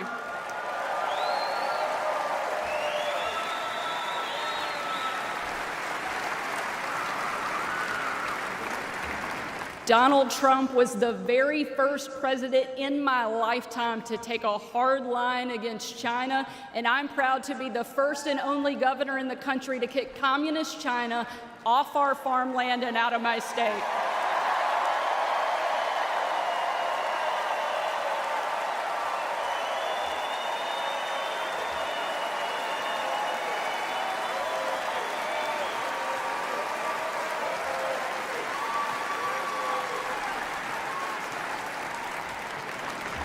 President Trump is a leader, and he's the leader our country needs. And if ever there was a doubt, earlier this week, we saw just how tough, resilient, courageous, and daring this man is, and we can't get him back in the White House fast enough.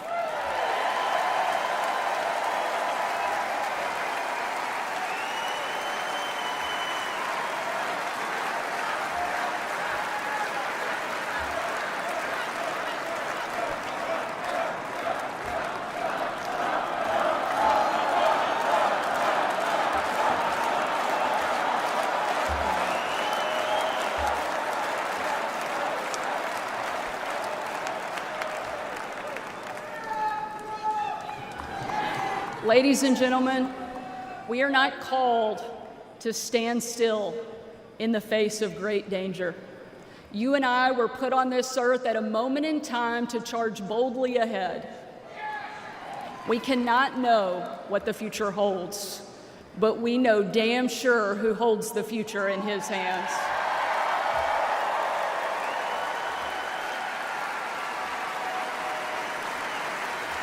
God spared President Trump from that assassin because God is not finished with him yet.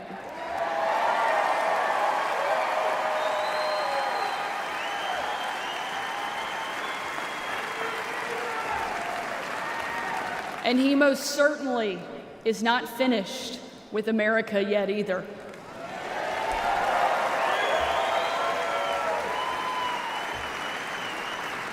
With God as our guide and President Trump back in the White House, we will show the world that America is the place where freedom reigns and liberty will never die.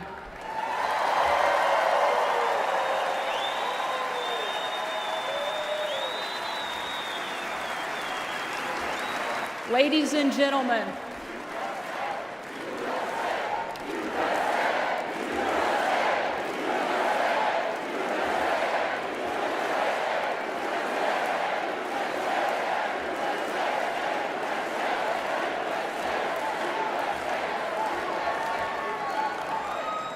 tonight, let us not leave here just excited about a great few days, but let us leave here energized and committed to making sure that we protect our freedom and we have the ability to pass it on to the next generation, because America is the greatest country that the world has ever known, and our kids and our grandkids deserve to enjoy it the way each of us did. And we will with President Trump back in the White House. Thank you so much. God bless the great state of Arkansas and the amazing United States of America. Thank you very much.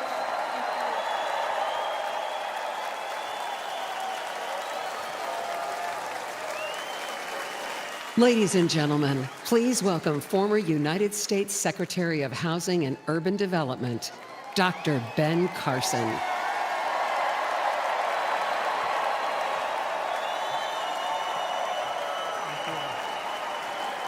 Thank you.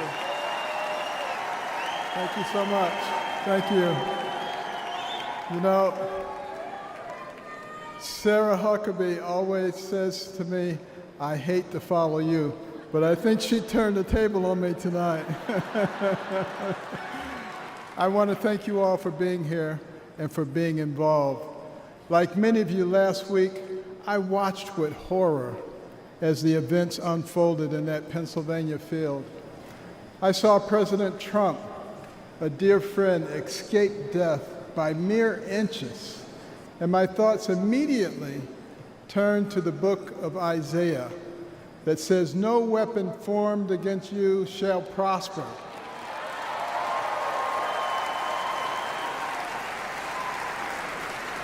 Well, let me tell you the weapons that they used. First, they tried to ruin his reputation, and he's more popular now than ever. And then they tried to bankrupt him, and he's got more money now than he had before. And then they tried to put him in prison, and he's freer and has made other people free with him. And then last weekend they tried to kill him, and there he is over there alive and well.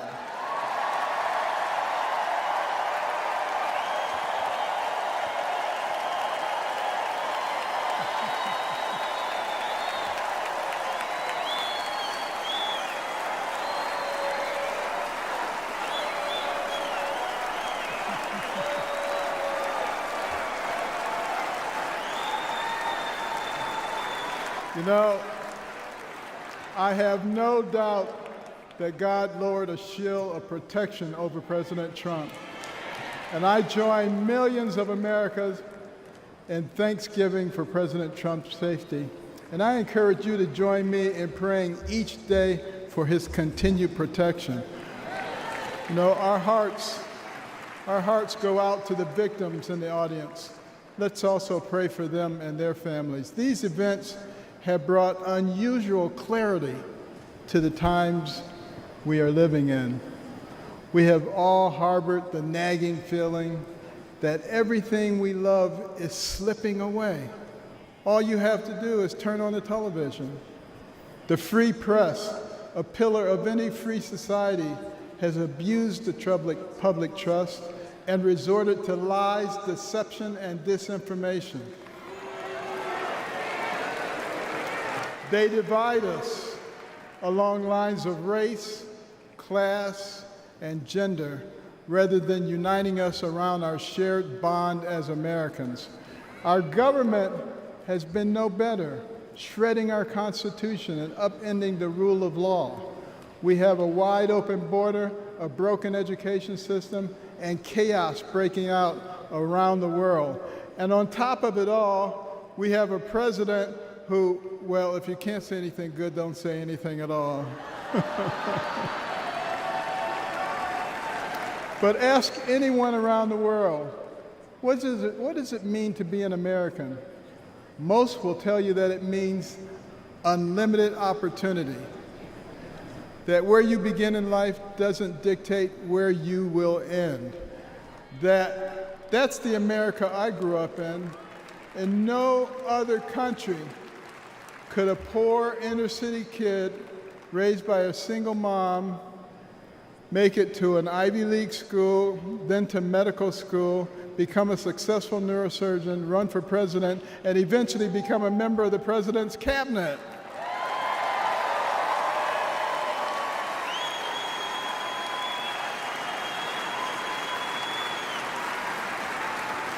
You know, and as a member of his cabinet, I had a chance to work closely with him.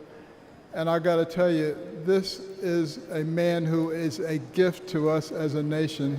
He is very gifted, he is very smart, he is very compassionate, he cares about people. And I'll tell you, the first time I met him, it was before either of us got into the political arena. And we were at Mar-a-Lago, and someone came up to him and said, "Mr. Trump, Rod Stewart just walked in." And he said, "I don't care, this is Ben Carson."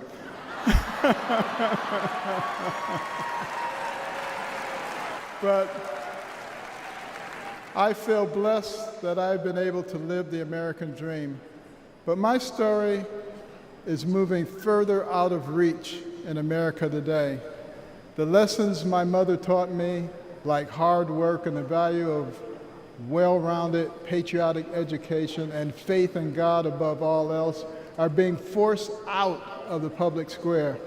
But we're all here today because we know we can bring these things back.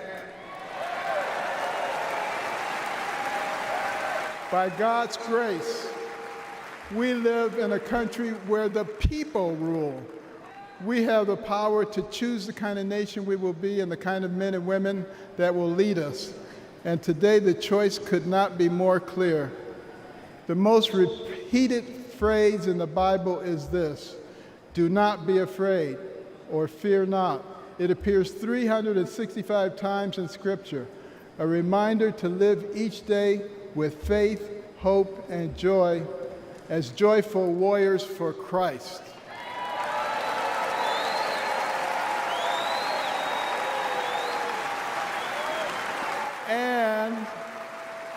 And when God is with us, nobody can stand against us.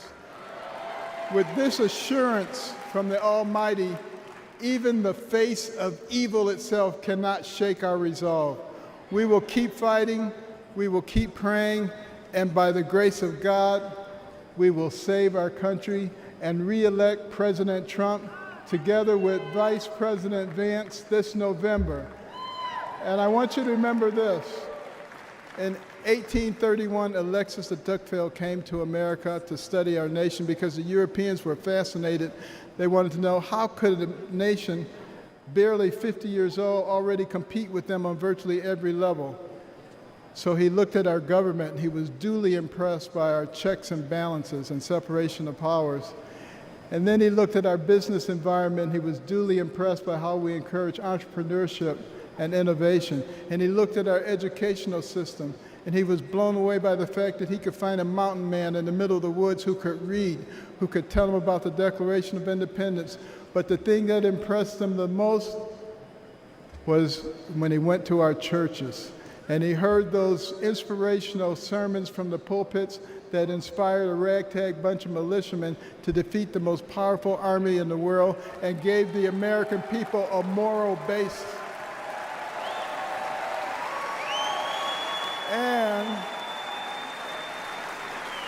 And he concluded his 2-volume set, Democracy in America, with these words. He said, "America is great because America is good. And if America ever ceases to be good, she will cease to be great. It is our job to make America good, and let's do this by re-electing President Trump so we can make America great." Thank you very much.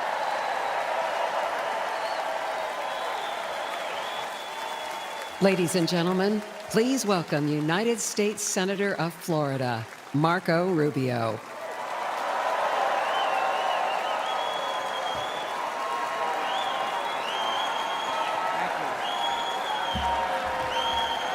Thank you, thank you.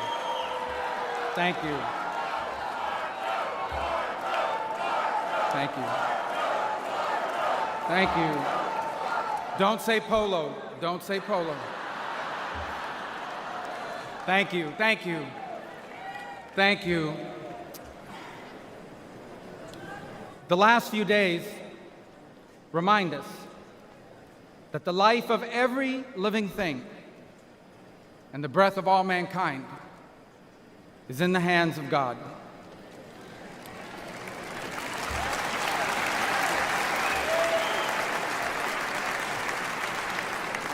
We were brought to the precipice of the abyss, and by the hand of God, reminded of what truly matters in our lives and in our country.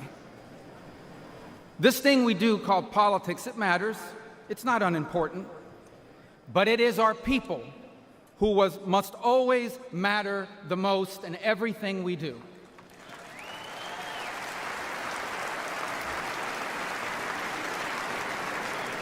By giving voice to everyday Americans, President Trump has not just transformed our party, he has inspired a movement.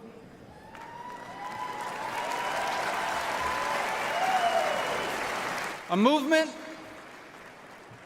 of the people who grow our food and drive our trucks, the people who make our cars and build our homes, the people whose taxes fund our government, and whose children fight our wars. Americans like Kari Lake. He was a former fire chief and a loving husband. He was described as the best dad a girl could ever ask for. As a man of God who loved Jesus fiercely and looked after members of his church. Kari was one of the millions of everyday Americans who make our country great. He wasn't rich, he wasn't famous, and the only reason why we know his name and story now is because last Saturday, he shielded his wife and daughter from an assassin's bullet and lost his life the way he lived it, a hero.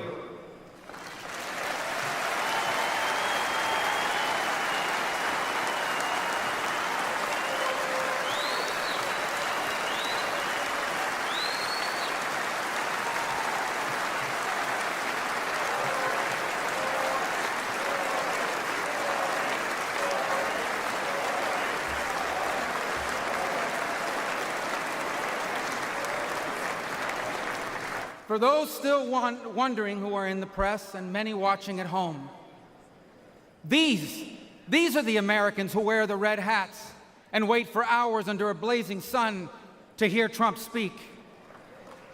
And what they want, what they ask for, it is not hateful or extreme. What they want is good jobs and lower prices. They want borders that are secure, and for those who come here to do so legally.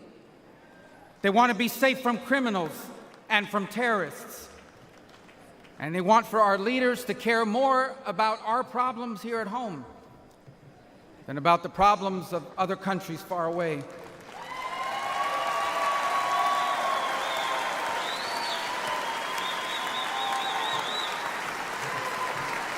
There is absolutely nothing dangerous or anything divisive about putting Americans first.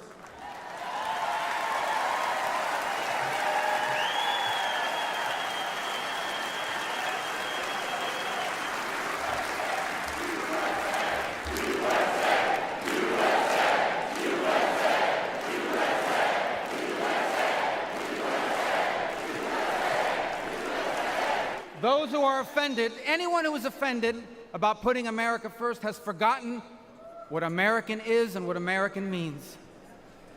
American isn't the color of our skin or our ethnicity. Americans are people as diverse as humanity itself. But out of many, we are one. Because as the life story of our next Vice President, J.D. Vance, reminds us, we are all descendants of ordinary people who achieved extraordinary things.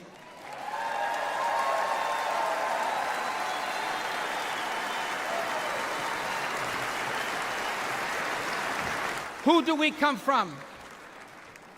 We come from pioneers who ventured west to chase their dreams, and slaves who overcame bondage to claim their right to the promise of America. We come from exiles who fled tyranny in search of freedom, and of immigrants who left behind all they had and knew because they could not be or achieve God's purpose for their life in the nation of their birth.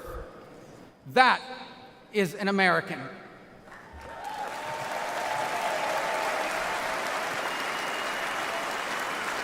And putting Americans first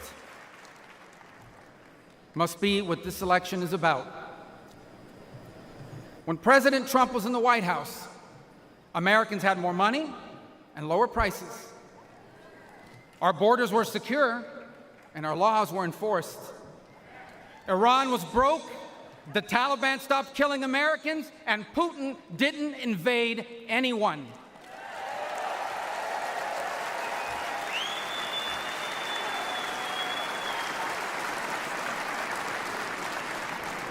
Now, under Biden, high prices devour paychecks.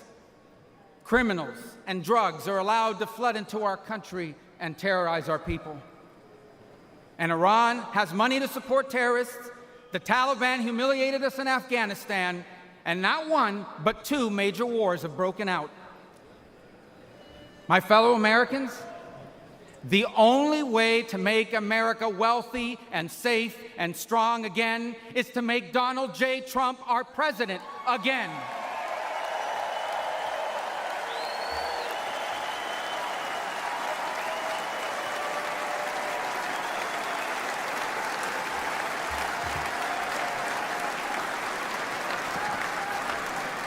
Our country has been injured by the bad decisions of weak leaders. But now, though bloodied by our wounds, we must stand up and we must fight. Fight not with violence or destruction, but with our voices and our votes. Fight not against each other, but for the hopes and dreams we share in common and make us one. And fight for an America where we are safe from those who seek to harm us on our streets and from abroad. And we will not be alone in this fight. For leading us in this fight will be a man who, although wounded and facing danger, he stood up and raised his fist and reminded us that our people and our country are always worth fighting for.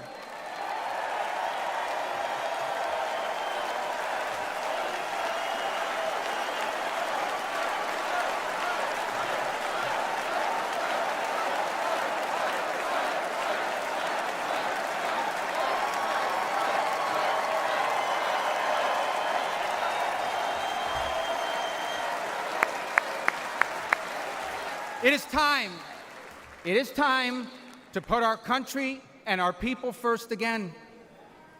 And if we do, together, we will make our people wealthy again. If we do, together, we will make our country safe again. Together, we will make Donald Trump our president again.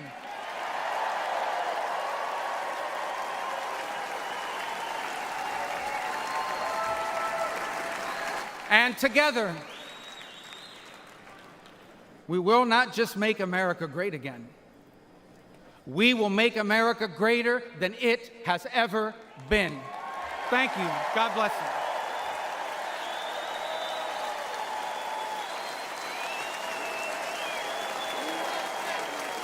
you. Ladies and gentlemen, please welcome Laura Trump.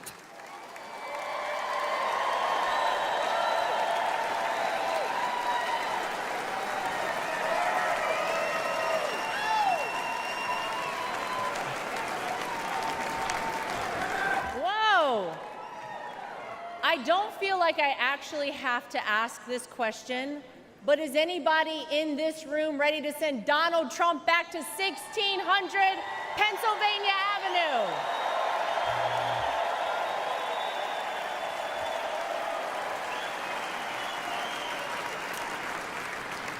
Well, it may not be a surprise that I actually had a very different speech that I was prepared to give up here tonight. That all changed at 6:11 on Saturday evening. Nothing prepares you for a moment like that. Our family has faced our fair share of death threats, mysterious powders sent to our homes, tasteless and violent comments directed towards us on social media, but none of that prepares you as a daughter-in-law to watch in real time someone try to kill a person you love. None of that prepares you as a mother to quickly reach for the remote and turn your young children away from the screen so that they're not witness to something that scars the memory of their grandpa for the rest of their lives. The prayers and well wishes we've received over the last 72 hours have been overwhelming, to say the least.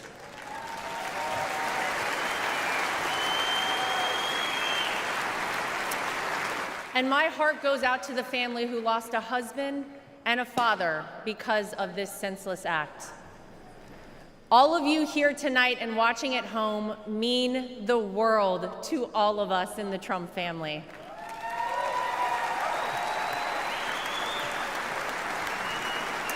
If Donald Trump has shown us anything, it's that when it feels impossible to keep going, those are the times we must keep going.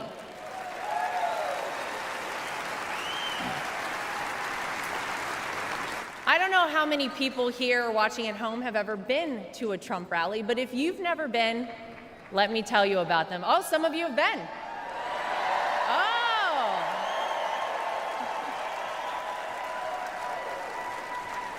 Regardless of how the media have painted these rallies, you would be hard-pressed to find and to join a happier group of people coming together over their love for the greatest country on earth, the United States of America.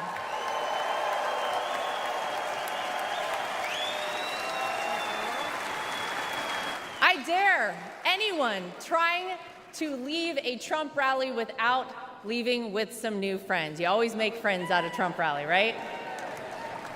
Veterans, teachers, blue-collar workers, white-collar workers, active duty military, police officers, firefighters, small business owners, Latino supporters, Christian supporters, Jewish supporters, black supporters, white supporters, Asian supporters, gay supporters, Republicans, independents, and yes, even Democrats.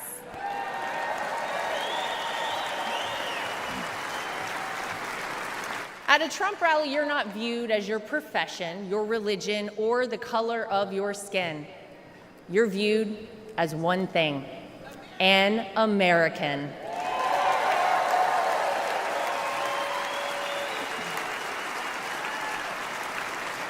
Last Saturday was a jarring reminder that we, as Americans, must always remember there is more that unites us than divides us. We all want this country to be great, even if we don't always agree on the best way of doing that. And with every bone in my body, I can tell you that all Donald Trump wants to do and has ever wanted to do is make this country great again for all of us.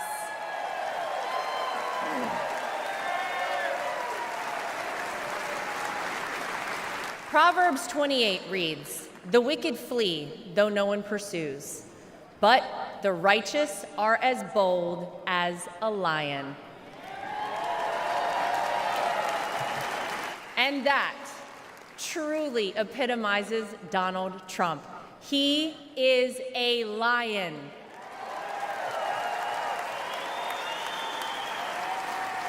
He is bold, he is strong, he is fearless, and he is exactly what this country needs right now.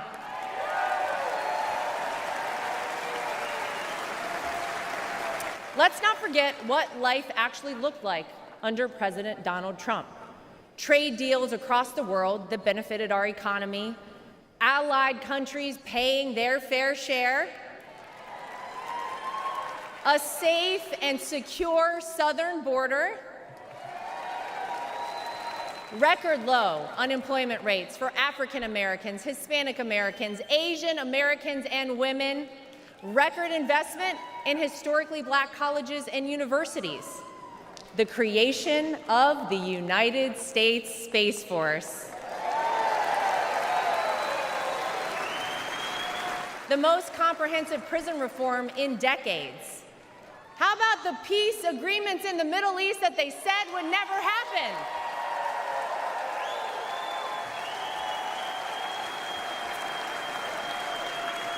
The largest tax cuts in American history, our energy independence,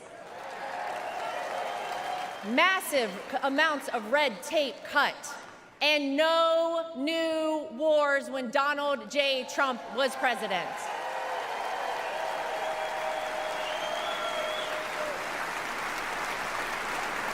Maybe, most importantly though, you could actually feel it in your everyday life. Now, you didn't have to love everything that he tweeted, but you cannot deny you were better off when Donald Trump was in office. Americans were finally able to start saving money. Home prices were affordable, and gas hit a low of $1.87 a gallon.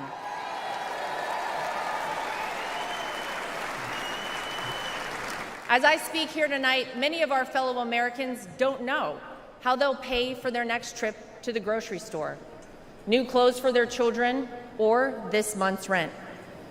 Many of our fellow Americans worry that we are on the verge of a major terror attack here on American soil. Many of our fellow Americans don't think their own children will be able to establish a better life than they themselves currently have. Many of our fellow Americans are right now sitting and wondering how on earth this country could have moved in the wrong direction and so quickly. The Democrats and the media know that they cannot convince you, the American people, that your life is better off now, because it's not. So what will they do?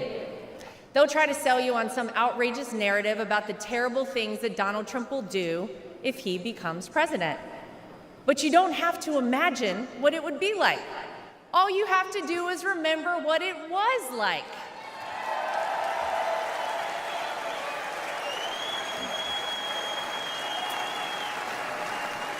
I know.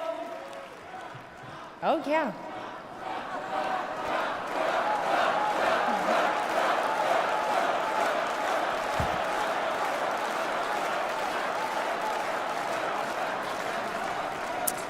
I know what you hear out there about Donald Trump. I know what you read, what the media tells you, and what out-of-touch celebrities on the left say about this man. But when I look at Donald Trump, I see a wonderful father, father-in-law, and of course, grandfather to my 2 young children, Luke and Carolina.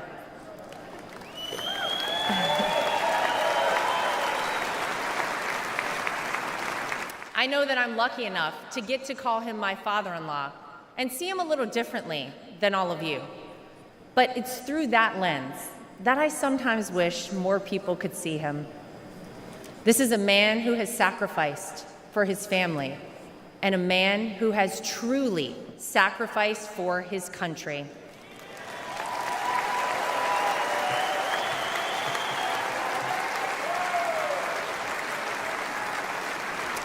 Donald Trump didn't need to run for president for fame or money. Trust me, we all know he already had plenty of that. I'll tell you why he did it and why he continues on, even in the face of the unthinkable. Because he loves this country.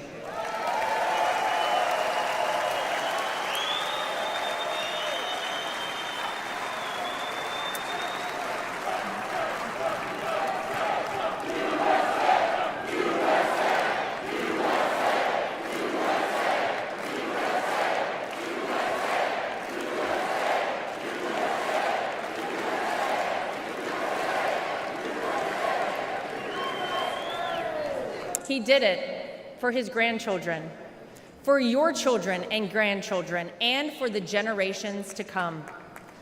I have seen this man dragged through hell and back, in and out of courtrooms, indictments, impeachments, mugshots, and even an assassination attempt. And yet, he has never backed down.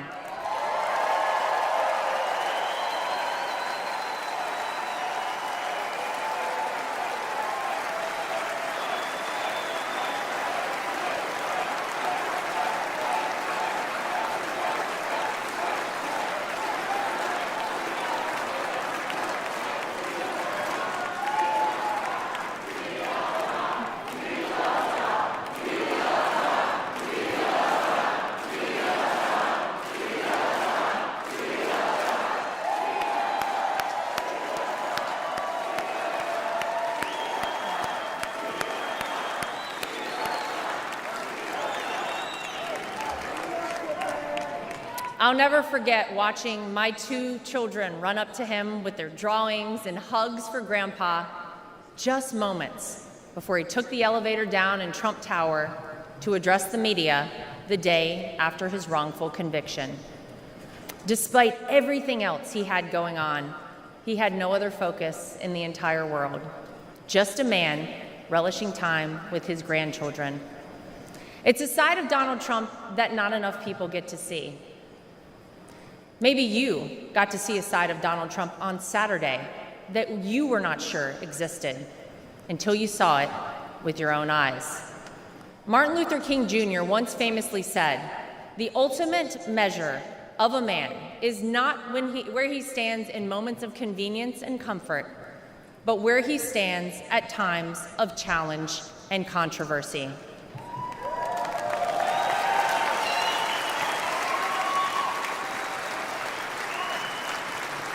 There's no doubt that Saturday was one of the most frightening moments of my father-in-law's life. Millimeters separated him from life and certain death.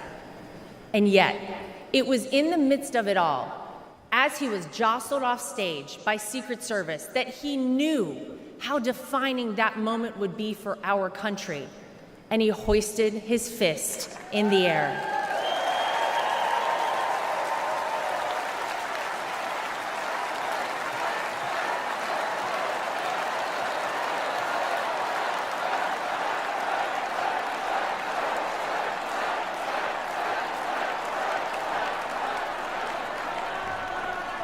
It was not just for the audience at the rally, not just for his supporters tuning in, but for all of America. And as a signal to the world that no matter what, America will always prevail.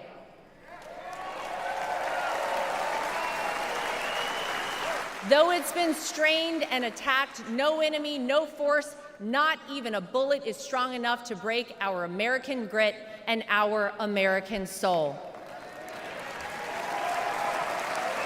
We are the country whose founders gave their fortunes, freedom, and lives to pursue the dream of a free society.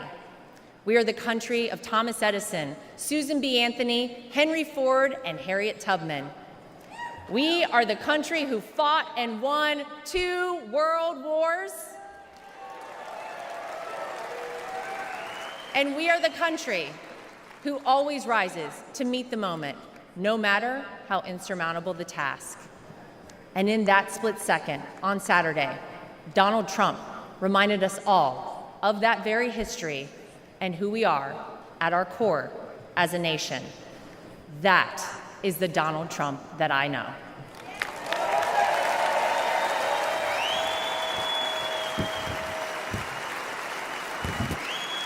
He is an American who conquered the business world, an American who made himself a household name, an American who was beloved by politicians and fellow celebrities for decades until he ran for office with an R next to his name. An American whom even Barack Obama admits people consider the American dream. And instead of sailing off into the sunset after an illustrious real estate and television career, he decided to give back. He decided to bring some of the things that had made him so successful in life to all of you in order to improve the lives of all Americans. Black, white, brown, gay, straight, all Americans, because that's the man that Donald Trump is.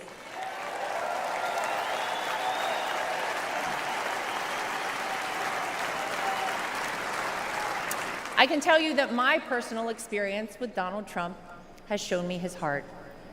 There wasn't a second that he made this small-town girl who was way out of her element in New York City feel anything but welcomed and part of the family. And if not for the support and encouragement of my father-in-law, I wouldn't be where I am today. It's been said by many that Donald Trump sees things in people that they don't even recognize in themselves. In 2016, when he asked me to help him win my home state of North Carolina, I'll be honest, I was terrified. I had no idea how I would make it happen, but he knew I would, and I did. When I was given an opportunity to join a television network as a commentator, it was the push and support of my father-in-law that gave me the confidence to take that job.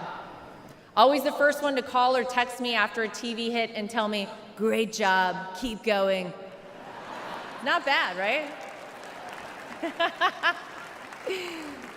Or even a few months ago, when he called and asked me to be the co-chair of our party.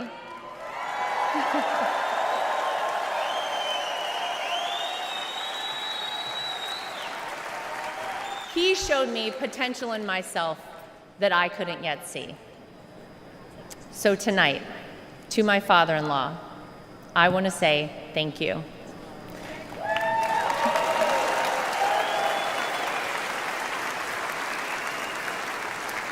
Thank you for your resilience. Thank you for continuing on. Thank you for raising wonderful kids. Thank you for being an amazing grandfather. Thank you for never giving up on me. And thank you for never giving up on our country.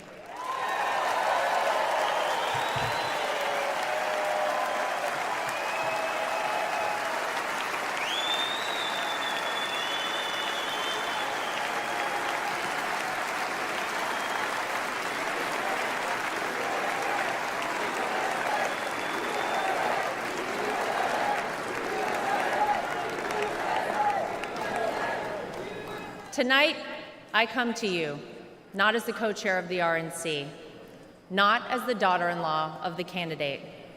Tonight, I come to you as a mom and as a citizen of this country. For those of you watching who have never voted for Donald Trump, I know what the media and his political opponents have tried to tell you about this man.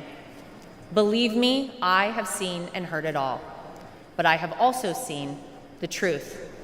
I am proud to know Donald Trump, to campaign for him, to vote for him, and to raise his grandchildren.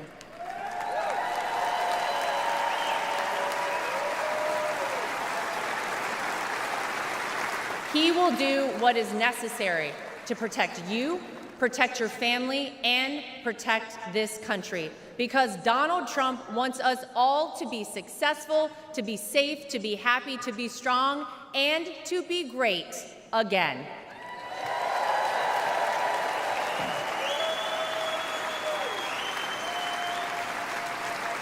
Tonight, I'm asking you to vote, not for the Donald Trump you see flashed on your TV every day, splashed across the headlines. Tonight, I'm asking you to vote for the Donald Trump that Luke and Carolina call Grandpa. I'm asking you to vote for the Donald Trump that my husband Eric calls Dad. I'm asking you to vote for the Donald Trump that I call my father-in-law. I'm asking you to vote for the Donald Trump who can and will make America great once again for all of us. Thank you. God bless you. God bless the United States of America. We love you. Thank you, guys.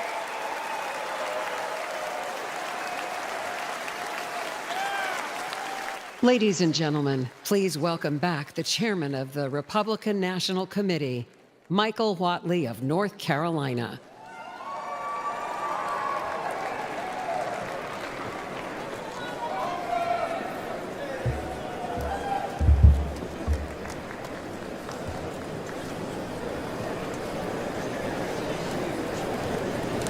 For tonight's benediction, please welcome Pastor Corey Brooks, senior pastor of the New Beginnings Church in Chicago and founder of Project Hood, an organization committed to fighting violence and poverty.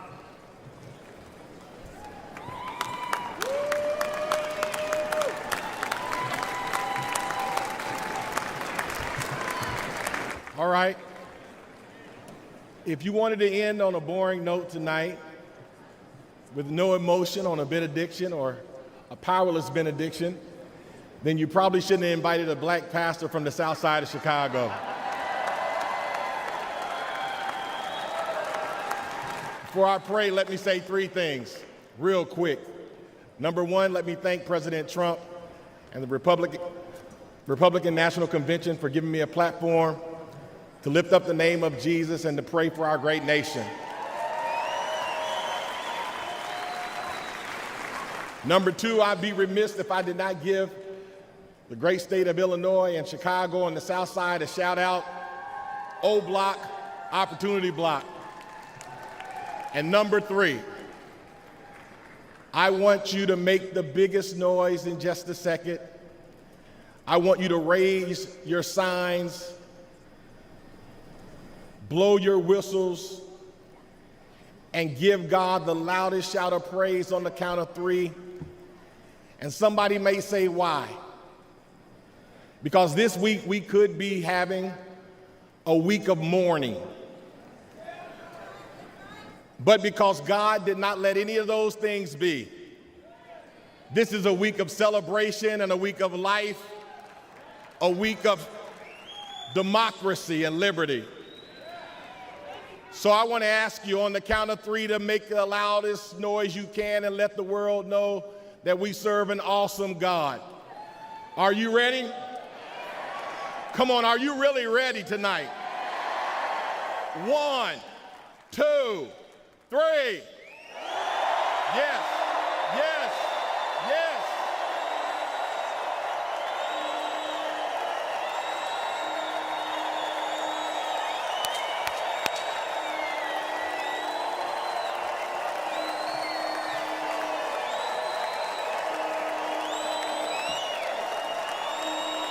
Are you ready to call on God tonight? Heavenly Father, we come before you today with grateful hearts as we gather for this Republican National Convention. We thank you for this moment to seek your guidance. As I stand before you, many believe America is in trying, divisive times and has not been her best. We know this to be true. We have not been steady, firm, resolute. Too many of us have forgotten how to be Americans. I see this on the south side of Chicago where I'm from. But I refuse to give up. Why? Because I still see the yearning fire within us to be better Americans. Lord, we ask for your divine presence to bless every heart and mind. Grant us wisdom and courage and discernment as we chart the path of our beloved country. May our deeds reflect your will and bring glory to your name. We pray for strength to better our individual selves so that we may bless those around us. Let us be reminded that we are one nation under God, indivisible, with liberty and justice for all. Father, we lift up our citizens and leaders to you. Let them be guided by your truth. And may their actions honor the values upon which this great nation was founded. Let us remember the words of Isaiah chapter 40, verse 31. But those who hope in the Lord will renew their strength. They will soar on wings like eagles. They will run and not grow weary. They will walk and not faint. Empower us to rise, persevere, and to pursue excellence. Lord, bless our great nation, from Project Hood on the south side of Chicago to all four corners of the great nation, from the hills of West Virginia and Tennessee to Beverly Hills in California, all the way to the homies in Los Angeles and the homies on the west side of Chicago. May we renew our Americanness and strive to uphold your word. With you, Lord, all things are possible. I said all things are possible. All things are possible. In your mighty and matchless name, Jesus, we pray. Let everybody say amen. God bless you, and God bless America.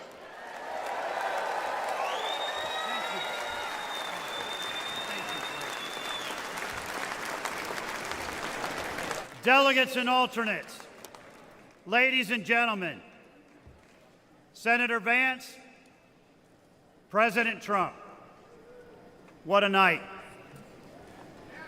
We have heard from the best of the Republican Party, members of the House, members of the Senate, governors, and candidates.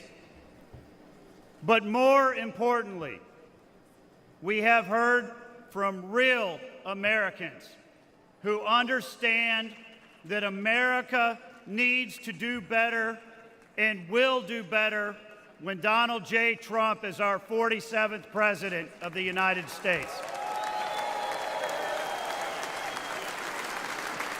I would like to ask every single one of you to please raise your voice in thanks to all of those real Americans who spoke tonight about their families in their world and their vision for a better America.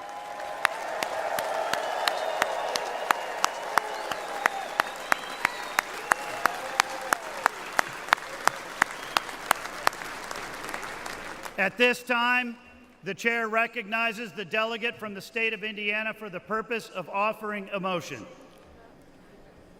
Mr. Chairman, my name is Victor Smith from the great state of Indiana. And I make the motion that the convention now adjourns. The question now occurs on the motion to adjourn.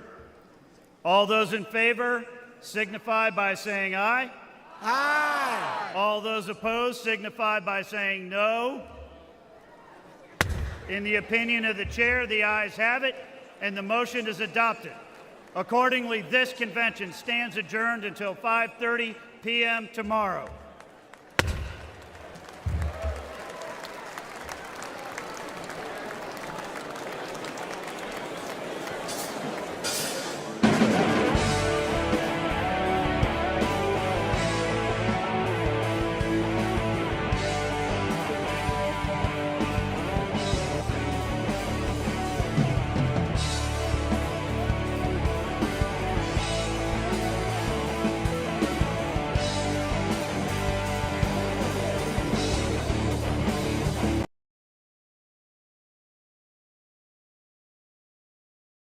We know what it takes to be reaching the top. We're reaching the top. We're reaching the top. We know what it takes to be reaching the top. Lower the lights down. Hand over my crown. Hand over my heart. I do this for my town. I do this for my crowd. So turn me up real loud. My time, my time. None of you people can tell me to stop. Turning the track up. I'm never gonna back down. Hand over my heart. I do this for my town. I do this for my crowd.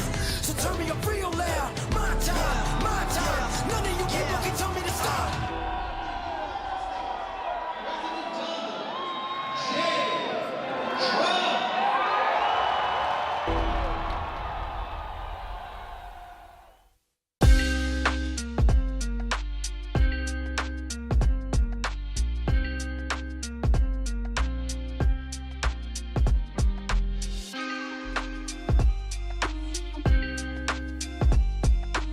Today I'm joining RNC co-chair Laura Trump to humbly ask if you could chip in $5, $10, or $25. Grassroots supporters like you keep this campaign alive. A gift of just $5 could make the difference between victory and defeat in November. Please chip in any amount. I know with your support right now, we will make America great again.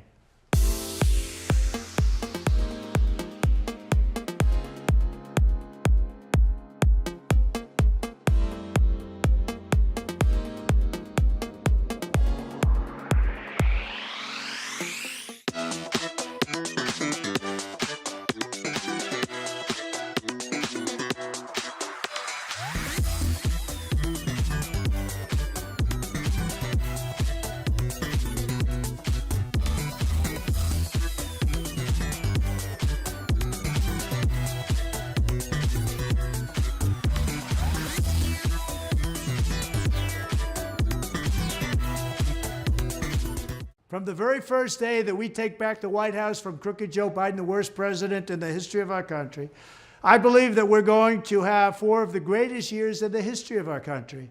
I will once and for all secure our elections. We're going to go to paper ballots. We're going to have same-day voting, voter ID. We're going to do it properly. We're going to have good, secure, beautiful elections. We never want what happened in 2020 to happen again. But until then, Republicans must win. And we must use every appropriate tool available to beat the Democrats. They are destroying our country. Whether you vote early, absentee, by mail, or in person, we are going to protect the vote. That's the most important thing we have to do, is protect the vote. Keep your eyes open, because these people want to cheat, and they do cheat. And frankly, it's the only thing they do well. We will make sure your ballot is secure and your voice is heard. Many Republicans like to vote on Election Day, and we must swamp the radical Democrats with massive turnout on Tuesday, November 5th. The way you win is to swamp them. If we swamp them, they can't cheat. It just doesn't work out. But if you can't make it, you need to make a plan, register, and vote any way possible. We got to get your vote. So with your vote, we will win a victory the likes of which no one has ever seen before. We will evict crooked Joe Biden from the White House, and we will take back our country on November 5th, 2024, the most important day in the history of our country. That's what it's going to go down as. Thank you.